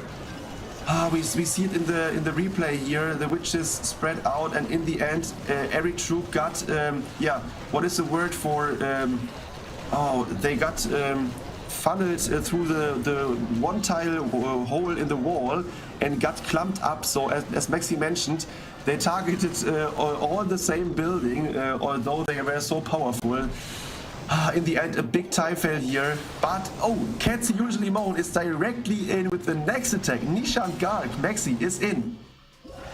Yeah, he is, and we see more Super Witches. It seems that the Zap Super Witches has actually been the favorite attack strategy. Oh, and this phase we've seen before as well, with a very similar, not a similar entry, but also he went in with the heroes into this compartment. Oh no, okay, now I remember.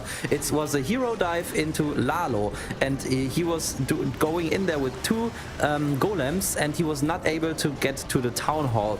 And now this compartment is very trapped. But I think Nishant probably has seen the replay of the attack and thinks, okay, doesn't matter, I'll just use an early warden and get in there anyways.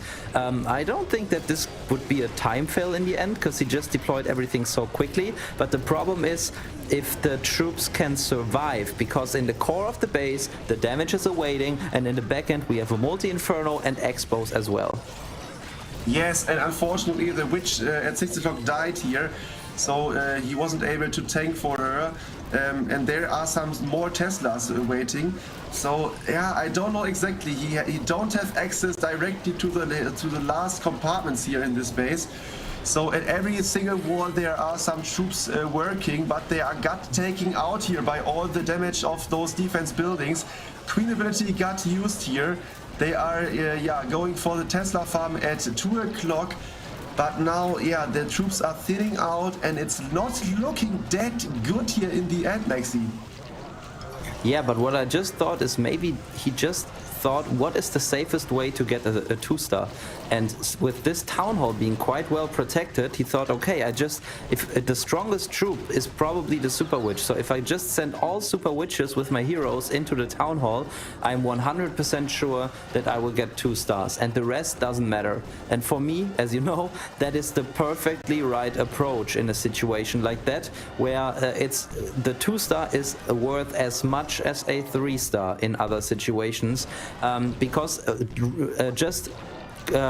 if you just calculate it through, technically it is impossible for Cats Usually Moan to lose if they get straight 2 stars. So maybe that was the reasoning behind that decision. But on the other hand, Kalle, as I'm talking, Nishant is getting more and more percentage points, and even though the time will run out, I think this is even a time fail. This could have been enough if he had a couple more seconds.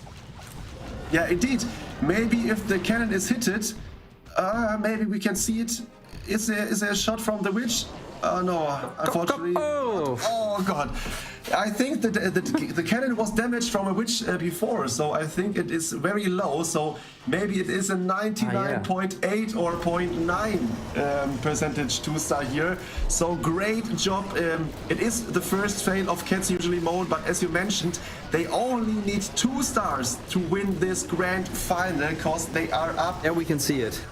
It was damaged. Yeah. It was 1/3 of HP left here.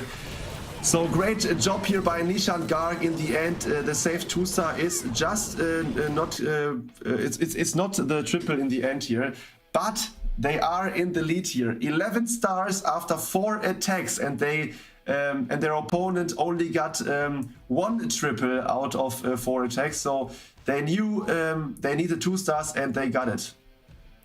Yeah, that's right. And what's interesting is that in their quarterfinals match, they also got only 3 stars, but 199% 2-star time fill. So we will have to wait and see what their last attack brings, and maybe it's the same result. But for now, I want to put our attention to global. They are in with their last attacker now. It's Hemang, and we really want to see another great attack from them, because they have shown us great entertaining stuff today at Town Hall 12 and really showed what is possible. And yeah, we want to say goodbye to them with an amazing crushing attack, and hopefully Hemang can bring that with this P.E.K.K.A. and Super Wizard Smash color. Interesting. So I think this is the first time we see the P.E.K.K.A.s, and look at the color. At level 8 of the Packers, they are like purple here. So I don't remember exactly that this was the color back in the days when we played Town Hall 12, but they are looking so nice, and he's mixing things up here. So the first P.E.K.K.A. Super Wizard attack is in here. Damage CC here from Cats, usually Mo, to defend the space. The jump spell is collecting everything. Perfect wall ability. The Super Wizards are getting the nice value here over the Town Hall, perfectly played. The King, the Queen and the Warden are combined and are going for the back of the base. This is looking crushing, Maxi. Yeah, it's looking really strong. These 2 testers are worrying me a little bit on the outside, but if the Queen can get out of the range quickly, which she can, then Hemang should have no problem in getting back there towards the end of this attack. Now, the Suicide Warden running into the single in target Inferno, something you never like to see as an attacker, but sometimes, of course, it can happen just randomly. But now, yeah, we see he has a Queen ability skill, still 2 P.E.K.K.A.s, and he knows that he's got this in the bag. That's why he just uses the Queen ability to get it even faster, and it shows the strength of global. GG to Hemang for another beautiful 3-star attack. Yeah, that was great, and I remember that Hemang was always, or was in the match which I saw, was also doing a very creative hit here, and this is another one here. So a big shout out to Hemang of Global. Global in special, they did a great job here, and now they have in the end 12 stars in the grand final. So 2 triples after 5 attacks. So we know that Cats usually mode only needs the 2-star to make things sure here, to get the first place in our Retro Cup tournament here. And we see in the replay, those Super Wizards were perfectly placed. They go for the Town Hall. They have had some really nice chains here. And yeah, it was a crushing attack, Maxi. Yeah, absolutely. And I checked, they of course, you're right, if Cats usually won't get the 2-star, they win. But also if they get a 73% 1-star, that would be enough. So even if for some reason they are not able to take out the Town Hall, they could get it by gearing up the percentage as much as possible. But of course, given the way that they are performing so far, we are not worrying about the 1-star at this point. We just hope that they show us once more how beautiful, how creative they can attack at Town Hall 12. Their preparation really paid off today. And if they climb this tiny last step, they will be crowned the Town Hall 12 Retro Cup champions and take home the big prize of $1,000. Indeed, and that is what they are aiming for. So we had a great tournament today here, and this is the big final. The last attack will come in soon. There we go.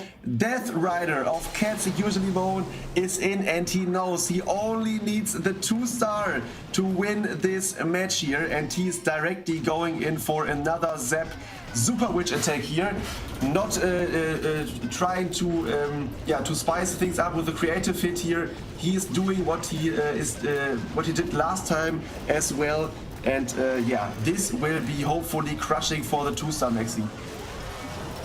Yeah, let's see. This one Super Witch might go the wrong way because everything is taken out.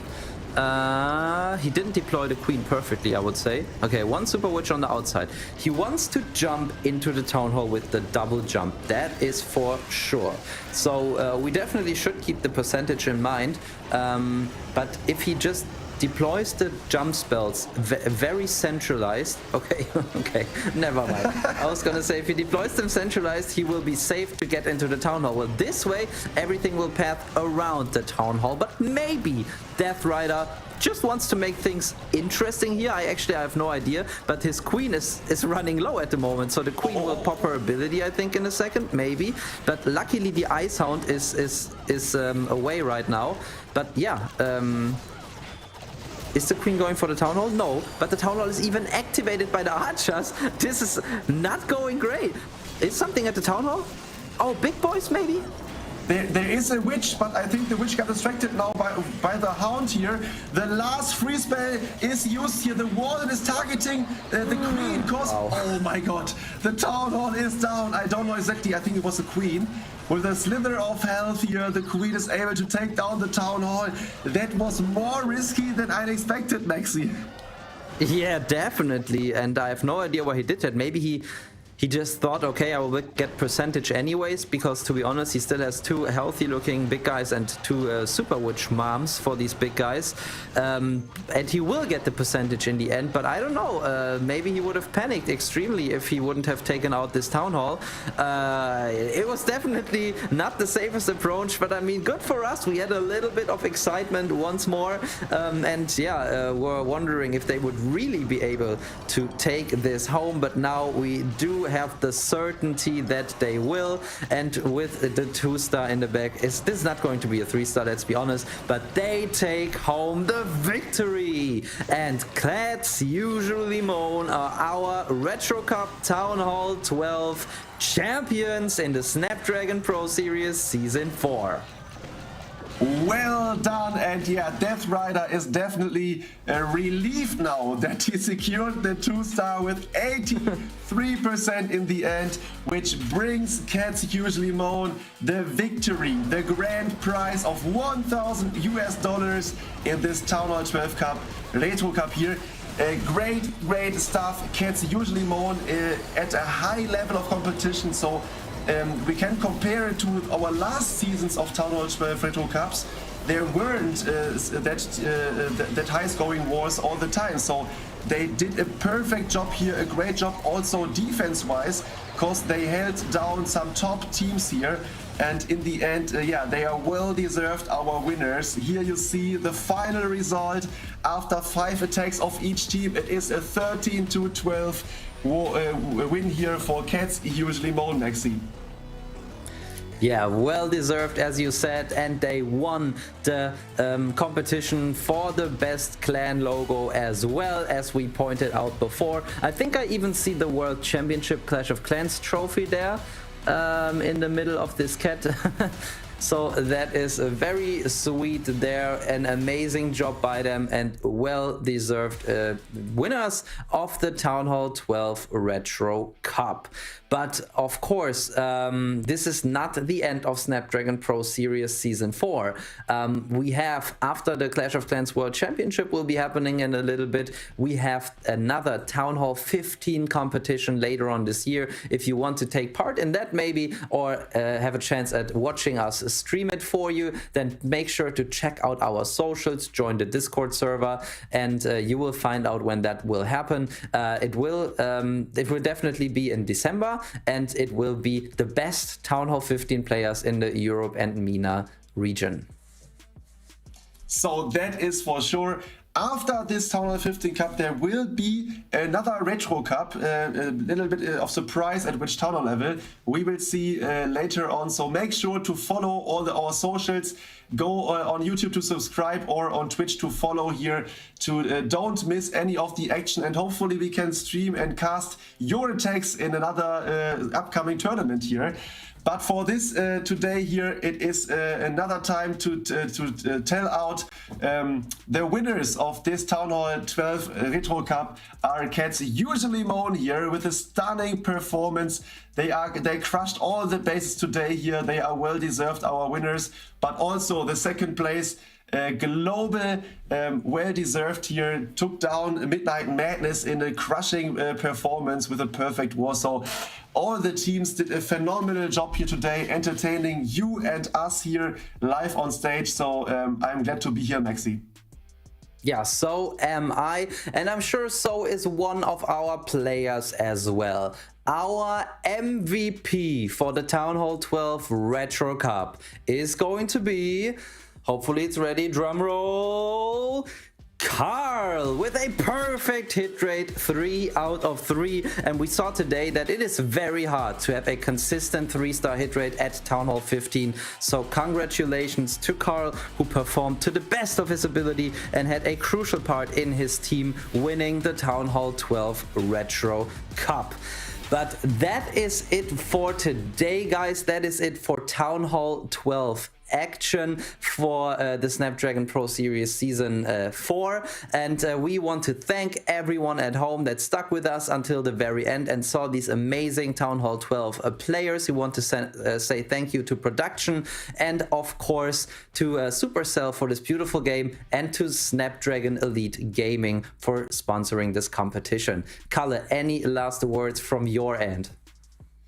Yeah, we had now all the first rounds of competition. So we had the Town Hall 15 tournament 2 weeks ago, last week the Town Hall 9 Retro Cup, and today the Town Hall 12 Retro Cup. And it was always a big pleasure to be here, to have you guys watching those high-level competition in Clash of Clans here. And I'm super hyped for the next tournaments of this Season 4 here in the Snapdragon Pro Series. So again, make sure to check out the socials, join the Discord server, and sign up for the next upcoming leagues. It was a pleasure to cast alongside with you, Maxi, and for sure with Woody, who will be back again next stream here with us, casting for you here at home. So yeah, thanks to you all. And Maxi, what are your final words? My final words are just 2 words. Clash on!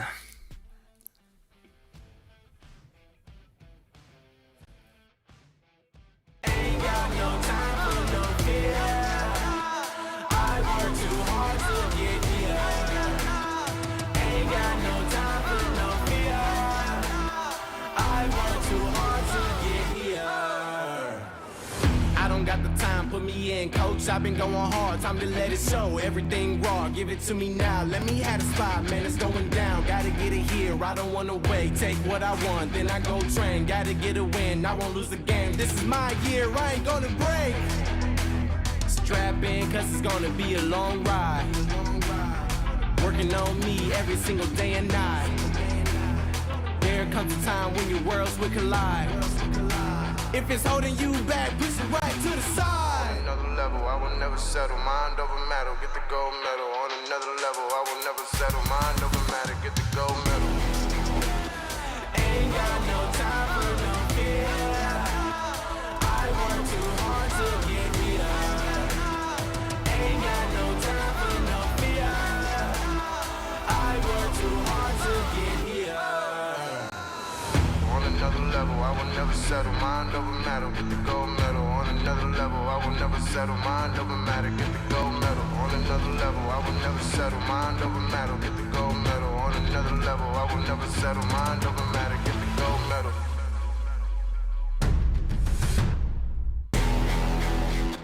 Ain't got no time for no fear.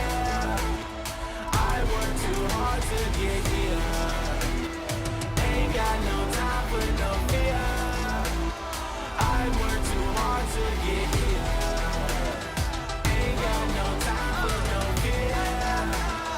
I work too hard to get here. Ain't got no time for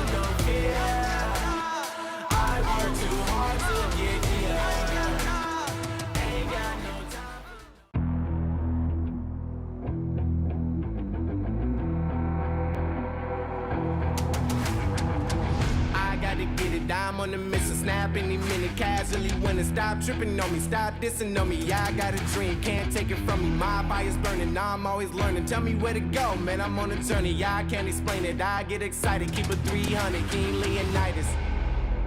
Strap in, cause it's gonna be a long ride. Working on me every single day and night. There comes a time when your worlds will collide. If it's holding you back, push it right to the side. Ain't got no time for no fear. I work too hard to get here. Ain't got no time for no fear.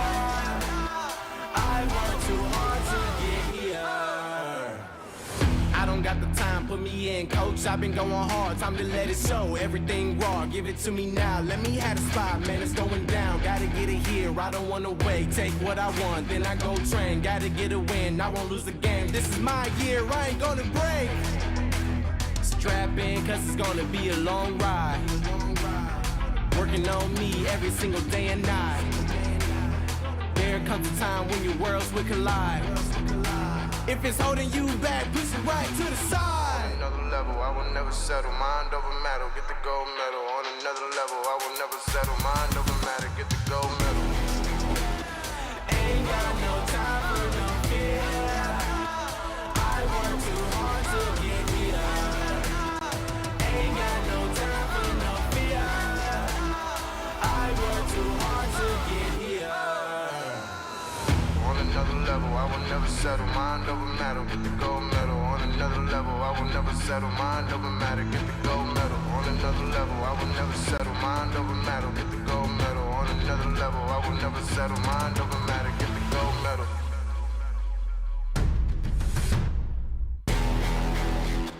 Ain't got no time for no fear. I work too hard to get here. Ain't got no time for no fear. I work too hard to get here.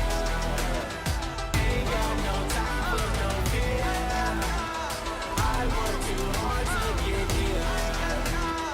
Ain't got no time for no fear. I work too hard to get here.